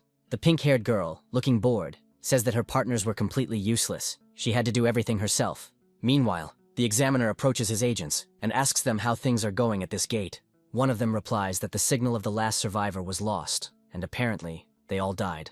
The examiner states that there is absolutely nothing special about this, given the difficulty of the dungeon. He also adds that if they can clear the area before it gets dark and the boss appears, there won't be any problems. Chester comes closer, wondering if there is anyone left alive, and the guard advises him to move away. Chester asks the staff why they didn't try to save anyone there. The organizer smiles haughtily and says that there is no reason to save trash people who are of no use to them. He also claims that if the knight remaining there gives a signal, they will rescue him for a fee, as his equipment looked quite expensive. Chester continues to try to get to the block, but the examiners say they will send out a search party to bury the remains of the dead where they are found. Immediately after this, he addresses a number of liquidators, stating that they must be ready to move forward. Before the search and cleanup team can enter the portals, a familiar voice is heard from within, stating that this is not required. A few moments later, Vincent himself appears from it, having won this battle. He approaches the examiner and asks whether receiving the item counts as passing the test. Chester happily says that he remained hopeful, and was confident that his comrade would overcome the challenge. Vincent takes a few more steps to make sure he leaves the abyss and gets into the fresh air. He holds a very strange award in his hands, and claims that he has received the necessary equipment, which means the test must be passed. The examiner remains confused, wondering how this is even possible, and reminds him that he is a level 1 garbage collector. After a few moments, he looks closely at the award Vincent is holding in his hand and freezes for a moment. He says that Vincent is holding the golden fleece stone in his hands and asks him how he was able to get it. Vincent hands him the stone, declaring that he has successfully completed the task and therefore passed the test. The examiner states that such stones can only drop from legendary monsters and asks how he was able to deal with them. Vincent claims that he really did destroy everything and clear the abyss from top to bottom, emphasizing that all the monsters in it died. The examiner thinks that something like this simply cannot happen, and assures that it is just a bluff. His face becomes increasingly serious, and he says that even a low-ranking legendary monster could not be defeated by a trashy newbie who changed his profession. He continues to build conspiracy theories, suggesting that Vincent most likely killed Liam and took all the rewards for himself. He doesn't stop and continues to accuse Vincent of the crime, saying that there is every reason to believe that he killed the team. Chester continues to fume and states that this is too baseless an accusation and they have no evidence to charge his boss. The examiner claims that the scavenger cannot have high strength, and suggests that he lasted until the end, and then finished off Liam, since there are no other explanations. Chester tells the staff that they can figure it out themselves if they find the body of the chosen god. They won't find any traces of weapons there. Vincent sternly addresses the Dominators and declares that they will not find any more corpses in this abyss. One of the employees returns from the abyss and confirms that the man's words are the absolute truth. since there are no remains in the abyss. The examiners wonder how this is possible, and suggest that perhaps some mistake has occurred. Vincent says that since there is nothing left, it means they have no evidence that can prove anything, and the fate of the other players is not his concern. The examiner realizes that he has fewer and fewer aces up his sleeve, since he really cannot make unfounded accusations against other people. Vincent asks his interlocutor if he can finally say whether he passed the test or not. The examiner pauses for a moment, then says that he is very sorry to admit it, but he cannot deny the obvious. Gritting his teeth, he congratulates Vincent on passing the World Guild's evaluation test as a hunter. Emily suddenly appears in the room and remarks that Vincent should be pleased, as he is now eligible to join regular hunting groups. The girl also adds that this is far from all, and looks closely at the examiners, trying to understand why they behave so badly. The representatives of the official organization present here immediately become more polite upon seeing a representative of the wealthiest family. The examiner immediately runs up to her like a submissive puppy and asks what she is doing here, adding that such an important person should not be here. Emily states that with the rune received, the player can apply to create a separate group, and now he does not need to join anywhere. Emily also asks if he said that he came here on her recommendation, to which he honestly admits that he didn't mention anything like that. Emily asks why he passed up such an opportunity, to which Vincent replies that he simply forgot about it. Emily glares at the examiner and says that, in essence, the registration of a hunting group allows the owner of a golden fleece to apply to form a team. She also suggests that the examiner kept silent about this on purpose, but he claims that he had no such intentions. Chester guesses that the examiner wanted to give the golden fleece to someone else, and tries to protest in order to defend the honor of his friend. Other players point out that if examiners created the rules and now want to cheat, that's a rather sad and cruel way to treat people. The examiner tries to shut everyone up by saying that even if he gives away the gold award, people will think he stole it since Vincent is a level 1. The examiner also reminds everyone that the man's power, when in contact with the crystal, fluctuated within barely noticeable values. His colleague says that energy crystals are now recording huge leaps in attributes. They point the measurement sensor closer to Vincent, and he literally explodes from the excess energy. The examiner tries to understand what the hell happened, and turns his naive gaze to the protagonist standing next to him. Vincent takes a few steps towards him, and the examiner timidly asks him not to come so close. Other employees note that they do not understand what is happening, since the device did not initially record such gigantic jumps. Vincent becomes angry and states that he is tired of them wondering whether he is trash or not, adding that he does not want to cause any more trouble. The organizer tries to bluff, saying that no one dares to attack official employees without consequences. Vincent declares that he wants to take back what is rightfully his, and uses his attraction ability. After a few moments, a small gravitational singularity appears in his hand, which interacts with the golden rune. The organizer, frightened, throws out a mysterious object, which immediately hangs in the air and heads towards Vincent. A moment later, it is in his hand, and Vincent proudly looks at his ill-wishers. The organizers, in turn, claim that the device was probably malfunctioning when it showed these results, and propose using a new energy crystal. Pointing it at the protagonist, they say that the crystal for measurement is unstable, as if it is about to explode. Vincent says that if they still have doubts about his worthiness, he can show them a few tricks. With these words, he begins to emit a strange energy, and the energy reading crystal quickly explodes, after first displaying S-level mastery. Vincent turns around in irritation and declares that they should find a better way to measure it so as not to end up in an even bigger mess. The organizer admits that he finds it hard to believe that this man hid his strength all this time, because there was no reason for this. Emily immediately begins to encourage him, saying that she knew perfectly well that such tests would be a piece of cake for him. She also says that he should dress up, as the organizers would have treated him with more respect if he had better gear. Vincent says he couldn't use her name because convincing them that they knew each other would be even more difficult than solving the problem by brute force. Emily agrees that there is some truth to his words, while Chester approaches her and greets her politely. Emily asks if she has seen him before, to which he states that he attended her birthday party. Emily asks if he's referring to the disaster banquet that turned into a complete fiasco due to a terrible rap performance, which destroys the singer's pride. Immediately after this, she turns to Vincent, stating that they need to celebrate their success in passing the hunter's test, and suggests throwing a party at his place. Vincent reacts extremely emotionally and asks if she really wants to go to his house. Immediately after this, he sits down next to a broken Chester, and thinks about how he rents an apartment on the ground floor, and everyone will laugh at him if they see it. Emily tries to understand what's going on and says they can reschedule the party, to which he replies that everything will be fine. However, he immediately becomes determined that this girl should under no circumstances find out where he lives. Quickly getting to his feet, he says that they are sure to have a great performance, and then asks Chester if he wants to join in. Emily tries to understand why they are so tense, and then says that they can see each other tomorrow evening. Vincent agrees to these plans, after which the trio of heroes say goodbye to each other and head out. After a while, Emily gets into an expensive car and drives away, and Vincent and Chester watch her go. A sincere smile appears on the protagonist's face, out of pride in himself and in the fact that he was able to pass a serious test. Immediately after this, he realizes that he needs to find an incredibly fast way to change his appearance and habitat. Quickly accelerating, he heads home to wash himself thoroughly and at least freshen up a little. Valerie meets her dear brother and asks him if he went on a date with a girl. Vincent smiles and says that in some world his adventures could be called a date, and Valerie guesses that he was in the abyss. Valerie begins to grumble, saying that her brother deceived her again, to which he replies that he is safe and sound and has all his limbs in place.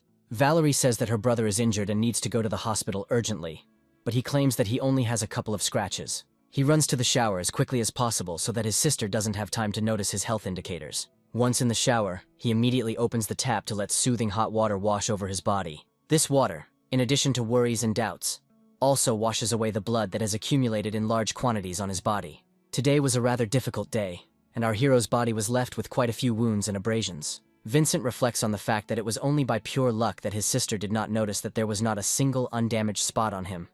His entire body was covered in scars. He reflects on how the old and new injuries he received in the abyss have gradually become his health, which can no longer be healed. After some time, he notices a new button that allows for reincarnation. He realizes that he received this opportunity the moment he defeated Damastus in a private one-on-one fight. The system notified Vincent of the victory over the King of the Dark Elves, and this brought a sincere smile to the protagonist's face. Vincent realized that it wasn't just the amazing rewards he got for killing the boss, but also the opportunity to rework the legendary creature. As a reward for refining such a great demon, he received the Gravity Vortex skill. Vincent smiles sincerely and says that this is Damastus's signature ability and he hit the jackpot. Having also received a gigantic amount of attribute points, he decides to distribute everything equally. Immediately after this, he opens his stats and discovers that each of them has stopped growing after 512. The system immediately notifies him that the attributes have reached the limit, and he cannot add more points. The system simultaneously informs him that all the conditions for reincarnation have been met, which will reset his level to 0, but allow him to level up to the 5th. Vincent speculates that level 1 scavengers, whose maximum attribute point is 512, need to reset their level to 0 to reach the growth threshold. Vincent says that given the risks of level resetting in the abyss, it's best to ignore it, but now he can take advantage of this opportunity. He also remembers the words of the arrogant examiner, who said that if he showed this rune to someone high-ranking, everyone would think that he stole it. Vincent says he has spent so much sweat and blood to become stronger and live a more dignified life, but he is still far from his goal. Gritting his teeth, he realizes that he cannot afford to be limited in growth just yet, and this obstacle must be overcome urgently. Emotions take complete control of his behavior for a while, and he yells at the system, saying that he cannot afford to be weak. Valerie is very surprised to hear loud and pompous speeches from the bathroom, which belong to her brother. The system notifies him that the reincarnation was successful. His level was reset, and the maximum level was increased to 5. Vincent is amazed that all his wounds and scars have disappeared, and now he doesn't have to start from scratch. While Valerie bursts into his room, she tries to ask him why he lied, since there are bloodstains on his clothes. But she comes across a sight she would rather not see. Seeing something that is not intended for people under 18, or for relatives, the girl begins to scream loudly and shrilly. Emotions also get the better of her, causing a powerful explosion in the apartment. Valerie sadly says that she was able to transform again and turned into a giant monster. Vincent understands that now he urgently needs to find a new home for himself, so that he will not be ashamed to invite people there. He goes to the auction house, thinking that there are all sorts of items there, and they need careful identification before they can be sold or bought. And then, right there, he meets a security guard who asks him what he is doing here and adds that entry is closed to unknown persons. Vincent says that he is collecting the equipment and brought it in to be properly assessed. The employee asks him what level he is if he behaves so brazenly and allows himself to approach such a house. Vincent muses that even if he reached the maximum level, he would hardly impress anyone, since he is still called level 1. The guard asks him if he understands what this place is, trying to get him out as quickly as possible. Vincent pulls out some interesting gear and offers the employee to evaluate it, saying that after that, they can discuss everything properly. The guard wonders if he should be assessing all the trash, and then says that if it makes him leave, he will fulfill his request. At that moment, he takes out a small calculator to do some calculations. A moment later, he says that this trinket is worth absolutely nothing, so it should be thrown into the trash can on the way out. Vincent drops the dagger, and the employee discovers that the dagger is incredibly sharp, meaning something is wrong. Immediately after this, he takes out a special magnifying glass to evaluate this object, and says that he should take a closer look. It only takes a few moments for him to realize that he is looking at a unique item that is worth a fortune. The system notifies him that he is looking at a blade that is as black as the abyss and requires level 31. The guard says that he made a mistake by not seeing this, which means that all his previous words should be cancelled. He also states quite happily that he almost missed out on some incredible gear that was worthy of everyone's attention. A few hours ago, Vincent was patrolling the warehouse to conduct an inventory of his belongings. He says that his dear little sister will have to live in a hotel for a couple of days, and he will have to sit in the basement of the owner of the house. Sitting up in bed, he notes that these tiny savings will not be enough to cover the next incident that the system causes in their home. Looking at all the things he has collected, he realizes that he needs to somehow sell this equipment, since he desperately needs money. He also realizes that there is plenty of quality, but not the best, gear on the market, and most players will buy something better. From his point of view, in the eyes of the rich, such items are no different from pathetic junk. After a few moments, his inquisitive gaze finds an interesting icon that seems promising to him. He discovers that he can now access the reforging altar literally from his built-in menu. Vincent wonders if such stations from the abyss could be used directly in the outside world, and presses the button. He hears a strange noise, looks up and realizes that he needs to dodge it immediately. Jumping to the side, he saves himself from a rather stupid death. The smoke clears and Vincent smiles, seeing before him a veritable altar of reforging. He takes a few steps towards it, raises his hand and summons a special demonic portal. Looking at the different swords, he wonders if it is worth upgrading the quality of the equipment to increase its value. He decides to start with fairly low-quality swords to ensure he has materials to practice with. The system notifies him that the reforging has failed, and he has received a fragment of a longsword, which is garbage. Vincent suggests that the whole thing went so badly because the equipment level was low, and something more valuable needed to be spent. This time, luck also turns against him, and he receives only a fragment of the equipment he lost. Vincent struggles to hide his tears of despair, realizing that he has just wasted a huge amount of money. Looking around, he wonders if the problem might lie in the altar itself, or in some strange mechanism that makes it work. Vincent also wonders where this altar got its abyssal prefix from, while the system notes that there is an unspecified object in front of it. Vincent uses Locke's insight skill to determine what kind of altar stands before him. The system states that the altar has been identified, and Vincent is happy that the true nature of this artifact will now be revealed to him. The altar is transformed, and the truth is revealed. This is an altar for reforging trash, into which it is profitable to throw only the lowest quality things. Vincent smiles and says that apparently this is a special station for recycling pathetic junk. A strange creature, whose spirit was imprisoned in this altar, hands him a hammer. Vincent remarks that if only trash goes on this altar, then it is probably the best fit. He smiles and says that this is a strange workbench that only successfully improves junk, and tries to throw his knife in there. Another dagger, which has no particular value, is sent as the first test subject. At that very moment, Vincent grabs a special hammer to improve it and swings it hard. The hammer blow shatters the sword into several pieces, but the system notifies him that the remelting was successful. As a reward, he receives the Eclipse, a unique longsword whose blade resembles the night sky. Vincent is surprised to receive unique equipment, which is a very expensive collector's item. He realizes that, given the amount of junk in his inventory, it's literally a money machine. Not wanting to waste another second on empty chatter, he decides to get down to business. The system notifies him of numerous successful reforges and rewards him with legendary items that are worth a fortune. He, however, decides not to stop and reforge as many items as possible in order to earn unrealistic amounts of money. As rewards, he receives unique staves that only the highest ranking and highest level players can wield. Vincent understands that he must make the most of this moment so that he will never need money again. The next reward is a unique hammer, which only level 41 players can wield. The next few hours are spent in painstaking work, during which he creates a real treasure. After finishing his work, he realizes that he has reforged all of his junk equipment and poured the rest into upgrade points. He also receives a notification that he has leveled up, and is surprised that it turns out he can level up without killing monsters. This news comes in very handy for him, as now all he has to do is figure out how to turn his equipment into money with his new license. Thus, we find ourselves in the current moment when Vincent has decided to sell off the things he no longer needs. An auction employee asks him how such treasures came into the hands of a common man. Vincent says that his low level doesn't stop him from going into the abyss to collect quality equipment. The employee, smelling fresh money, remarks that this is, of course, entirely possible, not wanting to ask any further questions. Vincent opens his inventory and says that he has a lot of things, so if they are satisfied with the price, he can sell anything. With these words, he opens a veritable abyss of equipment, and a pile of unique items rains down on the auction employee. The employee forgets for a while who he is and what his name is when he sees so much equipment. Not believing his eyes, the man says that he will buy everything he has. Without thinking twice, he runs out to his colleagues and announces that someone needs to prepare a room for the VIP and issue him a platinum guest card. Vincent receives the corresponding privileges and rushes forward, strolling through the luxurious corridors. He wonders, and then asks if platinum members are only entitled to this card and nothing else. Lost in his thoughts, he doesn't notice a man passing by and accidentally bumping into his shoulder. This man turns out to be an extremely arrogant rich man, who asks him why he doesn't look around. Vincent apologizes to his interlocutor, saying that he simply got carried away reading, while the latter is already beginning to analyze him. The angry rich man orders Vincent to state his name and the hunting party, to which he honestly replies that he is a loner. Immediately after this, he decides to reveal his name and regalia, saying that he is a member of the Tattoos Guild named Raphael. Vincent reflects on how all members of this group are war-obsessed, and almost all of the participants are feeble-minded berserkers. Vincent does not want to continue the conflict and apologizes to Raphael, saying that he did not want to block his way. Raphael doesn't calm down and takes out his sword, saying that no one can calmly say sorry and leave as if nothing happened. Vincent calmly states that this house is run by a world guild, so Raphael will regret it if he uses force. Raphael asks his interlocutor why he thinks he has the right to walk the same road with him, despite the empty space around.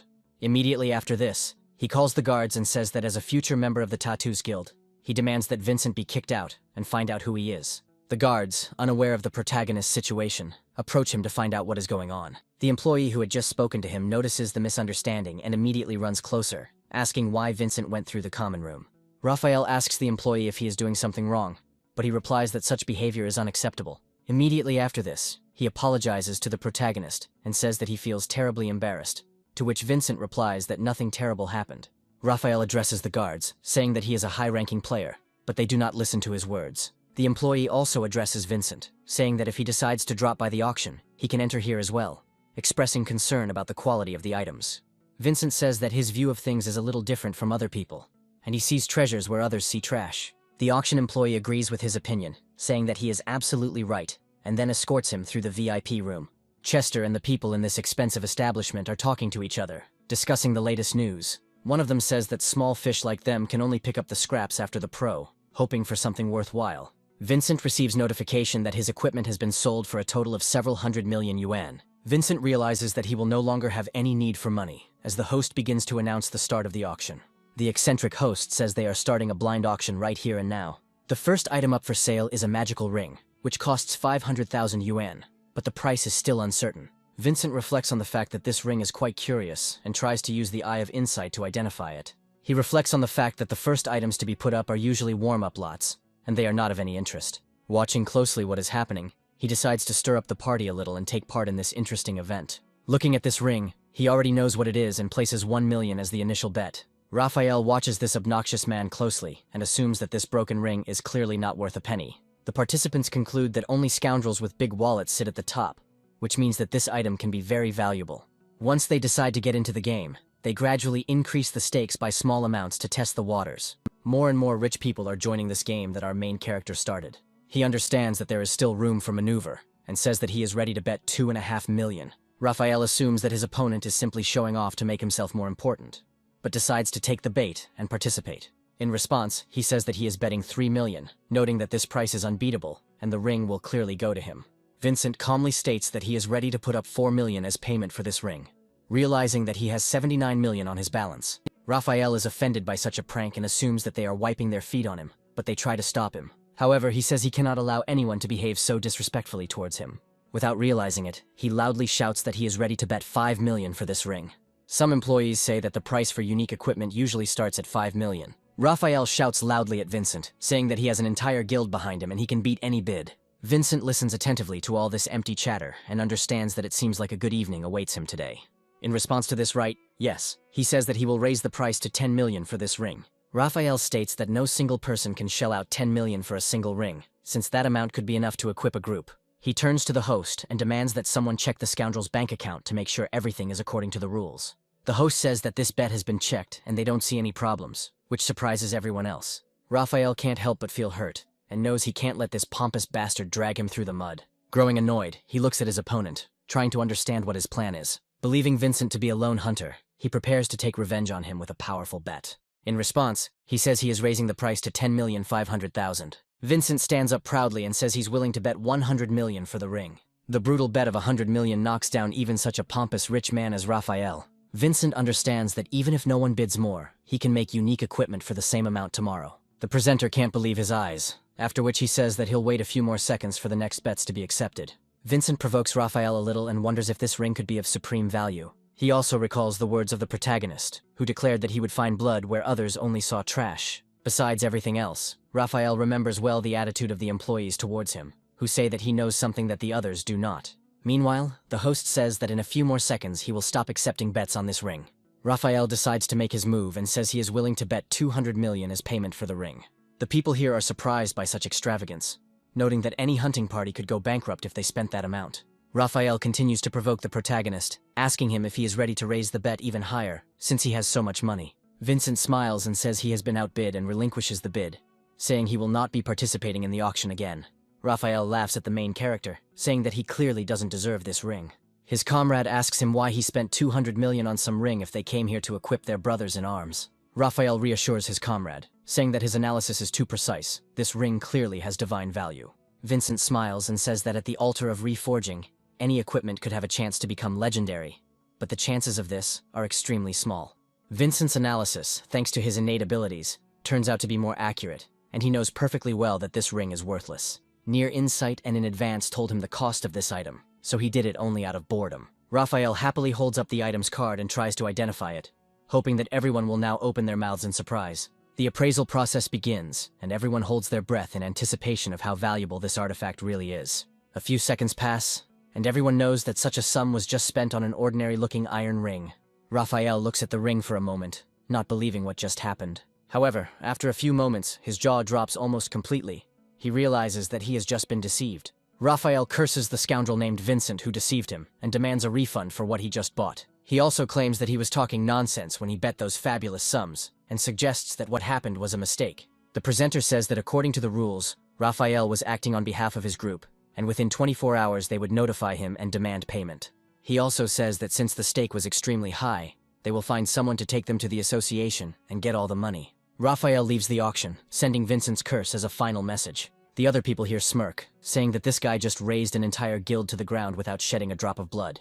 The host says that they are continuing with the next lot and are getting ready to announce the next item. He states that a wild transformation necklace will be sold now, which has interesting skills. Vincent muses that this necklace is perfect for his little sister, and it makes sense to bargain for it. As an interesting teaser, he bets just 1 yuan to check his email. The people here understand that if such a rich, experienced person is willing to bet just 1 yuan for this necklace, then it is not worth fighting for. They make a choice that they definitely cannot raise his rate, and whoever tries to do so will be a fool. The host tries to figure out whether all the people who came here can be so easily fooled, but no one continues to place bets. People who think they are smarter than everyone else think that these are too banal scams. Only the brainless accumulate such things. Vincent chuckles at this question, and then no one dares to offer more, because he has already confirmed that he can bet a lot. The hosts stutter, saying that the item was sold to a mysterious contestant who takes it for just 1 yuan. Once others find out that the necklace was a unique collectible, they start to beat themselves up for their lack of confidence. Vincent smiles and takes out his phone to check his bank account. He receives a notification that he earned about 180 million on this auction. A smile appears on his face and he realizes that he can finally afford a really nice place to live. He goes to a fairly expensive area and contacts a special realtor who shows him affordable housing.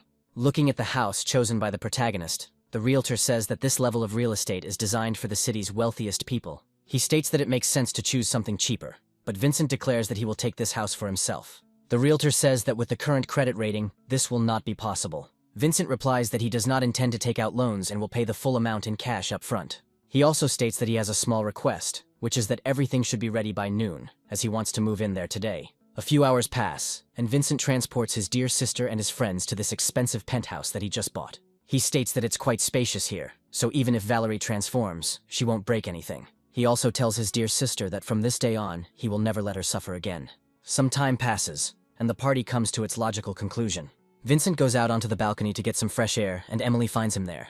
She says that Vincent seems strange today, like he's not himself, to which he says he needed some fresh air. He also notes that even in the most luxurious apartments, city noise never goes away. Emily congratulates him on his achievements, and asks if he is happy with what he has achieved. The girl hands him special crystals, and says that this is a gift that she has prepared in honor of the celebration. Vincent asks her if these are the same crystals they talked about earlier. Emily smiles and says that she decided to return the crystal to him as a gift, since she kept it for several years and wore it every time. She also notes that this crystal always reminded her that there are people in the world who do not want to accept their fate. She states that this is precisely why she believed that with him she would get out of any trouble safe and sound. From her point of view, since she met him, she realized that luck is rarely the main factor in a good life. Vincent says that in this world everything depends on luck and what people do themselves. Emily insists that this is precisely what she likes about him, because when she proved herself as a hunter, her success was attributed to her family background. She adds that this crystal is not worth a lot of money, but its value, like Vincent's, cannot be expressed in numbers. Inspired, the girl declares that this is precisely why she likes him at home, in the apartment, in the expensive car, and in someone else's life. Vincent says that his requests are not that great, but he will need a lot of money for the matter she spoke of. Looking at his friend, he asks if she remembers his words about how he could assemble his own hunting party. Emily says he's right, and points out that it takes a lot of investment to equip her group. Vincent states that he would like to create his own hunting party to go to the most difficult areas of the abyss, because one man is no warrior. With these words, he turns to his inventory and takes out the golden relic that he had been keeping all this time. He adds that if he cannot adapt to the rules of this world's game, he will have to become a law himself. After a while, the party ends completely and all the guests go home, leaving Vincent alone with his sister. After completing his bedtime routine, he goes downstairs to take out the trash that has accumulated over the years. He notes with disappointment that the apartment is luxurious, but taking out the trash is inconvenient because it takes a long walk to the city dump. Suddenly, an unknown man appears behind him and asks what kind of servant he is here. He adds that the garbage in this expensive building is removed by the building's maintenance staff, and there is no need to bring your own dirt here. Vincent introduces himself and says that he is not a servant, but owns an apartment nearby. Immediately after this, he extends his hand to introduce himself according to the rules of politeness. Unfortunately, this man turns out to be quite uncultured, and puts a banana peel in Vincent's hand. He explains that rich people live here, and none of the co-owners are likely to take out the trash themselves. Immediately after this, he turns around and declares that the place needed to be cleaned up, and hopes to never see Vincent again. The protagonist understands that such an insult cannot be left unanswered, and decides to use his enhanced abilities. Using the gravity prison skill, he lifts the villain into the air to teach him a lesson. Looking at his opponent, he says that he has desecrated his trash and orders him to lower it down, demanding that he pick up the banana peel. The arrogant scoundrel hits his head hard on the asphalt, but does not receive any serious injuries. He tries to get up and asks how a simple servant dared to do this to him. Vincent looks closely at his opponent, and is notified that his victim is in a depressed state and cannot use combat skills. Vincent understands that it is necessary to carry out educational work on such scoundrels, so that they behave more respectfully. He adds that he will not do it again and orders him to pick up the banana peel he threw away. Vincent's opponent declares that as soon as he gets up, he will smear him against the wall, since no one dares to treat him like that. This villain tries to use the skill to remove control, but Vincent is too strong. The scoundrel falls face down in the dirt and asks where such a servant got the legendary control skill that cannot be removed. Vincent claims that the gravity vortex was given to him by a legendary monster, and that it is essentially stronger than what is taught at the academy. The scoundrel tries to justify himself and says that the pathetic servant attacked him from behind, so he had no opportunity to use force. Vincent gradually loses patience and asks if he is so stupid that he does not understand his own words. A moment later, he shouts at him to pick up the trash and increases the effect of the gravity vortex. Finally, his opponent gives in and promises to pick up the banana peel if Vincent lets him go. Vincent turns around and orders a relaxing vector, giving his opponent a chance to get up. Immediately after this, he throws him into the trash so that he knows his place and does not behave like a loser in the future. He claims that even in the rich areas, trouble will await him at every step. A few moments later, he receives a call from his sister, saying that he was delayed because he needed to pick up something. After this, he returns to the house and gets a good night's sleep until the morning comes. The next day he puts on his inexpensive suit and makes his bed. He happily says that the older the house, the more comfortable it is to be in. After some time, the owner of the house comes to visit him and says that he can no longer rent this house, since someone bought it. Vincent smiles and says that it was him, and now the land adjacent to this house also belongs to him. Instead, the action is temporarily transferred to the headquarters of the World Guild in the Parliament building. One of the workers is talking to his friend and says that some buyer at the auction paid 200 million. There is disappointment in his voice, as they have invested in this guild, and their problems are now extremely disadvantageous. His interlocutor claims that this guilty person appeared once at the hunter's evaluation and received a full license there. The informant also claims they have older evidence that he was involved with the now defunct Blood Oath group. Immediately after this, he notes that the crystal recorded fluctuations in his energy at high levels. The information states that traces of this man were found at the site where Caesar died and in the testing room. A member of the World Guild makes the assumption that this person has some special profession that is unknown to anyone. The informant claims that this is most likely a special profession that is not listed and could easily destroy the current hierarchy. A World Guild employee says there is nothing to worry about, since they can force anyone to obey the rules. They also say that in this era, they are gods, and according to God's rules, everyone must play their role. Meanwhile, Vincent heads to the World Guild building to finally register his group. He hands his award to the employee and says that he would like to start a small squad. The employee asks him if he knows the requirements for creating a hunting group. Vincent states the initial requirements, to which the employee replies that it is also necessary to obtain qualifications. Vincent states that he can pay the initial fee with incredible ease, to which the girl replies that the necessary license can be obtained at the hunting hall. Vincent passes through a special room, and the name of his squad appears on the screen. The hunters there look at it carefully and say that the name looks rather stupid. The employees claim that due to his low level, the system assigned his group to extremely low-skilled jobs. Vincent wonders if he will be assigned to collect trash after the tests he went through. Suddenly, yesterday's opponent appears behind him, who says that in their last meeting he took out the trash, and now he will collect it. He also states that today the miserable wretch will learn how much that spit in the face will cost for the sake of a fleeting pleasure. People nearby recognize this man as the legendary Farhad, who is a high-ranking hunter. They also claim that everyone who stood in his way ended up badly and were given inferior work without the opportunity to recruit participants.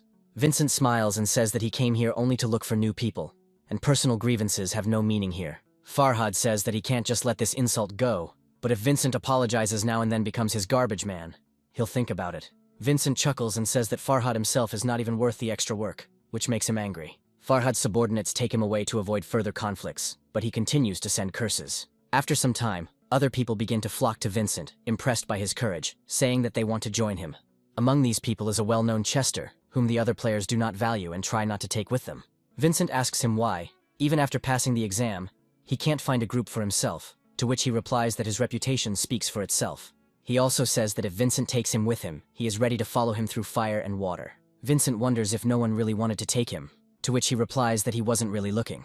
Vincent chuckles and says that the rank of the task won't matter, since the job of collecting trash will do anyway. He also states that those who are directly called the main forces should fight the monsters. Still keeping a smile on his face, he says that even with money, not all problems can be solved. Farhad, meanwhile, continues to assert his rights, saying that he is the leader of the heart of the hunt, and today he will only take 10 people.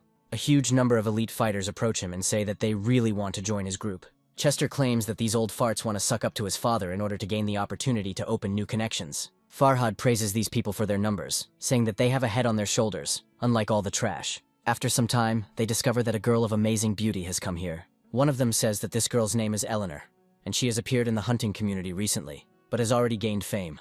Chester says that this is the same stunning witch who passed the hunter's assessment. He also states that he managed to work with her for a little while, and then in battle she took the most damage and brought them an easy victory. Chester and Vincent decide to recruit this girl to their team, as she can be of great help.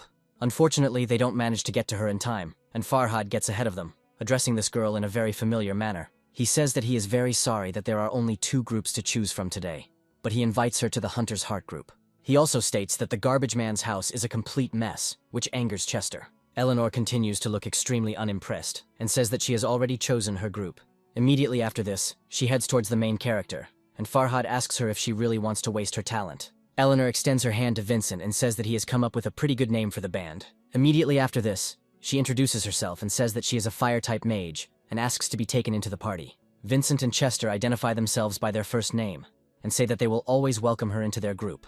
For a few moments they freeze, realizing that such touching between a man and a girl looks a little strange. Vincent tries to smooth things over and says they can have a little snack, but the girl immediately replies that she is not hungry. Vincent realizes that this is just a woman's deception, and asks the employee if he can order food here. Eleanor decides not to pretend and takes the menu, saying that she will order absolutely everything that is there. Farhad continues to be angry about what is happening, asking why this girl refused to participate in his group. Suddenly, an ominous figure appears behind them, asking everyone to disperse so he can pass. Farhad and the other people immediately understand that this man is not to be trifled with and immediately give him a break. Even Chester and Eleanor look up and realize that the man has come here. This man is none other than the nameless warrior, who looks around, maintaining the same sad expression on his face. People around him say that he killed all the members of his group with whom he managed to work. Vincent also heard voices that this man brought bad luck to any ally he associated with. The nameless warrior approaches the protagonist and says that he sensed his presence and somehow came here.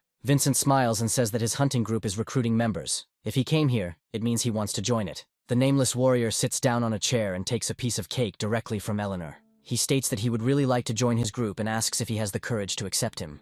The nameless warrior says that not only does it make it easier to fail checks and take damage, but it also makes it easier to get worse items. Farhad's allies say that everyone knows that the nameless warrior hasn't worn gear for years because he's so unlucky. Vincent listens carefully to his ally, and asks him if his low luck is really causing him to drop bad equipment. The nameless warrior says he earns his living by carrying out orders for clients if the pay is good, but he doesn't look at the rewards from the posts. He also states that others have a different opinion, but Vincent says that this is exactly what he was looking for. Immediately after this, he says that the nameless warrior is obliged to join them, since they were only waiting for such a special talent. Farhad assumes that Vincent is completely crazy, allowing such an unlucky person to be invited to join his squad.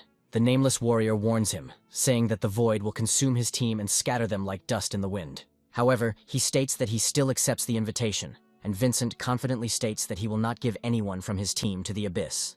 Farhad's allies note that the man appears to be very strong, but they quickly remind him that he always returns alone. Farhad assumes that this young man hires idiots and some kind of personifications of failure, so his fate is doomed. Vincent states that his band has now accepted 3 members, and therefore he only needs one person to assemble the minimum lineup and get approval. Quite a long time passes, but no one expresses a desire to join his group. Gradually, the enthusiasm of our heroes fades away due to the fact that no one tries to join them. Chester speaks tensely about how, for some reason, they are not popular. Eleanor states that the answer to this is simple, since the nameless warrior and Chester are ruining their reputation. Farhad also says that the clock is ticking, and if they don't get the right team together, his application will simply be cancelled. He also mockingly says that from now on, not only will he not be able to be the leader of the group, but even if he uses the license, he will have problems. He also asks him if he still doesn't regret what he did, to which he confidently replies that he already has enough participants. Farhad laughs and says that this is some kind of joke. In his squad there is a person like Chicken Chester. Immediately after this, he states that this man is not a serious warrior, and even support from him is so-so.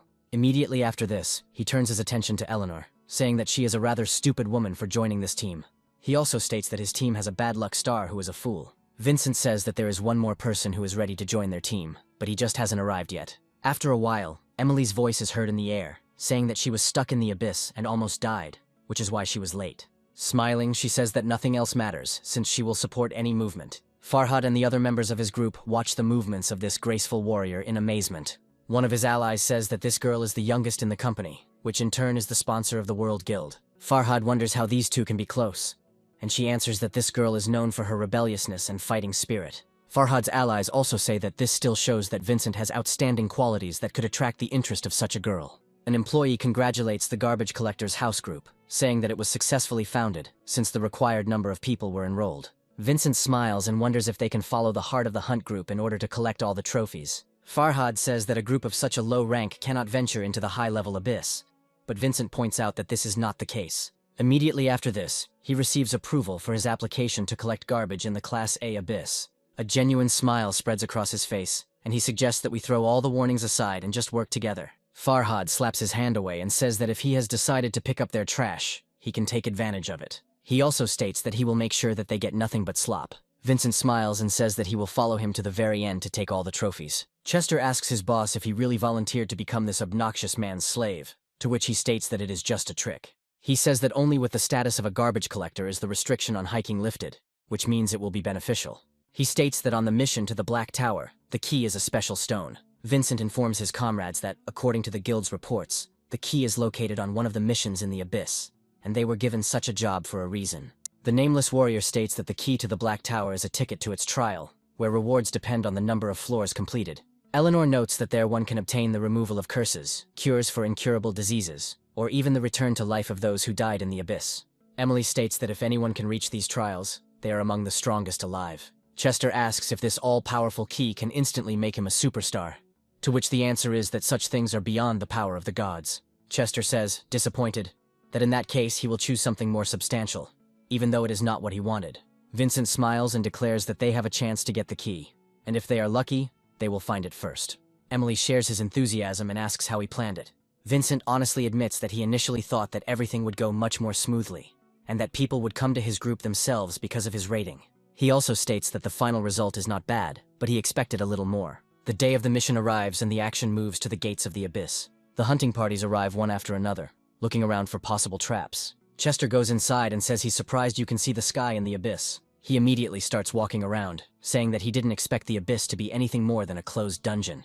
Vincent notes that the abyss is sometimes described as an open world with no rooms, but it is particularly dangerous. Looking back at his allies, he asks why they are dressed so strangely, to which they reply that the sun is bad for women's skin. Quite quickly, they set off ahead and begin to wait in the endless wasteland, where many interesting things are hidden.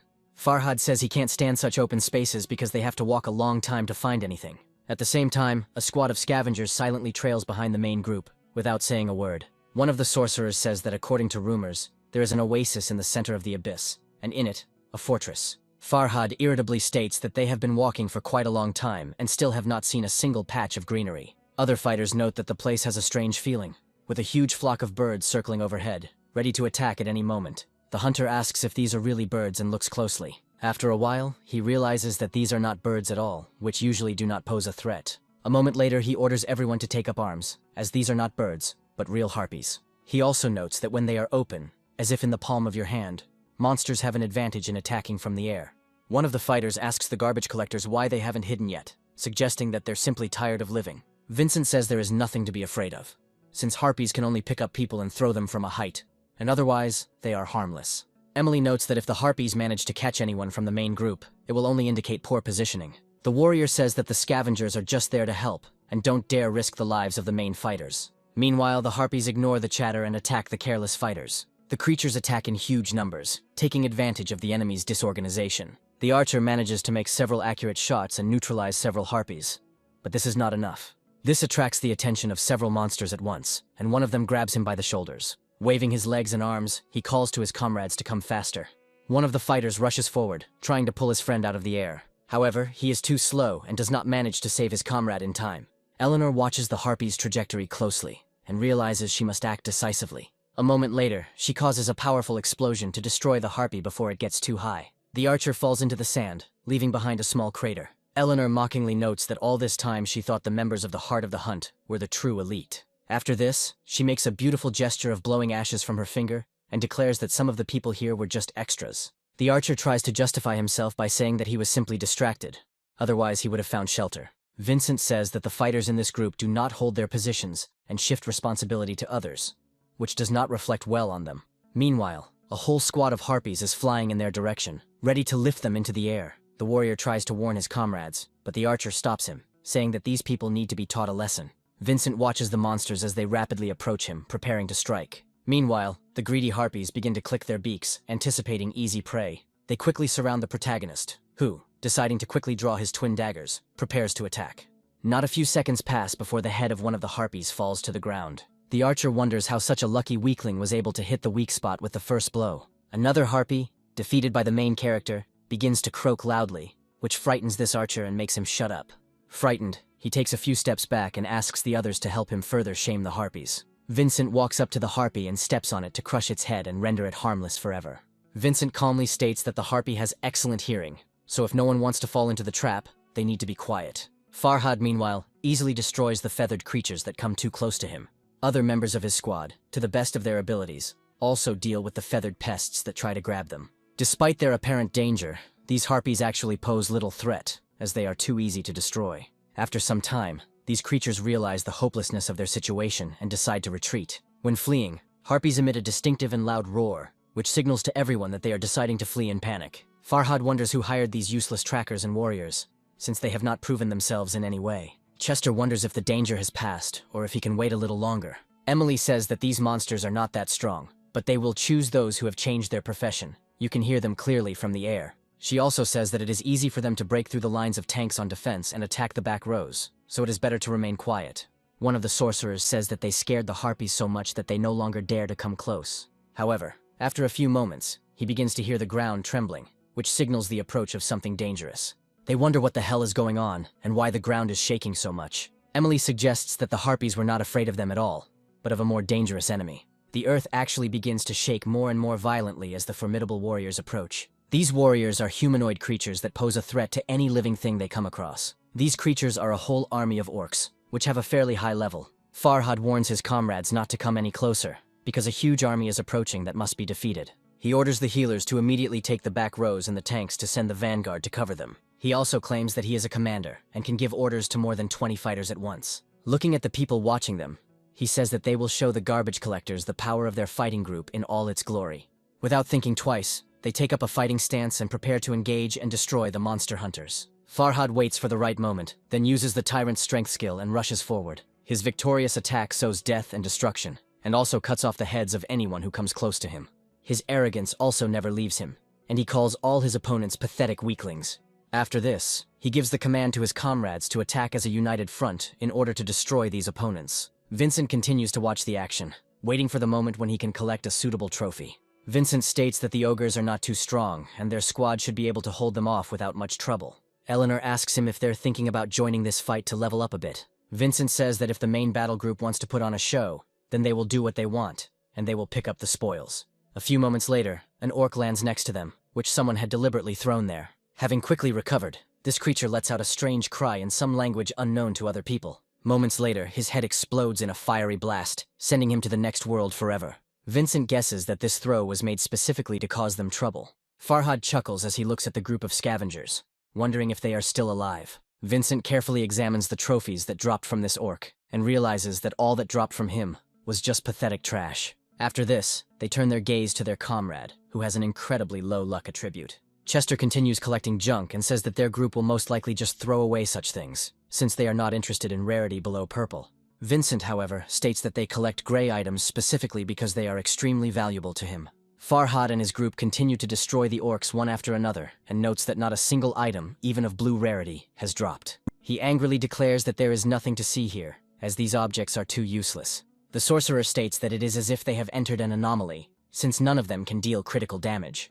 Farhad begins to curse fate for sending them the unluckiest day of their lives. Vincent watches what is happening and says that the main forces of the monsters, apparently, are in no hurry to attack with all their might, and this is somehow unusual. Emily notes that this is strange, since monsters should be mindless and attack in crowds like hunters. Vincent says that after he met the dark elf at the assessment, he feels like things aren't so simple. He points and says that most likely the monsters are simply communicating in their own language. Indeed, as they zoom in further, it becomes obvious that the orcs are discussing something. Farhad continues to give commands, saying that the tanks should hold their ground and the healers should restore their health. A few moments later, he launches another attack, and the warriors prepare to stop them. The archers continue to shoot with all their might, rejoicing because they have finished off another crayfish. The most arrogant archers get too carried away with this and their work, not noticing the sabotage in their backs. A few moments later, the earth opens up and a large number of orcs appear behind him. In this situation, a whole squad of dangerous opponents manage to sneak up unnoticed and set up an ambush. These particular orcs have special equipment for ambush attacks and throw special nets. The sorcerer addresses his commander, saying that the backlines are in danger, so they need to move in to save them. Farhad states that this is a stupid idea, as they need to push forward, and suggests continuing the offensive. He also recommends showing the monsters where the cursed garbage collectors are located in order to direct their aggression towards them. People caught in an ambush realize that it is time to use the special means they have. With these words, they take out small containers containing strange things. A rather bizarre operation takes place, resulting in several smoke bombs exploding in the air. The system notifies all nearby players that the monster's aggression has been reset. The game stands still for a moment, looking at each other stupidly. However, after a while, a brilliant idea comes to them, and they begin to chatter to each other in their own language. Noticing a group collecting garbage nearby, they immediately rush towards them. The nameless warrior at this point says that they have guests, to which Chester anxiously replies that they are monsters that have infiltrated through the front lines. Eleanor rightly points out that these monsters were lured here on purpose, and Emily agrees. The group tries to figure out what needs to be done, but they are all stopped by Vincent, who suggests waiting a little. Eleanor looks at him in surprise and asks why they still can't use magic. Vincent speculates that the orc hordes are apparently luring them into a trap, so that the group can first try to scout out the situation. He also grabs his weapon and says that he himself can hold the flanks to avoid being ambushed. At that moment, he rushes forward to take the fight and prevent his opponents from overtaking him. The orcs look in surprise at the man rapidly approaching them, trying to understand what he was planning. As he approaches, the greenskins aim several trap nets in his direction, but all this proves futile. It quickly becomes clear that he is too fast to be caught. The orcs don't have time to understand what happened when suddenly Vincent appears behind one of them. The sound of a sharp blade is heard, and the orcs turn to the side. They find Vincent using a powerful kick to knock one of his opponents over. At that very moment, several aggressive individuals rush forward to tear him to pieces. Vincent once again uses evasive maneuvers to playfully outsmart his opponents. Immediately after this, he prepares to carry out a small attack. Before carrying out his plan, he lands on the ground, gathering as many opponents as possible around him. Emily continues to watch her comrade, wondering if he has become even stronger in these few days. He also says that now he is so fast that it is difficult to discern even the movement of his swords. All that outside observers manage to notice is a huge number of limbs flying into the air.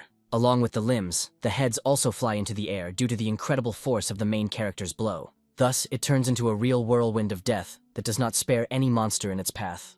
The orcs realize that they must use tactical retreat if they are to survive. Vincent makes no attempt to pursue them, giving them the opportunity to quickly escape and regroup. He looks at them carefully and wonders if they really decided to run away so quickly. The unsuspecting fighters of the main group assume that those garbage collectors must have given it their all and are most likely already dead. However, after a while, their smug chatter is interrupted by the loud thunder of orcish feet. Looking back, they realize that they cannot believe what is happening, because they have never seen the orcs retreat with such force. It quickly becomes clear that a little ping-pong between hordes of monsters has occurred, and this time, the sword is on the side of the main group. The smug villains begin to call for help, but Vincent is in no hurry to help the people who are trying to kill him. Vincent reflects that his guess has been confirmed, and the orcs are smart enough to attack the weak and retreat when faced with a stronger enemy. He also realizes that these creatures clearly have some kind of intelligence, while the main group is facing a problem.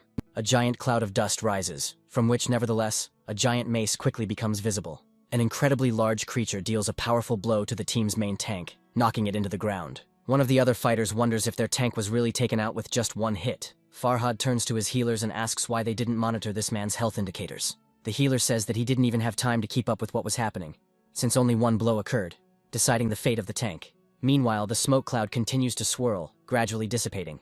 Let the additional rumble continue for a few more moments as the giant creature approaches. This creature is a giant orc with an accompanying leader sitting on its head. Farhad realizes that they are facing extremely serious enemy concentrations. He understands that this high-level group is much stronger than ordinary hunters, and they came as if from a completely different difficulty. Turning towards his comrades, he orders them to reorganize their formation and hold the line. However, what he sees immediately forces him to change his plans, as the situation quickly deviates from his plan. The retreating damage dealers say that the orc warriors have cut off the back rows, and now they are surrounded by monsters. Vincent, watching what is happening, says that the first orcs were just bait. A powerful explosion is heard, raising a smoke screen, blocking the vision of outside observers. Several beams of energy hit the orcs' heads, instantly stunning them and causing them to fall to the ground.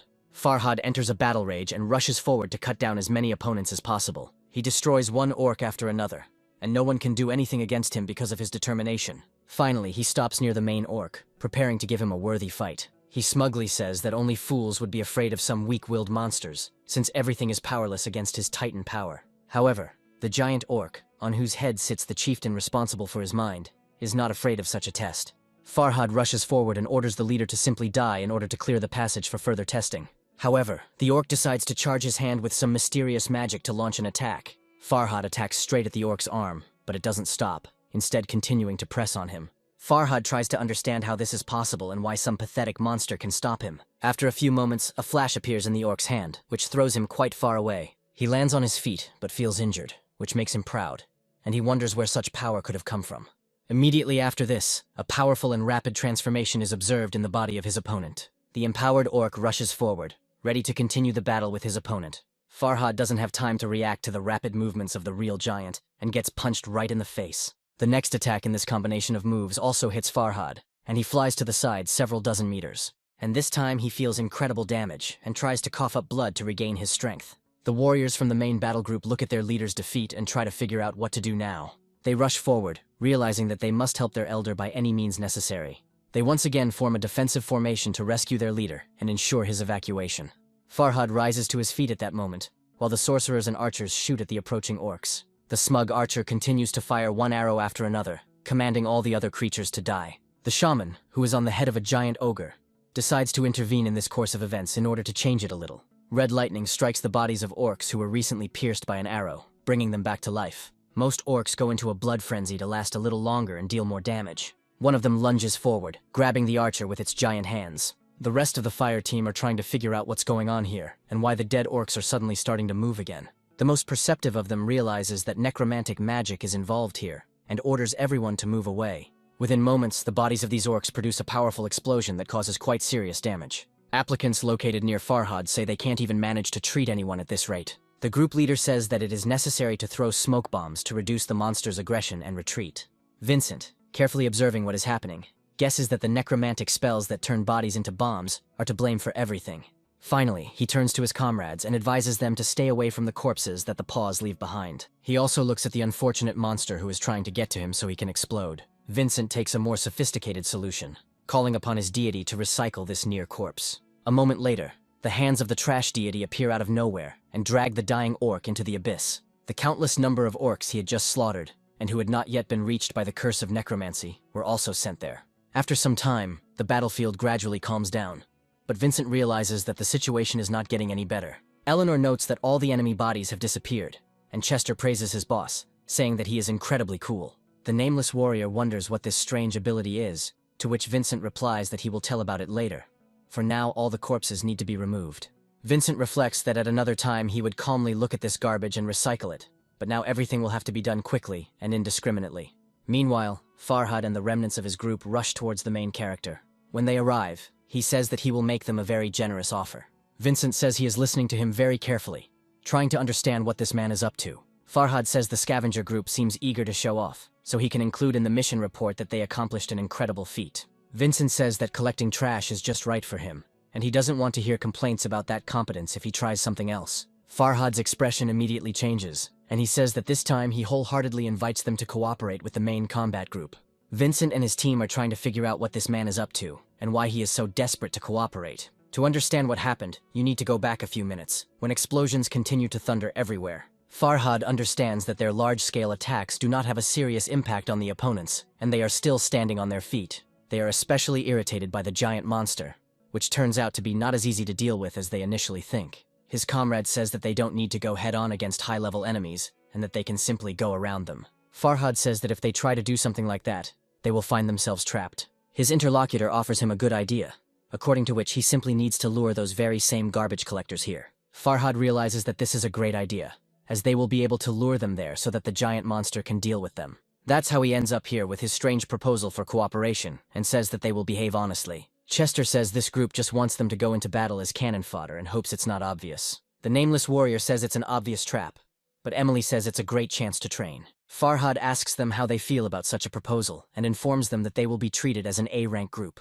Vincent says he accepts the offer, and Chester starts crying while Emily is overjoyed. Farhad praises them, and says that they are worthy of choice, and that as a sign of friendship, they will all rush into the attack together. Vincent says that before they begin this adventure, they need to consult with each other a little. Chester hopes that his friend will not seriously try to work with these people, because it is very dangerous. Vincent hands him the shield and says that it will definitely come in handy, because he will be able to protect himself. Chester is delighted to receive the legendary item and says he won't be able to afford to repair it. Emily asks if she can heal them and states that healing isn't her thing, but she'll try. Vincent smiles and says she will be a wonderful nanny, but she starts to get upset because that is not her role. Vincent advises her not to rush into battle, as she is responsible for the support of those in the back rows. Chester and Eleanor are now members of her group, which she is not very enthusiastic about. Vincent also places high hopes on her and says that she must protect them conscientiously. Vincent meanwhile tells Eleanor to keep a safe distance just in case. After that, he turns his gaze to the nameless warrior, who has been looking around with a bored expression all this time.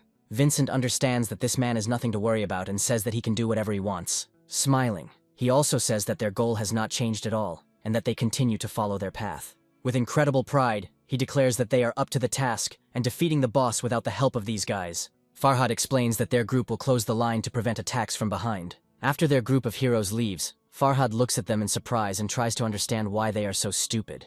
The smoke gradually thickens, and their silhouettes slowly but surely disappear into the smoke of battle. Farhad and his henchmen decide to get out of here as quickly as possible, since they will certainly be dealt with quickly. Meanwhile, a lone silhouette emerges from the smokescreen, addresses the orcs, and orders them to come closer. They immediately rush forward aggressively to smear him against the wall and put his head on a pike as a trophy. However, after a few moments, a powerful explosion occurs that destroys absolutely all living things in its path. These orcs fall lifelessly to the ground, and all their strength, as well as the will to live, instantly evaporates. The other orcs begin to tremble, as they have never faced such a threatening opponent before. Even the big orc, with his comrade on his shoulders, is trying to figure out what kind of creature it is that dares so much. Vincent says he can't understand a single word these orcs say, but that turns out to be a solvable problem. The system notifies him that he has successfully passed the intelligence test, and now understands the language of these monsters. The orc leader says that their clan is assigned to guard the valley where the emperor himself sleeps. Immediately after this, he uses a special spell to strengthen the rest of his allies.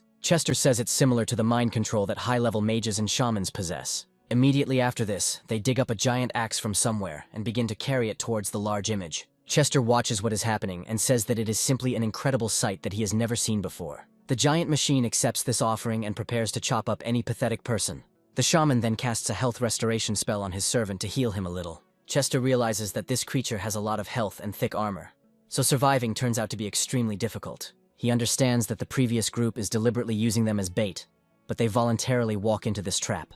The nameless warrior asks what they should do now, and Vincent says that this shaman wants to create bombs. He adds that he will deal with the main enemy himself, while the nameless warrior must clear out the rest of the enemies. The nameless warrior immediately rushes into battle, and Vincent reproaches him for not even listening to the full order. After this, he decides to turn to his other comrades and tells them to listen very carefully. After a short pause, he gives a very important clarification that no enemy should be left alive. Emily draws her weapon and says she will take care of the enemy's backlines. Eleanor immediately begins to lose control of herself, and says that she is going to destroy absolutely everyone. The nameless warrior no longer utters a single word, as chatter is clearly not his style of fighting. Chester promises that he will do everything he can, gradually getting used to the heavy weight of the legendary shield. The monsters, in turn, continue to build up their strength, unaware that a crushing defeat awaits them.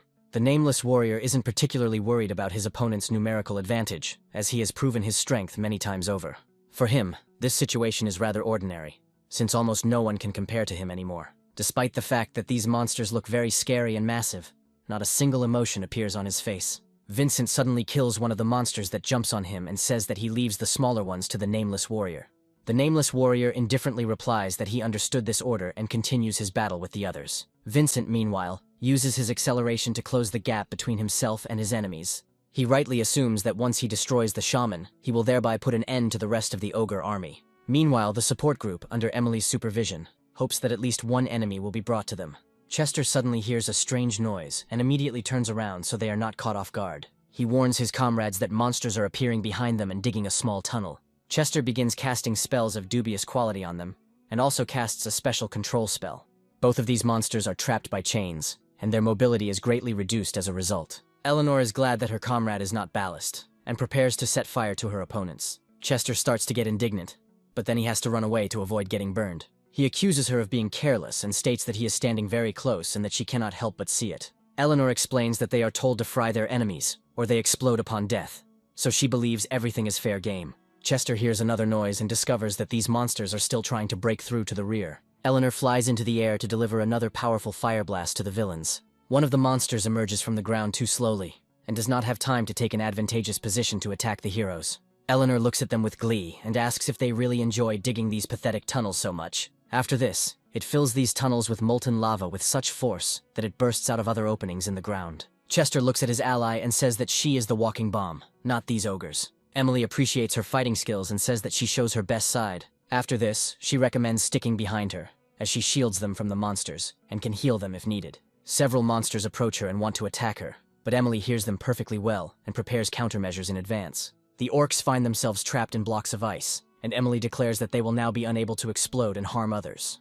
Eleanor and Chester immediately begin to praise her, saying that she is an incredibly strong fighter who fights effectively. Emily thanks them for the praise, then looks around tensely, trying to figure out where Vincent is. Vincent, meanwhile, is in the midst of a battle with a giant ogre and the necromancer who commands him. The necromancer places a buff on his servant that doubles its damage, making its attacks truly devastating. Vincent says it's pointless, as the enemy doesn't have enough health to survive his attack even before the buff. After the necromancer's next order, more orcs jump out from underground, intending to capture him. However, he uses a special ability to destroy them and recycle them with unprecedented ease. The necromancer looks at what is happening in surprise, not believing that his trump card has been so easily dispelled. Vincent, smiling, says that he is returning to them all the trash that they leave here with such carelessness. After this, he uses the skill of returning the processed and shoots out a large number of orc bodies. The master of this army wonders how this is even possible, and how he can dodge such an attack. The answer to this question looks like a huge series of explosions, each of which causes serious damage to these creatures. Farhad approaches the portal exit and says that, judging by these sounds, the group of scavengers is probably already dying. As soon as the smoke clears, it becomes clear that the shaman is dead, but the giant ogre is still standing. After a few moments, the ogre throws it into his mouth to chew it and receive a serious boost. Vincent says that devouring one's comrades for such purposes is a barbaric method of survival. Meanwhile, the giant monster begins to grow in size and increases its muscle mass several times. The energy that flows through it is so destructive that an earthquake begins around it. Vincent realizes that the little shaman does not control the big ogre, but rather limits his power. Looking at this monster, he realizes that before him is the true form of this creature in the form of a skeleton. Meanwhile, the enemies who attack the support group are reduced to mere embers. Emily says that her healing touch slowly restores health, and that minor burns heal quickly. Chester takes one of the opponent's prisoner and asks him where the man with the huge sword goes. The nameless warrior suddenly sneezes as a large amount of sand, raised by the wind, hits his face. Having destroyed a huge number of enemies, he asks the heroes what they are talking about. Eleanor says that the same strange man is still alive and that there is no doubt about it. Chester asks him why he doesn't come to help while they are in a very tough fight. The nameless warrior says that he helps them by not standing by, since his curses don't make things any better. He also states that they won't be able to treat Emily enough if they want to survive, which hurts her self-esteem. He adds that he is joining the group only for the sake of the required number of people, but they should not forget that he is a mercenary. After this, he turns around and begins to destroy other opponents who continue to advance. He threatens to charge a fee for each opponent separately. Meanwhile, Vincent continues his battle with a cruel monster that is capable of destroying entire cities. Vincent gains a slight advantage thanks to his superior speed, but it proves to be limited. Suddenly he finds that the sand is restricting his movement, which is ruining his chances of winning. From the outside, it looks like he's fallen into quicksand, which is quite difficult to get out of alone. Vincent decides that he needs to use gravity to help himself get out of this trap. Thanks to the gravitational anomaly, he jumps out of the way with incredible ease before the large axe falls on him. Vincent is well aware that such an attack is very difficult to avoid, even if he is on the ground. Immediately after this, he makes a series of very fast jumps to gain a tactical advantage. He also understands that things cannot go on like this, and that he needs to be much more aggressive. After this, he activates Berserker mode and rushes forward with incredible speed. The monster tries to meet him with a swift and deadly blow from its giant axe, but Vincent anticipates this. He performs a special counterattack to parry this blow and stun his opponent for a short time. The giant monster recovers extremely quickly, and is already preparing to launch its next attack. Vincent makes several feints to gain space for a precise strike. He takes careful aim and unleashes all his power on his opponent, leaving a serious wound at the site of impact. However, upon further examination, it turns out that this blow is not enough to defeat the boss. He immediately turns around and prepares to continue the fight as if the blow does nothing to him. Vincent makes a perfect parry, but the damage from this attack cannot be completely negated. Vincent only takes some of the damage, but his blades suffer the most, and they begin to crack. The impact of this attack is so strong that he is thrown aside and crashes into the rock. Vincent receives a notification that he can no longer use emergency portals or movement skills. It calls upon the refining skill to summon a large number of hands from the abyss. After this, he turns around and says that first he needs to retreat to a safe distance. He then decides to treat his wounds so that he can enter the battle fully recovered. He also decides to recycle a large amount of equipment that comes his way in order to repair his weapons. He continues to retreat to get to a more advantageous position, and suddenly turns around sharply. The giant monster swings his axe, and it becomes clear that the moment for decisive action has arrived. He decides to use a skill he learns from another creature, and significantly limits the boss's mobility. The monster feels incredible pain, but Vincent decides not to waste time and immediately takes off into the air. He looks at how much health the boss has left, and delivers 2 more very significant attacks to the enemy's neck area. This time, the monster feels truly serious damage, and a very loud, piercing scream escapes from it. Vincent understands that this attack seriously reduces the enemy's health, so he needs to capitalize on the success. Suddenly, the monster decides to activate its ability to control the surrounding sands in order to push all living creatures away from itself. Chester and the nameless warrior look up at the sky and see a very familiar silhouette flying there. Vincent lands very close to them, and the momentum his body receives causes him to plow a large trench in the ground. Taking a breath, Vincent says that, apparently, this boss is not going to be so easy to deal with. The system, meanwhile, notifies him that he is activating the recovery protocol and is being healed. Vincent says that if this boss does not take damage for 3 seconds, his regeneration skill will activate. The nameless warrior says that Farhad is acting wisely in deciding to go around him, as there is no point in fighting him to the death. Vincent says that if he doesn't get the reward from this boss, he won't be able to sleep peacefully because of regret for what he did. He also emphasizes that now he does not have the strength to cope with it alone, but together they can cope. Vincent also says that this ogre switches to whoever attacks last, and this can be manipulated. Chester asks him what he should do in this situation, and Vincent replies that he should just try to survive. Chester says he understands perfectly well that Vincent has the ability to see the enemy's weaknesses, and asks about the chances of victory. Vincent replies that their chances of winning are about 20%, which is a very good figure. Chester says that in that case it would be better to follow the example of the escaped group, and Eleanor says that this suits her. Vincent also says that they only have 1 chance, so they must not let up the pressure for a second. Emily increases his chances of winning and gives him a small boost, telling him that he will succeed. Chester also states that if he is ordered to fight, he will give it his all and has no intention of running away. Eleanor also says that her mana is at a high level, so she doesn't see a problem in fighting. The nameless warrior looks closely at his squad, and says that they really are a bunch of suicidal idiots. Vincent happily says that the healing spell can be combined with his regeneration. He tells Emily that she really does help him out, because thanks to the double healing, he can enter a berserker state. He also says that he will use triple berserk, and Emily asks what that means. The nameless warrior states that this effect can be applied almost infinitely, but the user takes more damage each time. Vincent says that this is indeed a dangerous decision, but he needs to become stronger to defeat the enemy. After this, they again approach the giant monster, which, however, is in no hurry to attack them. Eleanor joyfully activates Flame Form, which significantly increases the damage of fire spells at the cost of health. Taking aim, she fires a volley of especially powerful fireballs at the enemy to attract their attention. The ogre looks closely at the approaching danger and understands that he needs to somehow dodge these projectiles. To do this, he decides to raise a whole wave of dust with a swing of his giant axe. This attack is enough to weather the firestorm, and he immediately counterattacks, throwing chunks of rock. Emily rushes forward along with the others to protect Eleanor from the shards. She delivers multiple blows, and almost no fragment can escape her area of responsibility. Chester immediately stands up to protect his girlfriend, preventing any more projectiles from hitting her. Vincent asks her to strengthen the ground with ice magic, while he draws the boss's attention to himself. Emily fulfills his request, and with a slight wave of her hand summons a giant block of ice in front of her. Vincent regains the ability to use the mobility spell and increases his speed several times. The giant ice block, which already resembles a snake in shape, continues to approach the monster. His attention is also constantly distracted by volleys of fireballs, which irritate him. Eleanor happily says that this is far from all that she can show, and that she still has strength. The monster gets angry and makes a quick attack on the approaching enemy, but it fails. However, this turns out to be just a distraction, as he is not aiming at Vincent at all. Emily realizes that this is very fast and destructive energy, and that it is heading specifically in their direction. She manages to create a special ice sphere at the last moment to protect herself, but the pressure turns out to be too strong. She watches as the ice begins to crack quite quickly, and realizes that she needs to do something urgently. She tells the others to move back before it's too late, and they get caught in the beam. After this, she receives a notification that the monster has changed its target, and now she is relatively safe. The nameless warrior immediately takes her aside and tells her to make way for him, as he is about to enter the battle. With one blow of his giant sword, he shatters the ice barrier as if it were made of splinters. After this, they are presented with a view of the battlefield, which turns out to be riddled with the devastating attacks of this boss. The nameless warrior says that there is no need to worry because he will cover her, but they will have to go forward. Vincent continues to pelt the enemy with rock projectiles, hoping that they will hit their target. Emily, in turn, continues to dodge, creating ice barriers to help her jump. Vincent finally gets to the right position and commands the monster to turn its attention to him. He then delivers a double attack with his swords right at the ogre's face, preparing for a possible counterattack.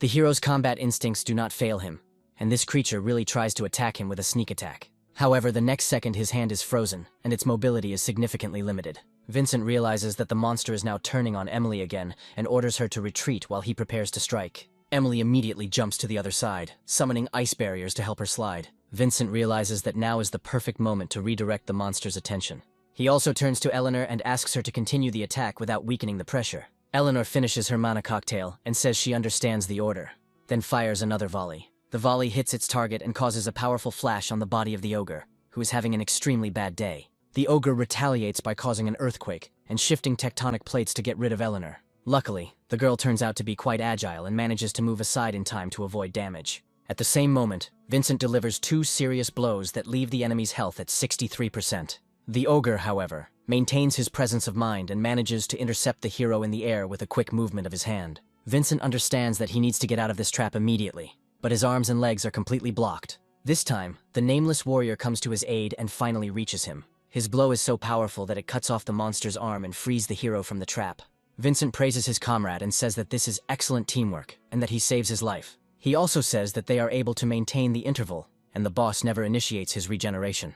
Vincent orders the rest of the team to keep up the pressure and attack in the same spirit. The nameless warrior says that he understands his order and is already thinking about his next steps in this battle. Emily says that she will notice him if necessary and will continue to attack the enemy with icicles. Eleanor, in turn, continues to heroically drink one mana cocktail after another to restore her strength. The ogre goes into a real rage and prepares to fight at the peak of his abilities. Eleanor immediately interrupts his loud battle cry and throws a fireball of incredible power right into his face. She says that he should stop shouting and making noise, which is terribly annoying. However, the ogre immediately decides to punish her for such arrogance, chooses her as a target and throws an axe. The axe flies incredibly fast, and Eleanor knows she'll hardly be able to dodge such an attack. Vincent approaches Emily and asks her to block the axe with her enhanced ice barriers.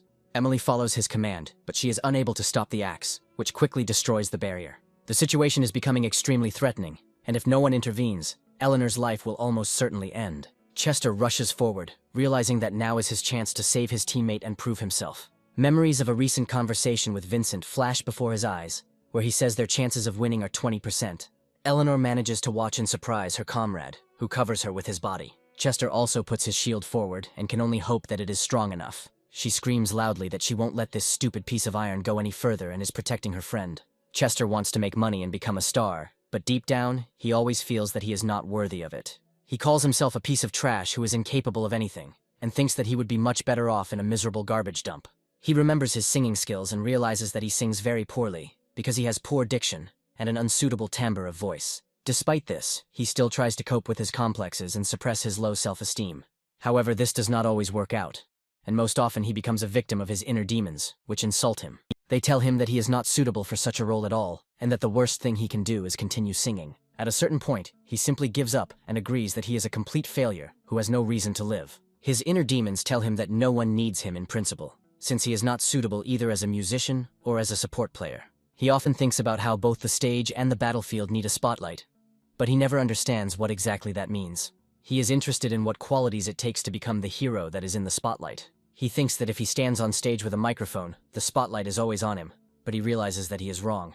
Countless people around him call him trash, and he gradually begins to believe this thought. He admits that he never had the talent to get the crowd going from the first notes of any song. However, he cannot come to terms with this, and tells himself that he is not ready to watch others shine while he only dreams of the rays of glory. He really wants to step into the center of the stage at least once and touch its light himself. His inner demons tell him that this is a pointless exercise and that he should stay where he is. Chester resists them with all his might, and understands that even if it is only for a moment, it will be very important to him. He thinks he may not be destined to shine on stage like some rap star, but he can find himself on the battlefield. This is why he rushes forward to protect his comrade, because such an act can increase his importance. Chester puts aside his fear and worries about his own life to risk himself for something greater. He lets out a loud cry, declaring that this moment in the spotlight is his alone and that he will not allow anyone to outshine him. It is impossible to completely block the damage from this axe, and it takes a huge amount of residual damage. Despite this, he successfully achieves his goal, and the blow is deflected away from Eleanor. Vincent realizes that things are not going according to plan and screams loudly, hoping that his comrade is okay. Immediately after this, he uses the gravity skill to brutally take revenge on his offender. This skill proves powerful enough to lift a giant axe as if it weighed nothing. After this, he takes aim at the ogre and directs this axe at great speed towards him. Getting into this situation turns out to be very easy, since the monster can be comparable in size to a high-rise building. Meanwhile, the ogre realizes that he has awakened the beast within the protagonist, and now he is in a very difficult situation.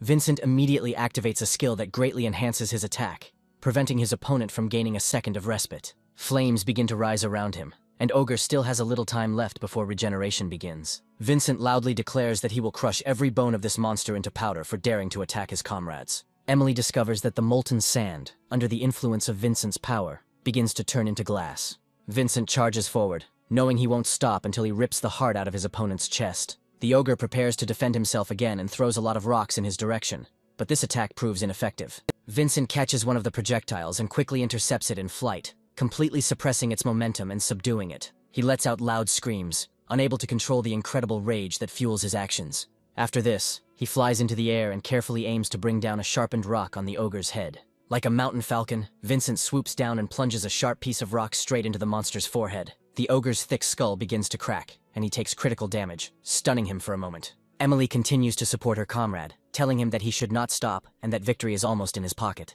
The ogre, however, is still on the defensive and tries to catch his opponent with his giant hands. The nameless warrior comes to the rescue again, and another attack tears off another of Ogre's arms, leaving him completely doomed. Emily also decides to help finish off this enemy, and creates the largest possible array of ice. Eleanor, thanks to a short respite, sends a giant fireball towards the ogre, which immediately explodes. Vincent receives a notification that the boss is down to 10% health, which gives him strength. He presses on the stone as hard as he can to push it further and pierce his head through. He succeeds quite quickly, and with a characteristic sound he breaks through the thick skull from both sides. Vincent quickly creates a special spell to launch into the broken skull. Along the way, he orders the boss to turn to dust and quickly sends an energy sphere in his direction. This attack deals simply monstrous damage to the ogre, which finally finishes him off. The system shows that this boss's health indicators drop to 0, and half of his body disappears into a black hole. After a while, Emily says that Chester is saved by the fact that his shield gives temporary invulnerability for 1 second. However, she states that the residual damage sustained after blocking is quite significant. Vincent blames himself for this mistake, saying that he should have been more careful and not taken unnecessary risks. Chester happily says that he is very glad that he was able to help, and is not becoming a burden in this battle. He also states that he is very happy to be in the very center of the stage for the first time in his life. Vincent looks closely at his comrade in arms, and understands that next time he must be more careful. After this, he turns around and says that they must go to the exit of the abyss, while he continues on his way alone. Emily looks at him in surprise and asks if he has gone crazy, because it is too dangerous to go alone.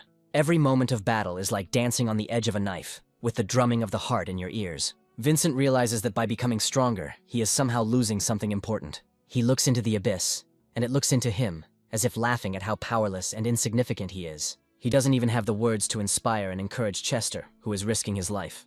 Vincent recycles the bodies of his enemies, while thinking about how best to deal with his allies. He understands that this world is too cruel, so he cannot tell them these words and force them to follow him. For this reason, he decides to go there alone, to meet unknown monsters and troubles. As soon as he passes through the portal, he finds himself in an unknown mountainous area. As he moves on, he realizes that the group of researchers is avoiding the boss fight, meaning that everything is going well for them.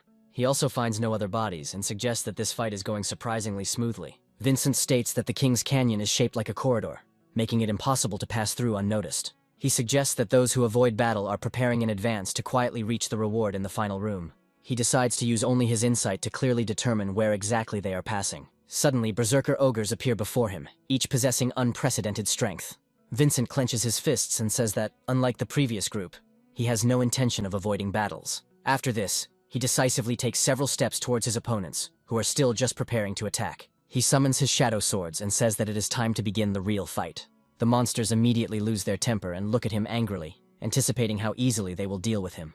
Vincent responds with the same determined look and quickly plans his next steps in this fight. Just a few kilometers from the battlefield, another group finally reaches its target. Farhad and his comrades hope that they will be able to quickly open this door and get inside. However, despite the incredible efforts he makes, he fails to achieve the desired result. Farhad wonders irritably where the final reward went as they reach the end. His friend says that the clue says that only the Guardian's amulet can unlock this door. Farhad wonders what kind of keeper this is, and he tells him that they don't kill anyone on the way here. He adds that, if the description is to be believed, this amulet may be in the possession of the ogre who guards the path outside the canyon. Farhad says that it looks like they'll have to go back there, finish him off, and then come back here again. He asks his comrades how many smoke bombs they have left, and how long it will take them to get back. The warriors say that, unfortunately, they no longer have these consumables, so they have to fight their way through. Farhad says that this is not a bad option, and that he will kill everyone who catches his eye. His comrade states that their team is currently weakened, key positions are empty, so this boss is clearly beyond their capabilities.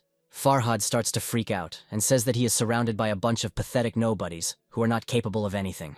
Vincent slowly approaches them and says that the amulet they need is in his hands. Farhad turns his head in surprise, not expecting to see the leader of the garbage team here alive and well. They ask him how they managed to survive, and Vincent only thanks them for the challenge they offer him. Farhad notes that if he comes here alone, it means he is leaving his comrades to die, or they have already died. Vincent asks them not to project their problems onto him, and states that he is sending his comrades home so that they do not get hurt. Immediately after this, he approaches the giant door, and places the amulet on it to activate it. In just a few moments, a large portal opens, which is the entrance to a mysterious place. Farhad asks the protagonist if he is stealing the amulet outside the canyon.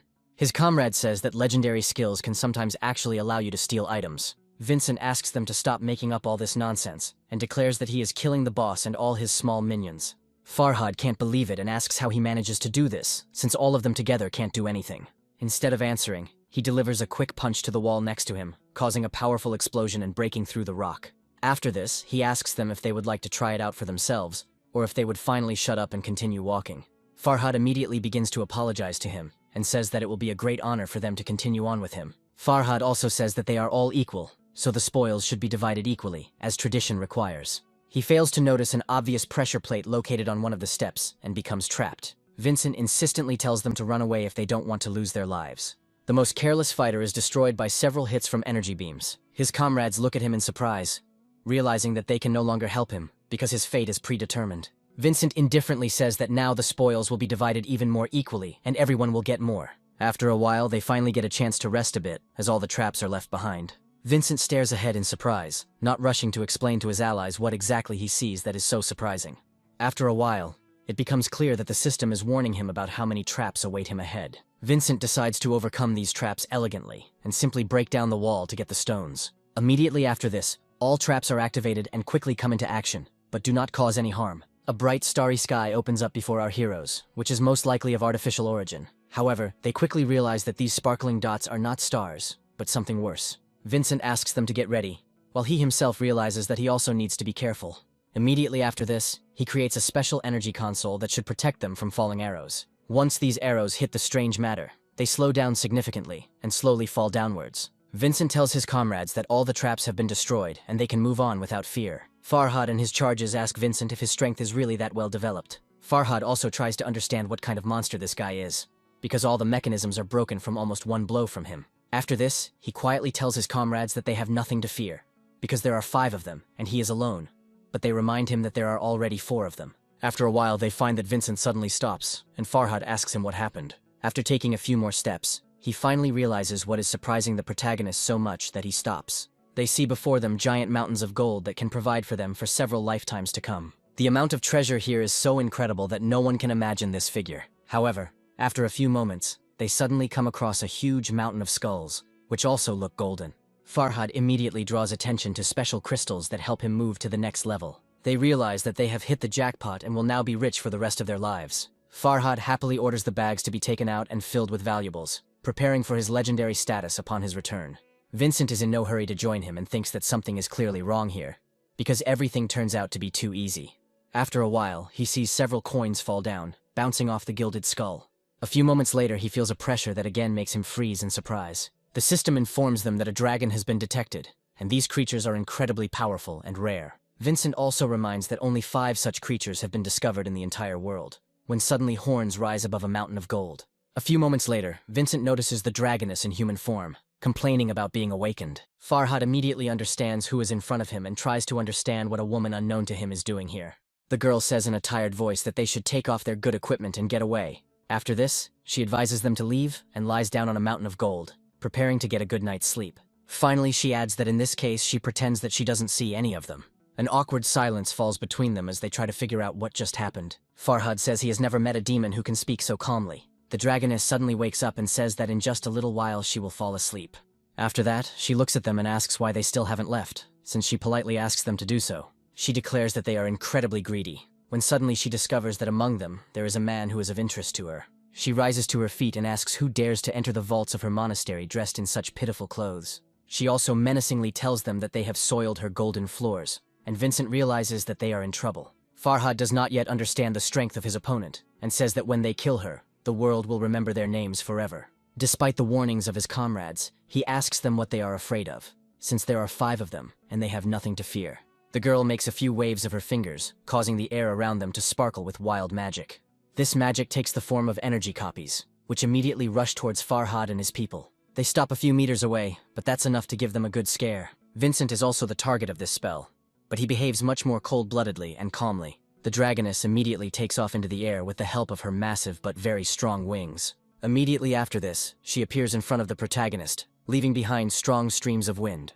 After that, she says that he probably has gold, crystals, or other interesting shiny objects. After changing clothes, she says that he can in any case present something as a gift to the higher being. Farhad wonders if this monster is a mercenary and greedy creature that needs treasure. The dragoness suddenly takes a closer look at some artifact that has been in Vincent's pocket all this time. She immediately tries to extract it using telekinesis magic, which such creatures successfully wield. Vincent grabs his jewelry and says that he does not give permission to touch his things.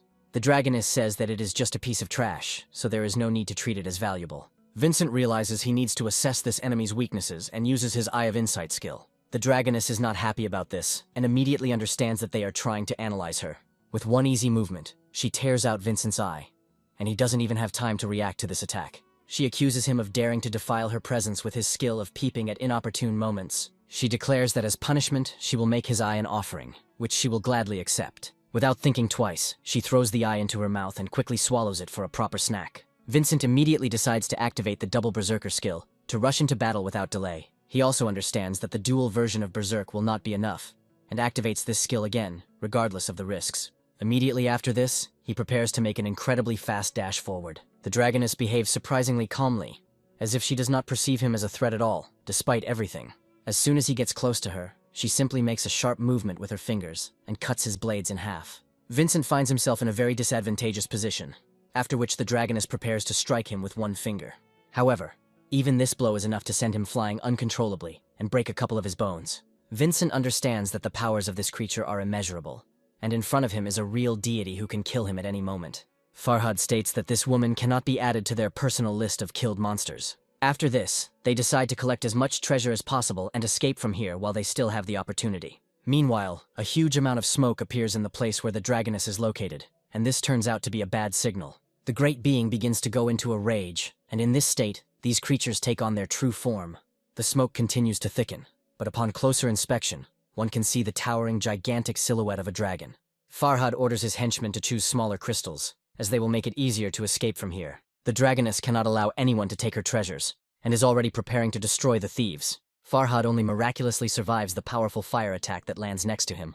The same cannot be said of his comrades, who perish immediately after being exposed to this devastating flame. Farhad almost immediately finds himself alone with this monster and realizes that they are making a big mistake. Looking at the charred corpses of his former teammates, he realizes he should have acted differently. He calls them weaklings, and thinks they should have taken something lighter and run as fast as they could. After this, he happily takes a small crystal, and says that these treasures will be quite enough for him. However, a few moments later, a giant creature lands right in front of him, causing a stream of smoke and dust. Farhad tries to take a closer look at this creature and realizes that in front of him is a real dragon, seething with anger. The angry dragoness asks him how he dares to steal her treasures and declares that he is too bold. After this, she takes a few steps towards him and begins to transform back into a human. The dragoness says they are taking on too much when they invade the dragon's secret treasury. Farhad realizes that the crystal he is holding in his hands suddenly begins to light up and cause him unbearable pain. He immediately throws it away, feeling that if he continues to hold it in his hands, he will lose these limbs. Vincent doesn't give up, and immediately throws the remaining sword straight into the dragoness's face, trying to somehow injure her. However, she quickly turns towards the weapon and destroys it with just a spit, which grinds the sword into powder. Looking at the protagonist, she says that it was a rather pathetic attempt, but quite brave. After this, she states that such an attack from behind cannot even be called mean, because it would be too much of a compliment. Afterwards, she asks him if he wants to see what real regeneration is, and points her hand at herself. Within moments, Vincent feels the severe wounds he sustained during his fight with her begin to heal. After this, she says that she is not finished here, and quickly picks up one of the gold coins. A few moments later, she turns around and throws the coin with incredible force towards Farhad, piercing his leg. The blow is enough to make him lose his balance and fall face down into a pile of gold coins. The dragoness turns to him and says that he looks even more pitiful compared to the worms that are digging in the gold. After that, she asks him what he is sniffing around here and why he decides to come here with this scum. Vincent says that he comes here to take the key to the Black Tower, which belongs to her. The dragoness grabs him by the clothes and calls him an insolent man who dares to encroach on the dragon's treasures. Vincent says that he only needs the key to the Black Tower, and he leaves the rest of the gold untouched. The dragoness wonders why she should listen to the pleas of a mad dog, since she is a proud dragon. Vincent declares that he has an offer she definitely won't refuse and shows her the Abyss Sphere. Immediately after this, he activates the processing skill to show her that she needs to negotiate with him on equal terms. The hands of the Abyss immediately grab the gold that is scattered across the floor and drag it into the Abyss, from where it can no longer be retrieved. The dragoness orders him to stop immediately, declaring that otherwise she will execute him with 1,000 cuts. Vincent states that even if she kills him, the sphere will still continue to consume it further, until he gives the command to stop. The dragoness calls him a pathetic brat, who will definitely pay for what he decides to do to her. Vincent advises her to take a good look, as the treasures she has guarded for thousands of years turn to ashes. He also states that he will not stop until she reconsider his offer to negotiate for the key from the tower. The dragoness demands that he stop immediately and calls him a pathetic garbage man. Vincent smiles and says that there is still a lot of gold here that can be processed into excellent equipment. Immediately after this, he will activate an additional processing skill to increase its range. The dragoness suddenly discovers that the gift she is preparing for her descendant for the full moon has also been stolen. The same applies to the unbearable grain of fire, which is now extinguished on the edge of the endless abyss. The dragoness also tries to save the ancient scrolls that she has been collecting for centuries, and which contain incredible wisdom. Vincent mercilessly destroys the most precious things she keeps here, hoping that she will break under his demands. The dragoness asks him to make the abyss spit out all the treasures he stole back. Vincent says he will exchange all these treasures for the key to the Black Tower before it is too late. Vincent also says that she doesn't need that stupid key anyway, since it doesn't have much meaning to her. After some time, they are transported to the dragon's treasury of knowledge, which is located a little further. The dragoness states that dragons value not only material goods, but also knowledge, since it contains enormous power. After a short pause, she adds that he is the first guest in 300 years. Vincent coughs a little due to the countless amount of dust that has managed to accumulate here over all this time. Vincent says this place should have been cleaned up 100 years ago so it wouldn't look like a pile of junk. They suddenly find themselves in a giant library, in the center of which stands a huge mountain of books. Vincent asks her why she lights candles in the library, as this can only lead to a giant fire. The dragoness hands him a special book and says that this is the very key to the Black Tower that he needs. This thing has a very dark aura about it that warns anyone who is about to pick it up and makes them think twice. Vincent is already reaching out his hand, when suddenly the dragoness sharply presses him to the table, not allowing him to take this treasure.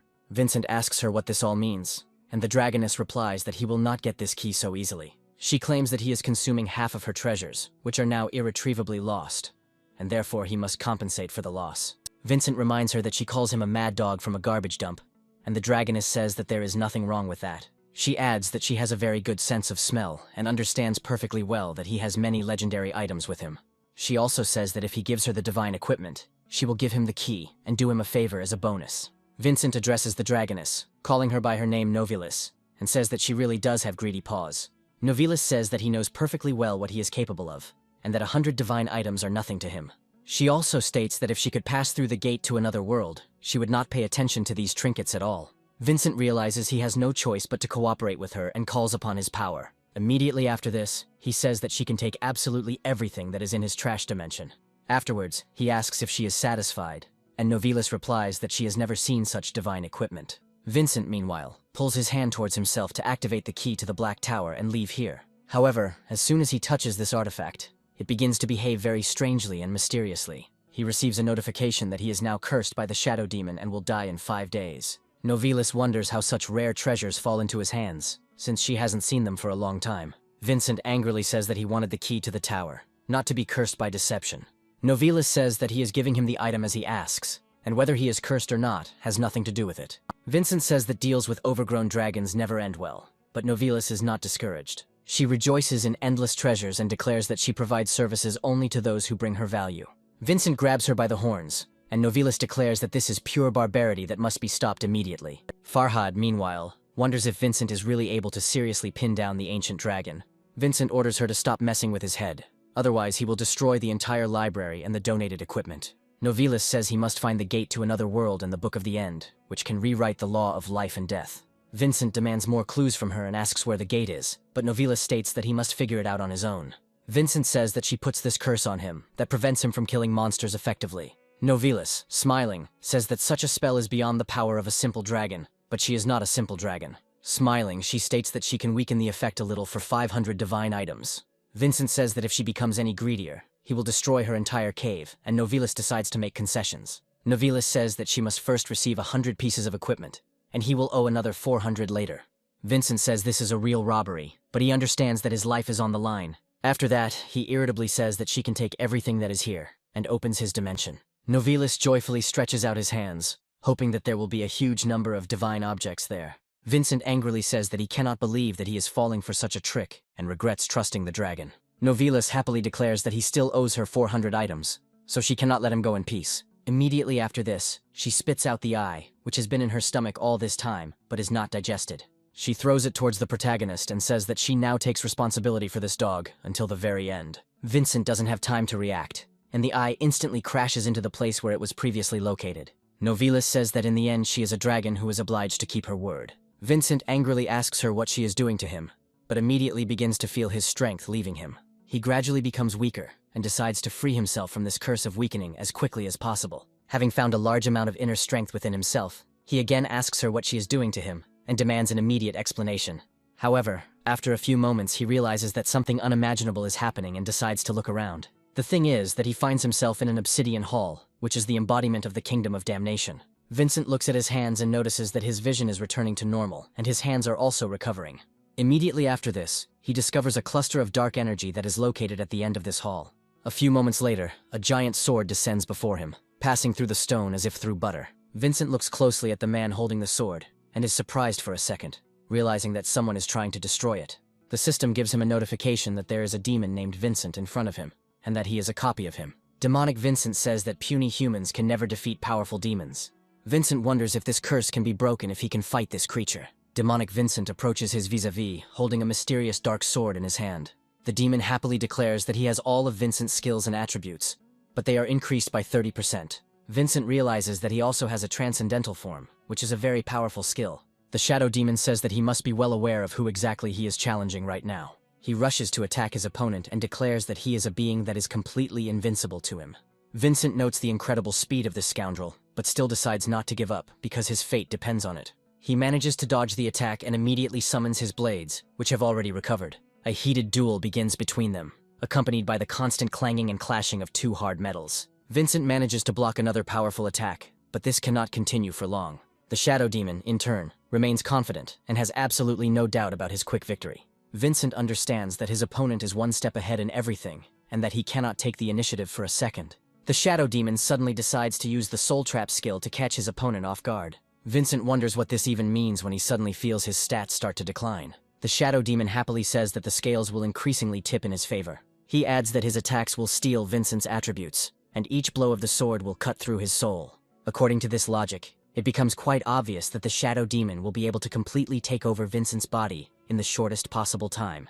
Vincent realizes that he must fight to the limit of his abilities if he wants to get out of here alive. This is why he continues the decisive battle, hoping that the further course of the battle will still tilt in his favor. However, he is not relying solely on luck, as in this situation he needs to give it his all to win. The shadow demon watches his opponent's movements with joy and asks him to continue to resist. Vincent receives a notification that several of his attributes have been stolen, and he becomes much weaker.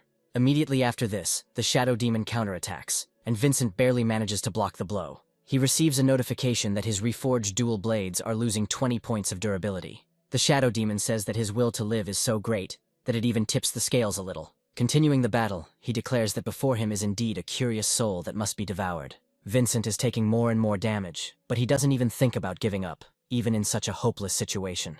The shadow demon proudly says that, unfortunately for him, in this realm all efforts are in vain. Vincent continues to fight and receives notifications that his reforged blades are gradually losing strength. Very soon this durability reaches a critically low level, and his weapon is destroyed. Vincent restores the blades, but this cannot change the course of the battle, no matter what. The system suddenly tells him that the processing is failing and he doesn't have enough materials. He remembers Novelis's words and wonders if she is robbing him while he is unconscious. The shadow demon, meanwhile, delivers a sweeping blow that quickly reaches its target and deals serious damage. Vincent feels his attributes slowly leaving his body with each blow he receives. The shadow demon says that resistance is worthless when the rules of this place apply, and that Vincent doesn't stand a chance here. He invites him to fall on his knees and pray to him so that he will leave him at least a piece of memory. After this, he adds that otherwise he will devour his memories, take his place, and destroy everything. The shadow demon also says that Vincent will not feel pain, because he will become a completely different being. After a few minutes, he grabs his hand and lifts him higher to completely absorb all his powers. Vincent feels this demon entering his mind to look at all the important memories. The shadow demon observes recent events that force Vincent to send his comrades home. In these memories, Vincent tells them that there is no need to travel with him, as he will complete the rest himself, and they should live normally. The shadow demon also discovers memories of his sister, whom Vincent vows to protect no matter what. Vincent experiences an incredible burning pain that eats away at his head and causes him suffering. The shadow demon states that it is changing its mind and leaving him with only consciousness so that he can see everything that is being done to him.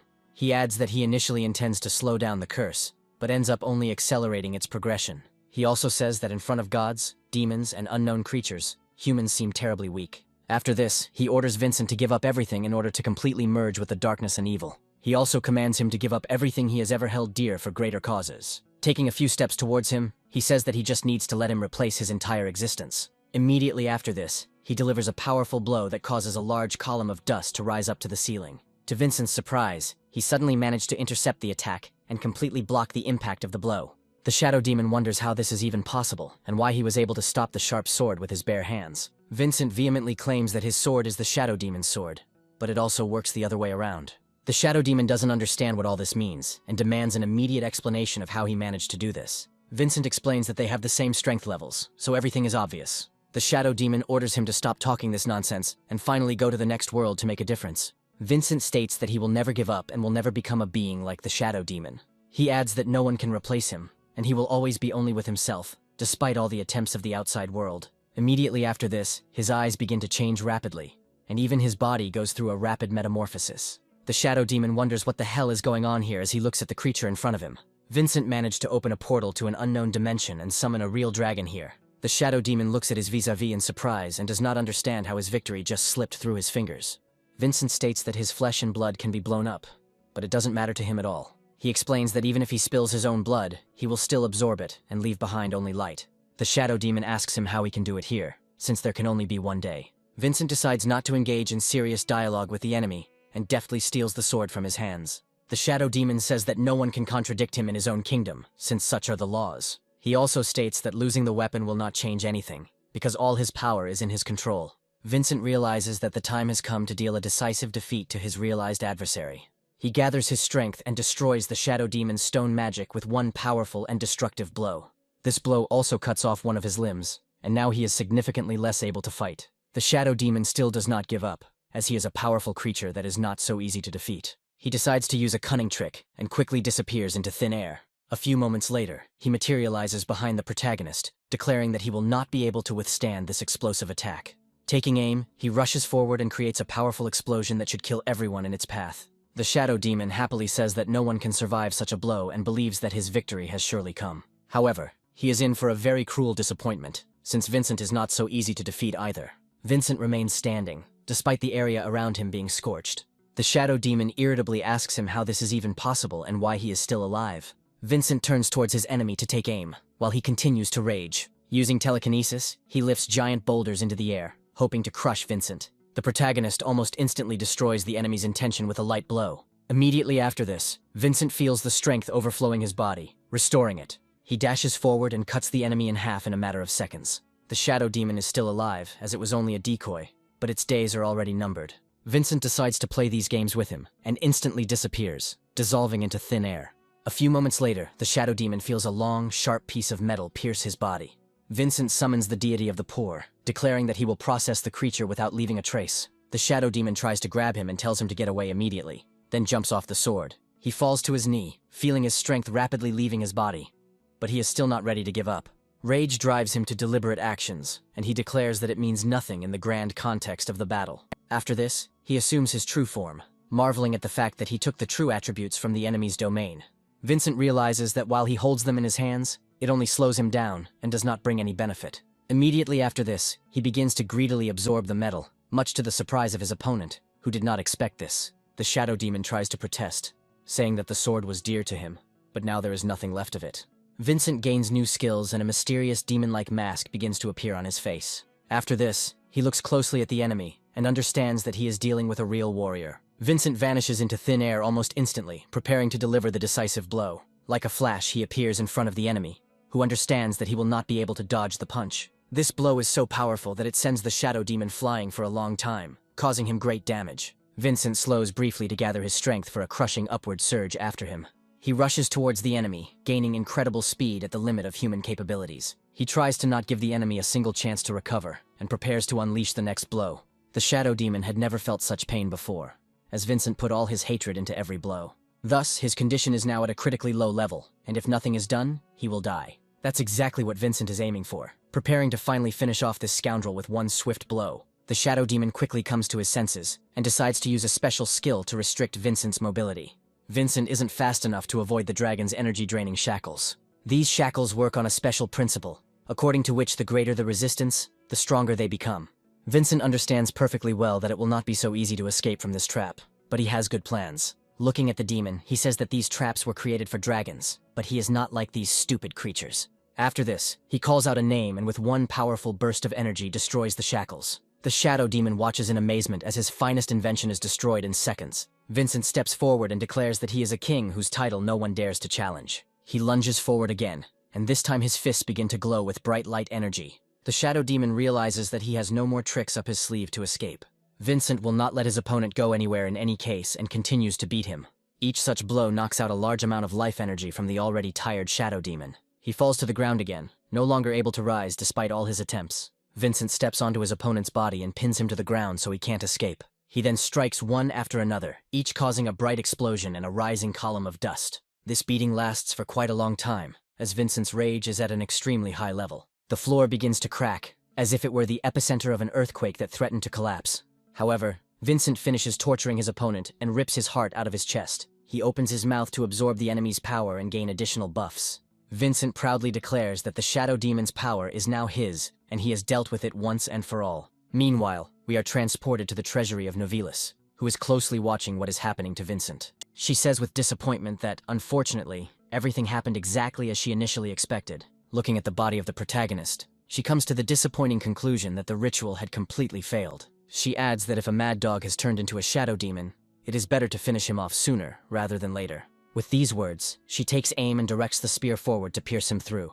Vincent suddenly puts his hand forward to intercept the projectile and stops it. Novelis flinches a little and asks if she is too late, and now she will have to fight him at full strength. Vincent reports that the ritual is complete.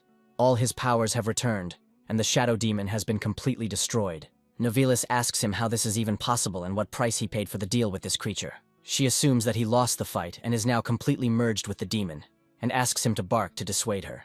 Vincent explains that he simply absorbed the demon because it immediately tried to attack him. Novelis looks at him in surprise and wonders if it is possible to swallow a demon yet, and what it tastes like. Vincent says he's figured out her trick and now understands that nothing she says can be taken seriously. He states that the ritual was not meant to break the curse, and she wanted him to become possessed in order to kill him. Novelis states in a tired voice that this is not entirely true, and that she would hardly have been able to defeat the demon. She explains that he has an inconsistent power, and therefore he has a chance to win with his contradictory skills. She also says that now the demon is dead, the situation has not changed one iota, and the death curse can no longer be lifted. Vincent doesn't tell her that the codex can reverse the curse if he gets to it in time. Novelis states that it is simply impossible to find this treasure in such a short time, no matter how much they want to. Novelis notes that she is the least fortunate, as the shadow demons are no longer there, as is her plan to escape the abyss. She looks at the main character and asks him what happened to him and what he is doing now. Vincent explains that the shadow demon is still alive and can help him complete this task. Meanwhile, employees are gathering near the portal, saying they have been waiting for more than 15 hours. One of them wonders why it is always the scum that manage to escape, while good people always die. Emily, lying tirelessly near the entrance, hears the guards report that the portal is beginning to waver. After some time, two silhouettes emerge from the portal, which are already well known. Vincent and Farhad, who suffered a severe leg injury, finally reach the exit. Emily immediately runs to the main character to make sure he is okay. She smiles and says that she always knew he could turn failure into phenomenal success. Vincent announces that he has good news, namely that he was finally able to obtain the key to the Black Tower. Emily immediately gives him a light punch to remind him of his responsibility. She tells him that his sister is waiting for him at home, and she asked him not to take such serious risks. Vincent falls to the ground, and after a few moments his eyes turn red and begin to glow. Looking at the portal, he notices that it is starting to move again, as if someone else is about to come out. Novelis happily emerges free, and explains that she can breathe fresh air again after so many years. Vincent advises her not to show up at such a time, as it will not lead to anything good. Novelis immediately notices Emily and smells like garbage fat coming from her. Vincent assumes that this girl is the very close ally he mentioned. Vincent orders her to restore his previous state for a second, since he doesn't need any trouble outside. Some time ago, Novelis justified herself by saying that he would be able to take the dragon seal and free her from here. Vincent explains that this form absorbs even more energy than the triple berserk he used before. Vincent looks at him in surprise and asks what level he is on anyway. Vincent holds up one finger, without specifying what it means, leaving it for consideration. Novelis suggests that we are talking about either thousands, tens of thousands, or hundreds of millions. Vincent reports that he passes the first level, and Novelis declares that in this case he is an epic Slovak. Vincent claims that it doesn't matter how weak he is, because he still destroyed the shadow demon on his own. Novelis claims that this will be enough to take at least part of her, but Vincent says he doesn't want to deal with it. Novelis reports that his eyes now have the same properties as a dragon's pupils. She explains that they are connected by nerves, and his vision is now inextricably linked to hers because they have concluded a fact. Novelis reveals that she taught him the peeping technique, and that he can now use it again. After these words, his eyes begin to change on their own, and the skill activates almost instantly. Vincent feels as if his soul is being separated from his body, and rushes forward to try out the skill. He feels an incredible lightness as he becomes practically incorporeal. Novelis looks at himself with joy, and notes that he really has a stunning figure that is a sight to behold. She also states that his observation skills are now enhanced thanks to the dragon pupils, although there is a slight difference. She explains that she can now analyze information for him thanks to her knowledge. After this, she proudly declares that for such a generous gift, he owes her 400 units of equipment. This is how Vincent finds himself in this extremely difficult situation, where he is forced to serve the dragon. Vincent says with irritation that he has never seen such a shameless and greedy creature in his life. Emily assumes that these words were addressed to her, while Nobilis happily bids her farewell. She immediately throws herself into his arms, asking for forgiveness for not being able to protect even her comrades. Vincent tries to calm her down, explaining that no one is to blame and that these words were not addressed to him.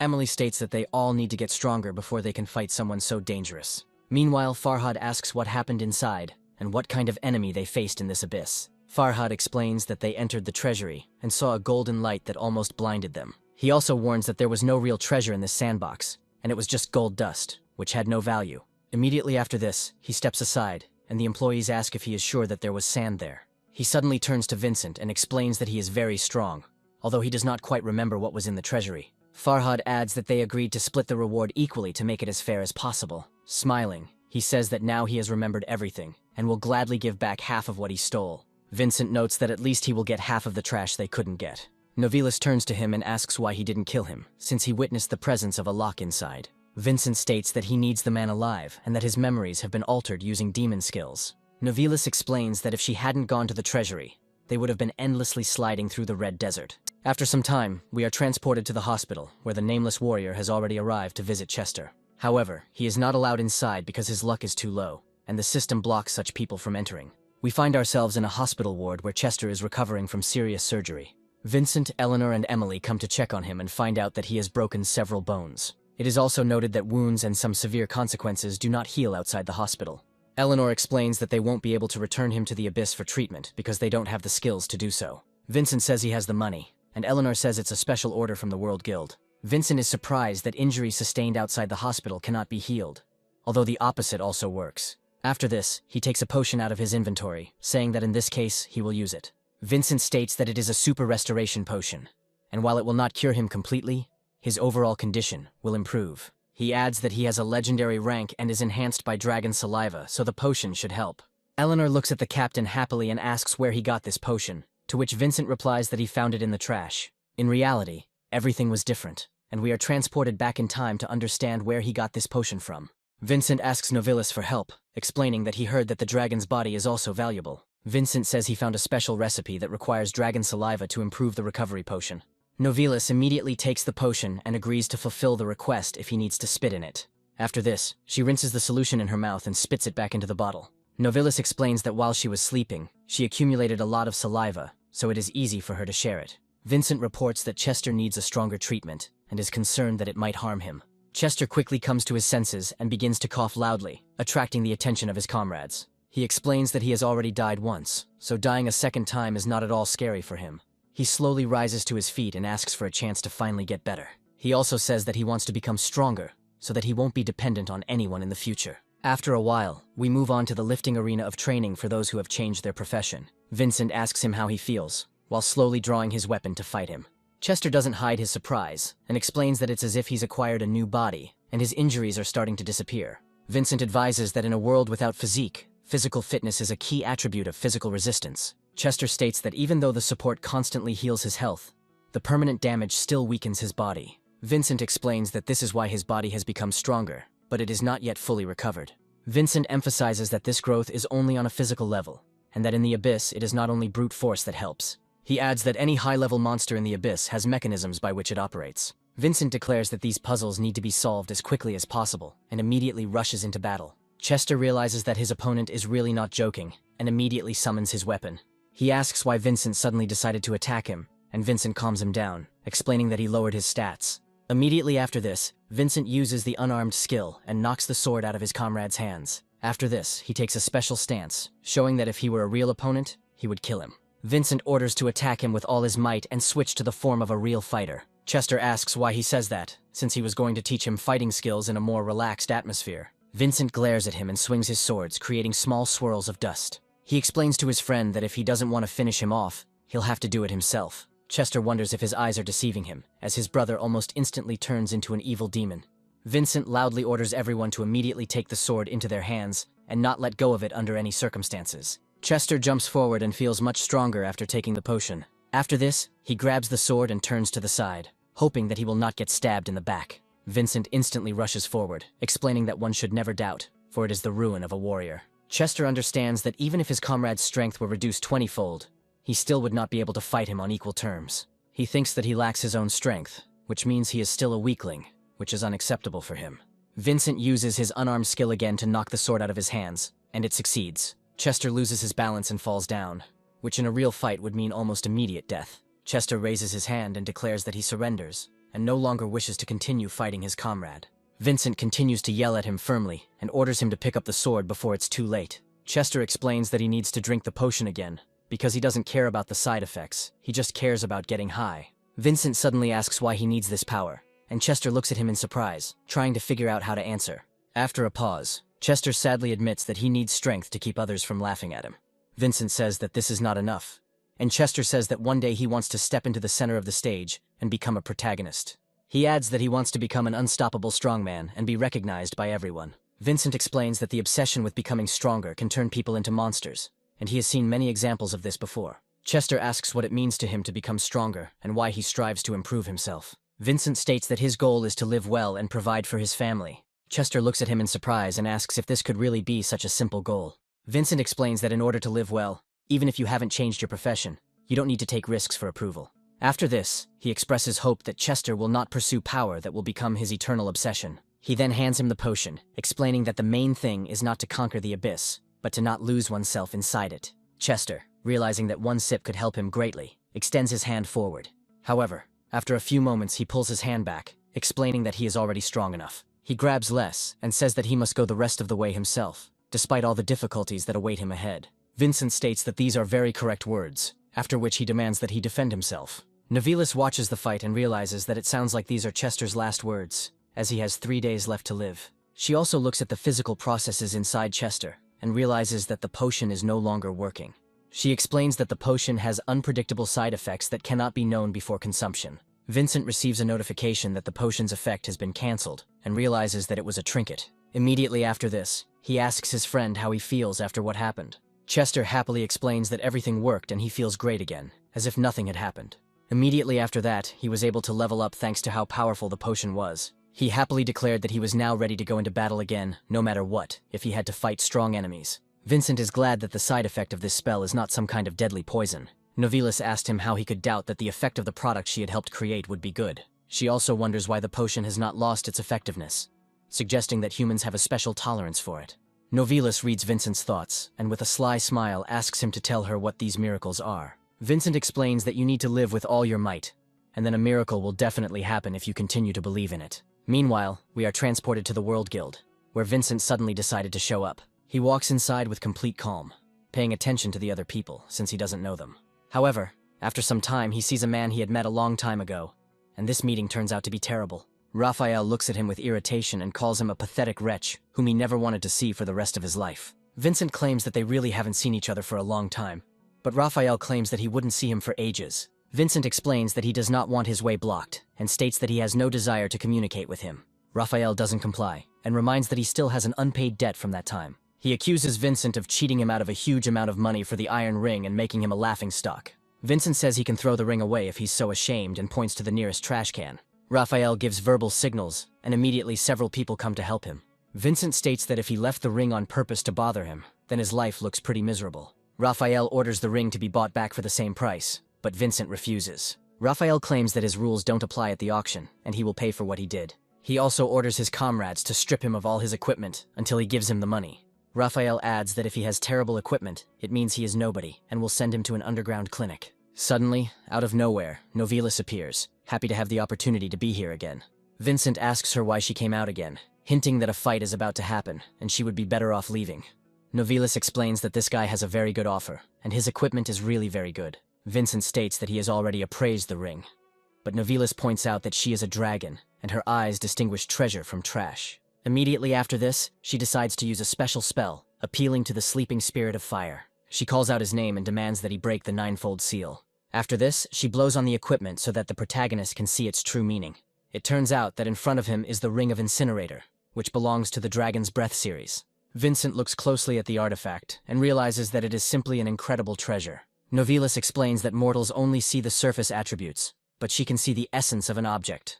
She adds that all the power of the object, which could have been sealed or forgotten, is visible to her as if in the palm of her hand. Raphael orders not to test him and to take advantage of the offer while he is still kind. Vincent looks at him with a smile and says that he would be happy to buy the ring for 200 million. Raphael looks at him in surprise and asks if he's really going to do that. Vincent immediately transfers the specified amount and says that he can do it with ease. Raphael can't believe it worked and asks why he didn't fight back. Vincent extends his hand to him and demands that he hand over the ring quickly before he changes his mind and asks for the money back. Raphael still doesn't believe what happened and recounts the amount to make sure. Vincent realizes that everything fits perfectly and pulls the ring, showing that Raphael is not the biggest loser. Vincent calmly accepts the gift, and the ring immediately begins to change shape. Raphael watches this in surprise and explains that the shape of the concentrate has changed and it looks very strange. Vincent smiles happily and shows him the ring's true form, explaining that it is of the highest class. Smiling, he declares that the operation was a success, and now they are even, because he returned a large amount of money. Raphael grabs his hand and demands that he give the ring back, declaring that he has changed his mind and now wants it back. His henchmen explain that this is against the rules and that such barbaric behavior cannot be tolerated in this building. Raphael orders them to shut up, declaring that today he will take both the money and the ring from this pathetic loser. Vincent explains that this is simply a robbery, and the building did not earn its infamous reputation for nothing. Raphael continues to get angry and his form gradually changes, stating that Vincent was right. He claims he will rob him in broad daylight and taunts Vincent that there is nothing he can do. After this, he rushes forward in the hope of snatching the equipment as quickly as possible. Novelis explains that when humans become greedy, their dragon clan may become envious of their level of greed.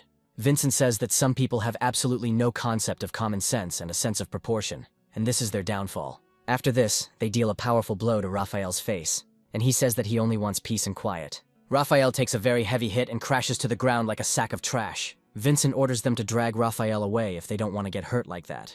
Every day some unknown person appears and praises him for what he just did. The man is the leader of the Tattoos hunting party, Lizard, who claims the ring was worth a lot. He also explains that a third-rate hunting group could not afford such a sum, but he is willing to give 500 million. Raphael says that even the legendary Blood Moon ring sold for 250 million on the black market. Lizard states that he values talents highly and is ready to pay the appropriate amount for them as payment. He also asks if Vincent is willing to join their team and offers the man a 600 million contract. Lizard adds that he is buying out his team, and Raphael asks if he really decided to hire this newcomer. Vincent explains that he is a garbage man, not a freelancer chasing a better rate, so he is not interested in the offer. Lizard says that if his status as leader is uncomfortable for him, he should disband his team. Vincent notes that his team is too tightly knit to simply be thrown away like cow ties. Lizard explains that they have the most elite teams, the most knowledgeable agents, and the best conditions. Vincent stamps his foot loudly to interrupt Lizard's endless stream of flattery and self-promotion. He states that he cannot shake the feeling that this guild is not worthy of his comrades joining it. Lizard asks how he dared to refuse him on the spot, since their guild is much better than the scavenger's house. Vincent reminds him that the leader of a low-ranking group is still the leader. Lizard grins and says that the old man was right, and he really does have a tough nut to crack. He also states that he has been appointed acting leader of the Heart of the Hunt, and that their scavenger's house is going to be closed. Lizard adds that before the wrath sets in, he must have time to learn what it's like to be left with nothing. Lizard takes back his offer and says they need to discuss a great deal where everyone wins. Vincent claims they have nothing to discuss, while Lizard claims he's trying to get to the final festival. Vincent says irritably that he probably learned this information while trying to spy on him. Lizard happily announces that now the abandoned abysses also own his guild, and only he can open it. After this, he explains that this is precisely the essence of the product, and now Vincent must place his bets. Valerie asks her brother if he really agreed to accept these conditions. Vincent explains that he had no choice, and Valerie asks who he will take with him. Vincent says it's a difficult choice as he can only take 2 participants. After thinking for a while, he realizes that he won't be able to take the nameless warrior, as he is undead. Vincent recalls that Chester ran away to special training and promised to return in a month with another person. He decides to take Emily with him, as she is an ice knight, and Eleanor, as she is good at dealing with the undead. Valerie looks at him disapprovingly and says that he takes 2 girls when he's a guy. Vincent asks her what she's even thinking, emphasizing that he has no choice. Valerie says she would like to help him, but Vincent asks her to just train. Valerie asks if he really decided to go on a mission alone with 2 girls and starts to worry. A powerful explosion occurs in the room, throwing Vincent and the sofa aside. Valerie declares that she will never allow her brother to go on a mission with girls. Novelis asks how he will explain to his sister that there is another woman sitting right in his line of sight. Meanwhile, a small group of people is walking down the street, having a good time and drinking alcohol. Suddenly, one of them turns around, noticing a strange figure in the alley nearby, and decides to come closer. He cheerfully asks the girl if she is lonely and spending time in an unpleasant place without company. Eleanor looks at him with irritation and orders him to get away immediately before it's too late. Moments later, a powerful explosion is heard in the alley, caused by Eleanor's anger. The scoundrels who decided to approach her and sort things out immediately regretted it, and got burned. Eleanor calls them pathetic pieces of trash and demands that they get out of here before they die. A few moments later, she grabs Valerie's hand and tries to suppress her burning calls to violence. Her eyes suddenly turn blue and she apologizes for her sister's behavior. The bullies call her crazy and run away, hoping to never see her again. Eleanor becomes angry again and declares that she will not let anyone touch her hair. After this, she explains that this was her choice, since they were not always one. After surviving severe headaches, she says that one day she will return this body to her sister unharmed. Meanwhile, we are transported to one of the destroyed areas, where several group leaders meet at once. One of them is the leader of the Heavenly Lights group named Brandon, who asks the interlocutor what they are doing here. A man named Sylvester answers him and reproaches him for being too self-confident. One of Brandon's comrades notes that Sylvester has twin ridges from the Phantom Citadel Abyss on his belt. Brandon claims that this doesn't mean anything, since their guild has long since risen higher than the basement rats. He shows his sword, and explains that it is the Sacred Justice Luncheon, which is a legendary artifact. A few moments later, a powerful explosion occurs next to them, which instantly switches their attention. Lizard says he finds it amusing to watch a second-class hunting party squabble with each other. He states that they were good for nothing else, but at least they knew who was in charge. Brandon and Sylvester immediately turn away from him, realizing that arguing with this man is useless and harmful to their health. Lizard explains that the S-rank anomaly business requires 4 guilds to send their elites. Sylvester says he can cut through all the noise and get to the heart of the matter. Lizard states that they were certainly not called for nothing, since he submitted an application to the Council of Elders for a joint hunting program. Brandon and Sylvester realize that they will only be participating as guinea pigs. Lizard says that their 2 guilds have been stuck at a rank for a long time, and this is their chance to break through to a higher level. Sylvester reflects that for 3 years the guild has been stuck and unable to access high-level quests with rare rewards. Brandon also realizes that they were publicly humiliated last week, and now they need to restore their reputation. Sylvester and Brandon agree that if the reward is truly that big, they are willing to take it on. Lizard declares that his word is worth its weight in gold, and besides them there will be another honored guest. Vincent immediately faces disapproval from the other members, who consider him a lowly scavenger. Some participants wonder if they are really going to fight alongside them. Raphael laughs and says he didn't expect to see the famous trash can house at the event. Brandon and Sylvester wonder if the scavengers could be useful for the mission, as it has a high level of randomness. Brandon wonders how the guild could even end up on the same team with the scavengers, as that's low. Emily takes off her hood and wonders if they have any trouble walking with them. Brandon realizes that he made a big mistake by allowing himself to say an extra word to such a beauty. Moreover, he knows her personally, and says that they haven't seen each other for a long time, trying to cope with stuttering. Brandon says that it's really been a while since they last saw each other, but he still stutters just like he did last time. Brandon explains that she is no longer the head of the family, and is content with the pitiful remains in a pile of junk. Emily states that she chose this path herself, and he is the last one to judge her. She also calls him a pathetic stutterer, and Brandon says he will not tolerate such treatment. He claims that her family always dreamed of a union by marriage, but now they have lost a valuable asset for transactions. Emily says she probably should cry, even though she doesn't really care what happens to him. She also calls him a damn stutterer, and the others start making fun of him because of his appearance. Brandon says that she has no sense of proportion, and does not dare to treat him like that when his comrades are standing nearby.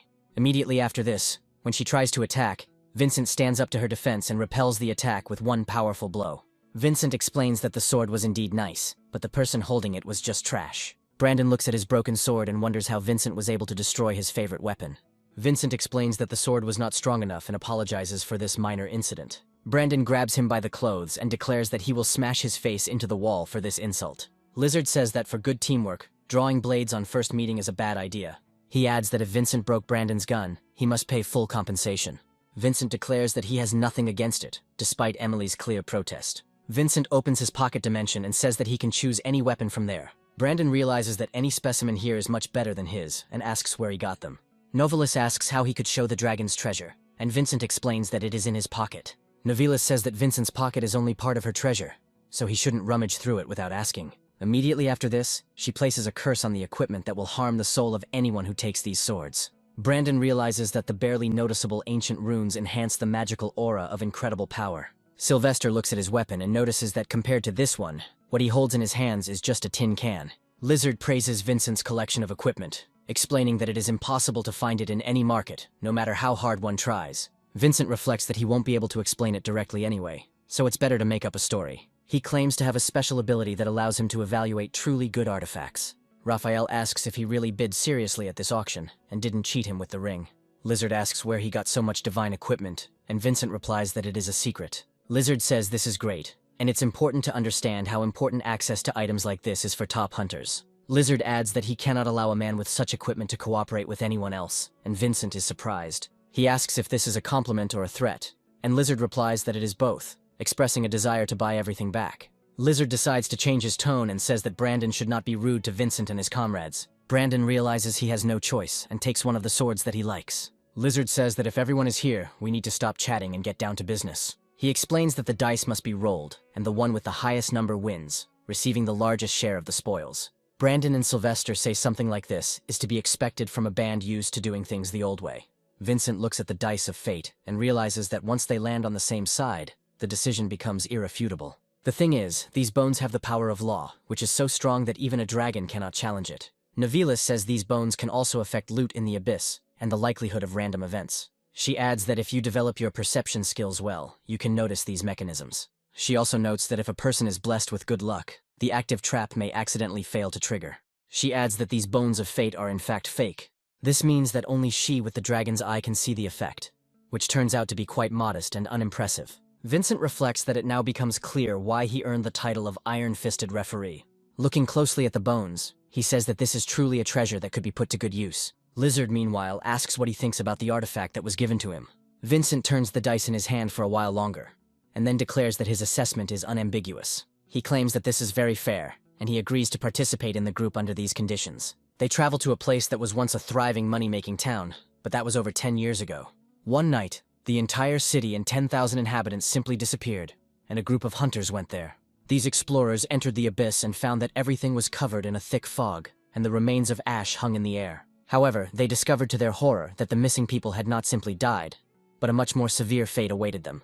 Their souls were trapped and turned into twisted, vengeful spirits that wandered in the fog. Initially planning an attack, the leader decided to retreat already at the 3rd kilometer, because the fog was too thick. However, one of the teams, Raven Grey, was hoarding the market and was attacked by an unknown monster from the dense fog. Later, Raven remembers that there was a ringing of bells there that deafened him. The sound seemed to him to come from far away, and then the shadow of a Gothic church appeared. The church spire pierced the thick haze, and black and red glions entangled the outer walls. People were lured there by an irresistible force, tempted by the possibilities if they got them. On the altar was the key to the gates of the abyss, which gave a unique opportunity to rewrite a person's destiny. The Raven reached for the book and reported that he heard the moon whisper outside the window, and the bells began to ring again. His comrades fell on the spot, after which Raven grabbed the key and fled the church in complete horror. He doesn't dare look back and check what happened to his comrades, but he runs until he comes across the mark. He waits for 6 hours, but the team members are still nowhere to be seen. And what's even stranger is that the bone key in his hand begins to heat up. He is forced to follow the directions of the key, which leads him further and further into an unknown direction. Finally, he finds a way out of the abyss, and for a moment joy appears on his face. As soon as he takes a step out, the gap behind them shakes violently, as if some creature is beating from within. With the last bit of strength, he inserts the key into the keyhole, and only thanks to this, the gate closes with a loud crash. After this, silence falls, and the remaining gates of the abyss are forever locked right here. According to legend, they were never opened again. But this is precisely why the heroes came here. Lizard says he has a key in his hand, which is one of the clues left by the Raven. Smiling, he declares that they are now going to open the gate again and activates the artifact. The system notifies everyone that the entrance to the abyss called the Black Prison Mausoleum has been activated. Lizard explains that the abyssal technology sends a signal to everyone in the interface, synchronizing all systems. After this, they decide to assign roles, and Brandon declares that he is the swordmaster in the company of squires. Vincent explains that squires help him maintain his weapons and also carry his loot. Lizard asks why he brought Small Fry here, given the danger of this place. Vincent states that his comrades are very powerful warriors, who have the roles of an ice knight and a fire mage. He adds that he has absolutely all the attributes pumped up, and he is suitable for any role. Brandon says he has his own collection that is almost as good as what Vincent showed. Immediately after this, a squabble breaks out between the squires out of the blue. Raphael says that he is a black knight and a werewolf, and behind him is a priestess of light. Vincent looks at him with surprise and thinks that losing means nothing. He begins to justify himself, explaining that a werewolf's power does not grow at night, and the priestess says that she does not know him. Eleanor wonders if these people can be relied on at all, as they are too boastful. Lizard says that their group has the advantage, and therefore he will command. Sylvester asks why he has already taken the role of dictator, since the campaign hasn't even begun. Lizard states that they can settle the matter with a simple roll of the dice, and whoever has the most points will win. After everyone rolls the dice, it becomes clear that Lizard has won, and they move forward. After some time, They are transported to an unknown place on the other side of the portal and look around. Lizard takes out a special item from his inventory that will help him in the future. The thing turns out to be a mysterious lantern, which could prove indispensable in these conditions. Lizard orders no one to go far, as the fog will only thicken and the lantern disperses it. Taking a closer look at their surroundings, they quickly discover that enemies have already appeared there. These enemies look scary, and drastic measures must be taken to get rid of them. Raphael calls on the priestess to deal with these villains, and she silently steps forward. After a few moments, she uses the skill Holy Abode to banish all undead within a large radius. This does not affect allies, but deals a colossal amount of damage to all undead. Brandon wonders why the corpses don't approach them, and is told that the priestess always scares the dead away. After this, he orders his subordinate to enchant the sword so that it deals even more damage. When the procedure is complete, he throws the sword towards one of the opponents, killing him instantly. Brandon is pleased that this is a very useful upgrade and decides to keep the sword for himself. He then turns to the sword and commands it to strike the enemies, and it releases several beams of light. Sylvester watches the scene closely as one of the creatures sneaks up on him. He says to activate the Shadow Shroud skill and attack when there is a gap in the defense. The monsters attack them, but each attack is pointless, as they have already become incorporeal. After this, Sylvester and his comrades move to a more comfortable position. He happily remarks that there is no point in interfering, since these little creatures will make a good target. Emily tells Vincent that she wants to go with him, but he states that it would be better if she stays here on the defensive. Vincent and Brandon step forward while their charges and comrades continue to fight. Vincent uses the Dragon's Eye skill to assess his surroundings. He immediately understands which opponents pose the greatest danger and which ones can be quickly destroyed. He states that it is better to avoid the red monsters, as now is not the time to fight them. Brandon realizes that this guy's vision is pierced by fog, and ordinary people are not capable of such unique perception.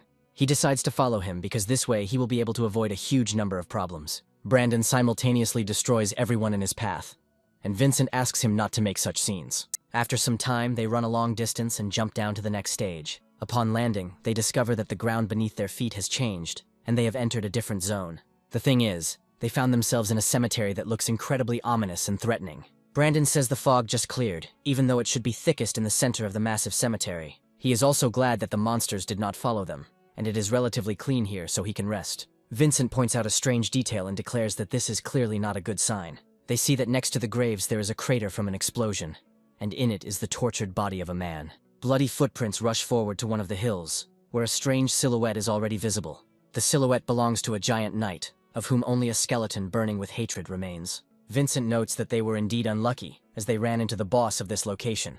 Sylvester warns of danger, saying that a couple more steps, and they will get a ticket to the next world. Brandon asks him what he's doing there, and Sylvester interrupts him, telling him to be quiet. Vincent says they could get around the creature and asks why it is waiting to die. Sylvester explains that he does this not out of desire, but because of the circumstances. He says that if you cross the cursed wall, there will be no way back, since the Lord's barrier is in effect here. Vincent notes that the appearance of a boss-level monster creates a room-like structure that cannot be left. Sylvester reports that his charges can be destroyed by one blow from this creature.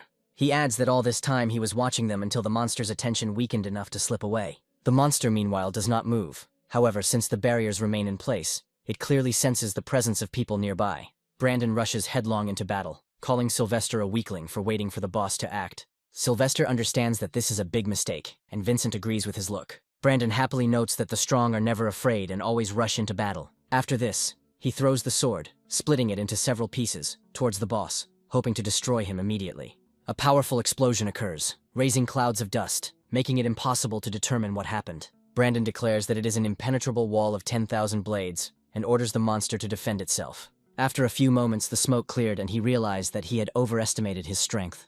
The monster rushes forward, showing that he was not left with a scratch from the blow. He immediately launches a powerful attack towards Brandon, who miraculously manages to dodge and keep his head. Now he understands that the situation has changed, but he decides to counterattack while he still has the opportunity. All of his attacks have an armor-piercing effect and can destroy the target's physical defense. Brandon looks closely at the sword and realizes that it hasn't done much damage despite his efforts. Rage begins to take hold of him, and he declares that he will grind the monster into dust. The monster announces that he is the enemy of all living things and will destroy all violators. Immediately after this, he rushes into battle with incredible fury, hoping to cut the enemy down with one blow. Brandon accepts the challenge and continues his sword dance to catch his opponent at the right moment. This fight looks spectacular, but it is becoming clear that Brandon's chances are slim.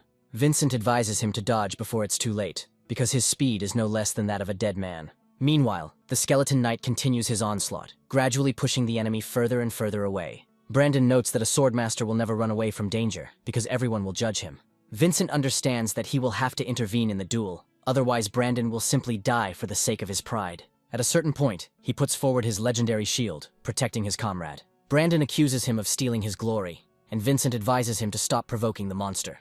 Vincent explains that the knight can destroy his blade in a few blows, and that he should retreat. Brandon continues to be indignant, but Vincent understands that the time for talking has passed. He decides to activate Fire Ring to knock back the enemy and deal significant damage. The Ghost Knight throws himself aside and tries to understand how a mere human could cause him such damage. Brandon also did not expect to see such a serious effect from a simple ring, and is interested in what is happening. The system reports that the dragon's fire breath ring has been successfully cast, and the hellfire has been consumed. Vincent is delighted that this is the divine equipment worth 200 million. Looking at his opponent, he notices that he now has the same strength as his opponent. The knight glares at him and prepares to rush to regain his strength. To do this, he summons several assistants who emerge from the ground right in front of them. Vincent rushes forward, leaving clouds of dust behind him. He jumps up to charge his attacks with extra energy power. Each of his attacks proves fatal to the minions raised by the skeleton knight. This blow is enough to destroy a monster the size of a house. Vincent notes that while the Hellfire skill is active, creature regeneration will not help. The remaining monsters are still trying to grab him, to at least somehow even the odds. Vincent jumps, dodging each attack of the monsters. He doesn't forget to counterattack, striking his opponents in the head every second. He continues to rain giant fireballs down on them to completely destroy their regeneration. One of the monsters manages to get behind him and opens its giant mouth to swallow him. There is a loud snap of teeth, and Vincent finds himself in the monster's jaws. A few seconds later, the giant monster already regrets his rash act. Vincent's upper body begins to explode and catch fire like a match full of kerosene. Sylvester remarks that he has never seen anyone steal such a skill before. Vincent hears Brandon taking credit for his successes but decides to ignore him. He hears a loud whistle above him, signaling an impending attack. He easily dodges a sword strike that could have cut him into pieces. He gains distance to better attack the bulky opponent. Taking aim, he releases a large fire projectile in front of him to weaken the enemy. The clumsy knight doesn't have time to dodge and receives serious damage, but has a defensive ability. The system reports that after using the Fortitude skill, he has increased his resistance to fire attacks. Vincent realizes that he underestimated his opponent and immediately dodges. He jumps to the side, and energy beams land nearby, destroying the earth. Without wasting any time, he fires 3 projectiles at high speed. The Ghost Knight grabs his sword to deflect the stones with a powerful blow. Vincent realizes that the knight has high resistance to magic, but weak to physical attacks. He decides to wait for the moment of change of stability and attack then. He throws stones at the knight, which he successfully deflects. Vincent takes advantage of the moment to get behind his opponent. Thanks to his speed, he delivers several devastating blows to the back to stun. The blows are so powerful that the monster falls apart in 2.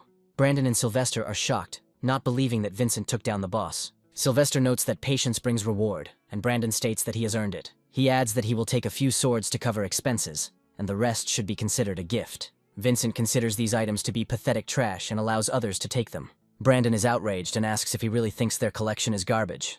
Vincent turns around and says that he found something much more interesting than swords. Approaching the sparkling skull of the otherworldly knight, he uses the skill to recycle the artifact. Hands emerge from the abyss, lifting the skull for inspection and decision. The system reports that Hellfire can merge with the forge, increasing forging success by 30%. Vincent activates the Dragon Pupil skill to unlock the artifact's true potential. Novelis notes that Vincent managed to knock out rare fire and monsters that drop incredibly rarely. She asks if he remembers the attribute he used along with the ring and the ash effect. She emphasizes that all remaining undead are just particles of eternal combustion, and their ability to revive will be blocked. Vincent says that sounds pretty good and he'll probably take the trophy for himself. Sylvester watches him closely, trying to figure out if he's decided to pocket some rare piece of loot. Brandon comes closer to him, calls him a trash man, and asks if he took the rare item. Brandon and Sylvester order him not to put on a show as they saw him looking at the artifact. Vincent reminds them that he came to save their sorry asses, and now they blame him. After that, he smiles, says that they are right about one thing, and tries to absorb the fire. After a few moments, Hellfire begins to flare up next to him, and his aura becomes more threatening.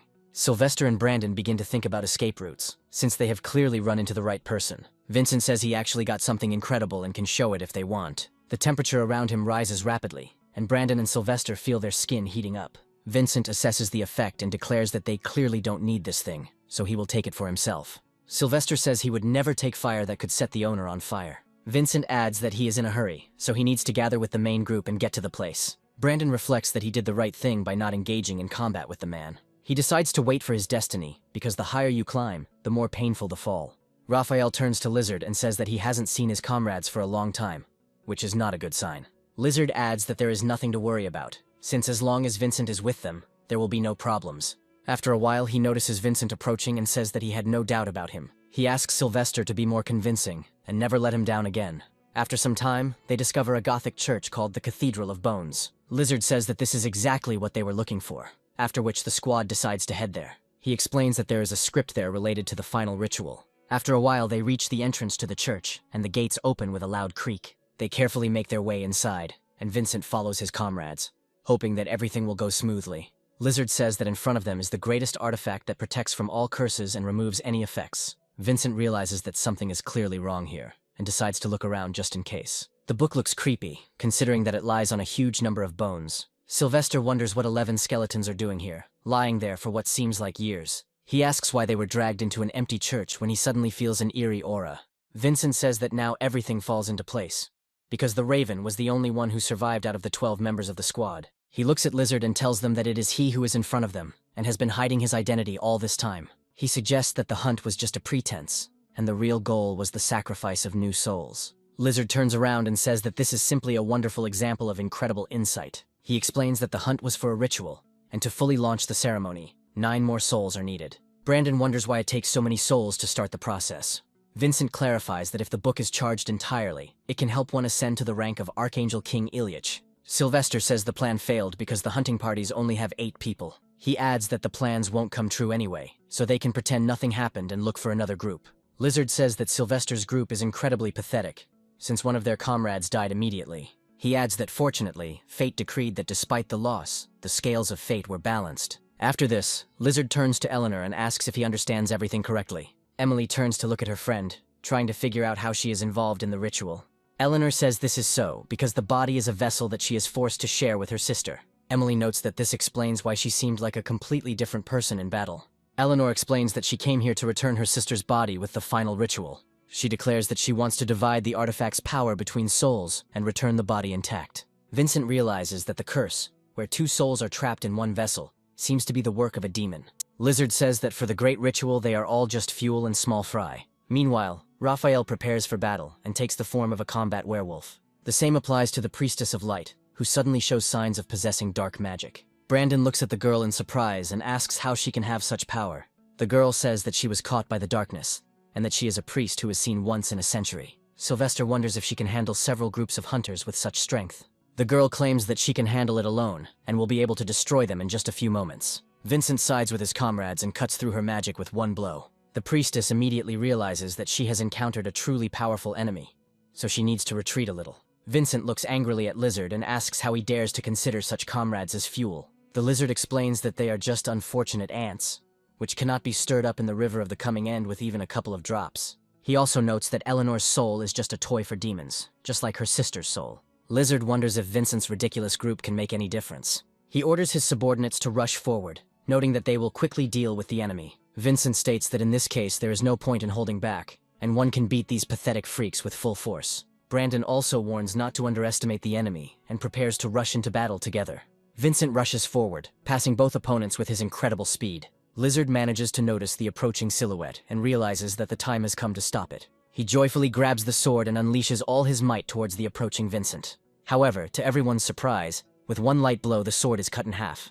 Everyone stares at Vincent in surprise, trying to understand how this is possible and what happened. With one light blow, Vincent not only destroys Lizard's weapon, but also cuts off his head. Lizard says he didn't expect such an attack, and wanted to see how big the gap was between them. After this, he asks what kind of meaningless ending this is, since everything should have been different. Vincent turns to his henchmen, and asks if they are willing to give their lives for this. Raphael says that if the boss is already dead, there is no point in them fighting, because they can just surrender. He also notes that a mountain of corpses is needed to activate the ritual, and Vincent will have to kill them all. Vincent replies that no more deaths will be needed, since if the demon itself receives them, it will be able to use the ritual. Brandon wonders if the demon is actually capable of activating the ritual immediately. Vincent activates his shadow demon form and reveals that he once gifted such a demon and received its powers. Emily looks at him in surprise and asks when he managed to get such incredible enhancements. Vincent explains that he accidentally met a demon, received a terrible curse, and has only a minute left to live. Emily asks if he can save himself from the curse with a ritual. since they have come so far. Vincent notes that fate never follows a script, and this book is capable of rewriting the destiny of only one person.